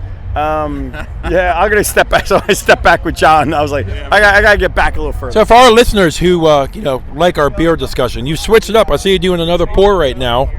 Yeah, so John and I had a Hop Stupid from Lagunitas, which is in the Bible. So The Extreme Guide to Beer. Yeah, the Brutal What's so Truth extreme Guide. about this? The IBUs. Okay. The International Bitterness Units. So it's in the Brutal Truth Guide to Extreme Beer. So it's like when John and I get together, we pretty much always have to have a beer from the what we call the Bible. From our friend Adam. Yeah, Adam. So and which is cool because they have a Decibel magazine table Is here. your issue in there? Yeah, so He's in every issue. Now. No, I'm not in every issue. But Dan Clagajar, But he Dan, point- but he Dan, point- if you're but he listening, points out when he's in every please, issue. please call me and tell me how you pronounce your last name. But Dan and I are in the latest issue of Decibel in the Brutal Truth column, and it's just like ask Adam some questions. So Adam gives John, Dan, and myself like some. He favors us a little bit because we all promote the book And so we much. appreciate it Yes, beyond and it's belief. awesome. Like I fucking love it. Thank you. Okay, we'll talk to you guys probably. If you don't hear from us later, you'll talk to us tonight during our post Deathfest drive home. See ya. Well, Maryland Deathfest 2016 is now in the books. We are all crammed into Will's vehicle and headed back down 695 at the moment, heading for 70. So, I gotta say, I think this was a pretty good year, all told, all things considered. Yeah, it was killer, man. I probably the most relevant thing to say right now is we just watched Venom wrap it up. It's cool to stand that so close to Cronus. Yeah. Open with Witching Hour. He sounds just like Cronus. A little weird to not have the other guys there, and they also probably put a little bit too much faith in the new albums. Bless their hearts. But they made sure to intersperse with old songs, pretty much every other song. Up to and including the song from Cast in Stone, the reunion record, which was the first one where they all three back together again. So that was cool, and that's a good song too. So, and Satan was good too, I thought. And we did a great interview with Satan today. That's excellent. I can't wait to hear that. I think for me, the bookends today were my favorites. Denouncement Pyre opened and they sounded pretty awesome. And Venom closed it and they sounded pretty awesome. Satan sounded good. So yeah. There was a good Mark seems to be all hot about this band Internment, and I gotta say I liked Internment. I thought they were really good. Swedish death metal band. Yeah, I was standing next to him when we were watching it. He was losing his mind. It was good. He loved it. Yeah, they were brutal. I mean, they just were one of those bands that just come out and there's just like no compromise, 100 miles an hour the whole time. It was funny because I actually got my phone out to do something. I forget what I was doing, and he like put his hand over my phone, and he's like to kind of motion, like, knock that off, watch this band. it was funny. I appreciated it. What did you? Well, John, this was a low key day for you, John. I actually saw more bands today than I did yesterday. Oh, really? Yeah, I was there at the beginning for Denouncement Pyre. I liked them. I thought they were cool. I was with you guys for Internment. I was off to the side to watch the girl take her clothes off and put them back on the whole time. She was kind of a skank. But, yeah, and then Venom was cool, but, we watched from the parking lot and listened just because I was tired of being in there, so. And Satan, I sat off to the side a little bit, and George joined me, and Buke showed up, and I was just cranky and tired at that point, so. But it was a cool day. I had a good time. I thought it was, and it was interesting, too, that John and I were both noticing that Satan and Venom are both from Newcastle. And so two Newcastle bands closed it, some 30 years after. I'm sure they were just sitting there thinking, yeah, this will just last for about a year or something like that. So that was kind of hip. Any other standouts? Anybody wants to mention? Demolition Hammer. Oh, yeah. You know what, dude? They did sound great. That was the fastest circle pit I've ever seen in my life. And it was interesting because it was kind of like on this little bit of a hill, and I was standing at where the bottom of the hill was. So people were flying down. It just kept crashing right into the area I was in. I was like, I gotta get out of here. But it was a crazy circle pit, like the fastest one I've ever seen. It was cool. And Demolition Hammer killed it. It was great. They did, and to be honest, Buke and I were in the car during that one, but we opened up the vent on the top, and I swear to God, dude, it was like listening to a really good bootleg. Like the sound was good. It couldn't have been better. And then when I came in and saw how old that front guy was, I was like, wow. Did you? They've been around for like 30 years. I think they said they haven't done anything in like 25 years. So. Oh, so they were literally just non-act. Did you kind of know them a little bit? Me? Yeah. I had I mentioned earlier in the podcast, I was a big fan of Tortured Existence, their one album. Gotcha. And this one song, 44 caliber brain surgery. So as a sniper in the Marine Corps, we changed it. I forgot. 308 caliber brain surgery. I've always been a fan of that band. And it's one of those weird things, like with them with Atrophy, who played yesterday. It's like one of those things like, I loved them in high school. You haven't heard much about it. It's like, am I the only person who ever knew this band existed? And then you get there, it's like all these young kids are wearing Demolition Hammer shirts, and there's huge circle pits, and people are losing their minds to sing along to songs. It's like, all right, good. I'm not the only one. And it's cool that they're kids. Yeah. I always like that when you see the younger generation appreciating the older stuff. It's great. Yeah, up to and including Venom, which there was a lot of young kids there for that, and they were all singing. I mean, everybody clearly likes the first two records, but people were singing along and really excited to see this kind of legendary guy come. I mean, Cronus is a bit of a Lemmy in his way, you know.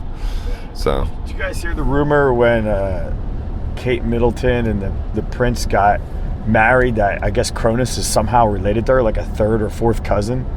No. And there people were joking like Cronus in the Buckingham Palace and stuff.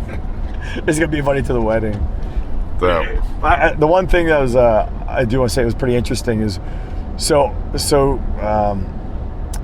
Cronus came out and he said, okay, that's it, it's all good night, and they kind of like started packing up, and then like the reaction of people immediately around me was like, what the hell, wait, you can't leave, you gotta play Black Magic, you can't stop, or Black Metal, you can't stop. And they came back out and played Black Metal, and like people were just lost their minds. It was great. I mean, that song is the whole reason for the fest when you think about it, you know what I mean? That was like the beginning and all that. Well, so what was everybody's kind of view just overall of the way it was organized and food and drink and so on and so forth? The food was all right. Yeah, the drinks were all right. I mean, the drinks in the car were better, I thought. But, you know, it's to be expected, I think, at any festival like this. Space is huge, so that's cool. The stages are apart enough where you can not have to walk that far, but they're not that close to each other, so you can spread out. Only thing I'd like to say, I wish there were more tables to sit at, because I'm old and cranky, and I last this song before I got to sit down, so... But I enjoyed it. I thought it was cool. And they kept the schedule pretty tight, I thought, for the most part. Almost every day. So, I go back. There's room for more tables, so... Yeah, and it's pretty cool that you don't have to deal with the changeovers, you know. It's just like 5-10 minutes, if that, between bands, and you're up and running again. I will say one thing, though. It was kind of nice. I don't know who pointed it out. Whoever did can say. But we got a little bit longer changeovers a couple times today, like about 10 minutes instead of 5. It's kind of nice, I thought, just to give a little extra. Take the earplugs out. Just readjust, set up again, you know, and that I kind of like that. But I get being on the schedule they're on, so. Well, not to mention when they're really close, like, I guess I've seen Satan a couple times in the last 6 months, but still I left before Satan ended because I really wanted to get up front to take pictures of Venom. But if I had not seen Satan, I would have had to have skipped a song or two to really get myself positioned, because that's what people were doing. What was your overall take on it, Will? I second what John said. It was really well organized. You know, they were very much on schedule. If bands dropped out, they filled holes, like Gruesome played twice. The food options I thought were pretty good. There was that one smokehouse thing that had some pretty good barbecue. I mean, a lot of it was typical stuff like corn dogs and, you know, burgers. But I mean, I thought there was a variety, and there was even like a vegan hot dog stand, which I didn't eat, but at least you had that option for, weirdos, vegetarian weirdos, Jay. It was actually called the Weirdo Hot Dog Stand. I don't know if you remember that. You know, something I said earlier, I kind of wish the merch was more interspersed where the bands were. They were kind of separated in the back in like a different alleyway almost, like merch alley. So it would be kind of nice if they were more out where the bands were, so that way you could kind of shop merch as you're watching the bands.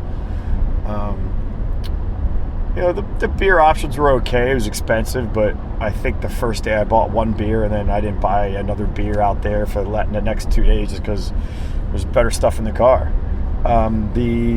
I'll say this: the security was pretty good, but almost too lax to a certain degree. Because I mean, all they asked you to do is like raise up your shirt when you're walking in. But we were smuggling beers in, and like, I mean, you could have brought anything you wanted in that place. And I mean, it implies that if anything bad is going to happen, it's going to taste. You're going to smuggle it in around your stomach. Yeah. It's like, well, you could have a bomb in your shoe. You could have a gun in your pant, in your cargo pants or something like that. But so that's just like the security out, like coming in, coming back. But it was nice that you could go out to the car, sit down, charge your phone, have a beer if you want, and then you could get right back into the venue within 2 minutes. Like there was no wait really to get back in. And then also about the security, that I swear the only security guards they hired to man like right in front of the stage were all metalheads. Like some of them were crowd surfing. Like some of them, they weren't even wearing earplugs all 3 days, and they were like, pumping their fists and banging their heads. I even saw one of the cops banging his head out by the gate.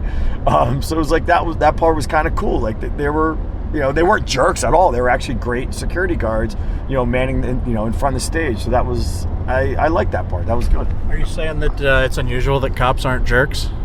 No, I'm not. The cop, the only mention, the cop was actually banging his head. I actually saw him. I went to him, I was like, "Excuse me, officer, did I just see you banging your head?" He goes, "Yes, you may have." Well, Caton from Hyrex actually made a special point of thanking the security guards, saying they were the coolest ones he'd ever seen, and they were clearly there just to help people not get hurt.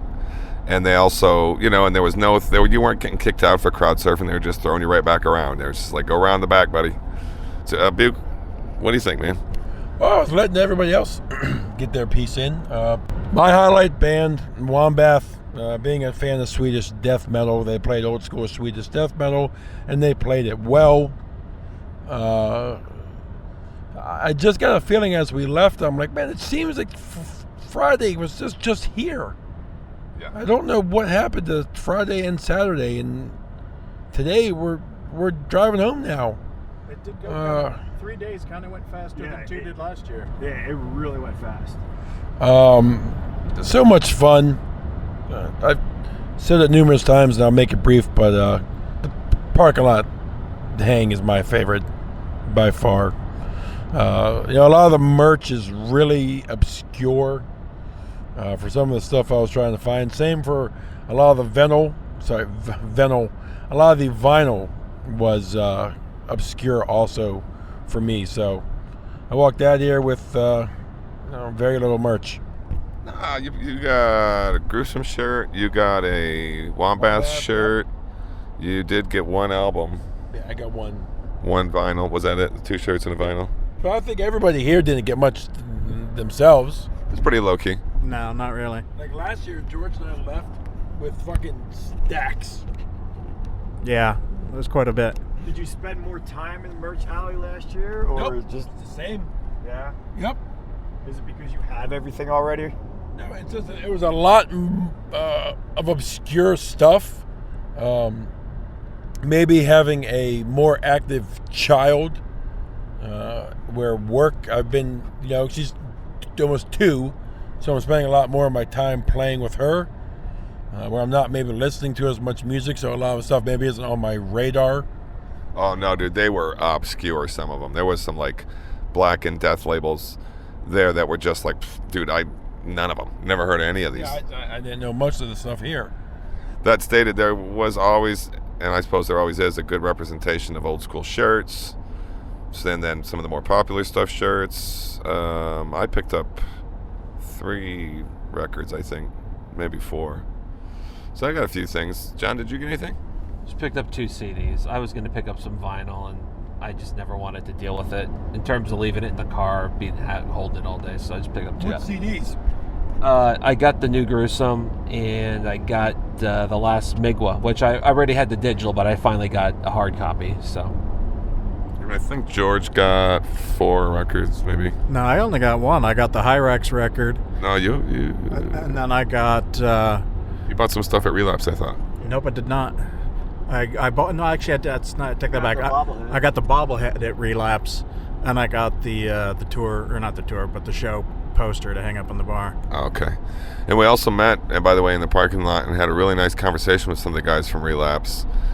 and we'll have to talk about it later, but they gave us a lot of insight onto some running the label and the death releases and the bobblehead, and they want to do an interview with us, which we will certainly try to set up when we might have the chance to talk to the guy who created the bobblehead. Yeah, and the bobblehead we're talking about is it's the cover of Death Scream Bloody Gore. So you got the guy holding the goblet with all the little Skeletor guy. It's really cool. I got one, and so did George. They're all individually numbered up to 1,000, so it's cool. And you got 2 of the 50 they brought with them, he said, and they, of course, were all sold out. So, all right. Any other thoughts? Anybody?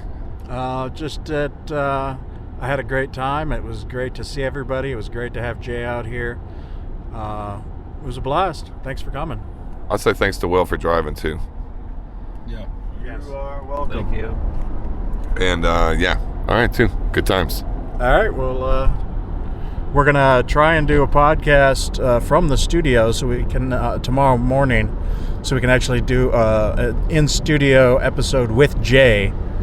So worst case scenario, we'll keep it brief, but yeah, I think we could pull something off. Yeah, I haven't written a script yet. I'm gonna try and bang something together first thing in the morning. But so yeah, so all of this Deathfest coverage should be in the episode that we'll be recording tomorrow morning. And also, before we forget, we did conduct an amazing interview with the guys from Satan.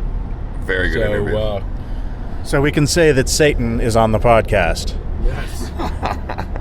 It was fun. Satan! You know, it was fun to go up to their trailer, and on the door was a sign that just said Satan, which was cool. And it was just sort of like, you know, Satan's domicile. Hello. All right, we'll talk to you later.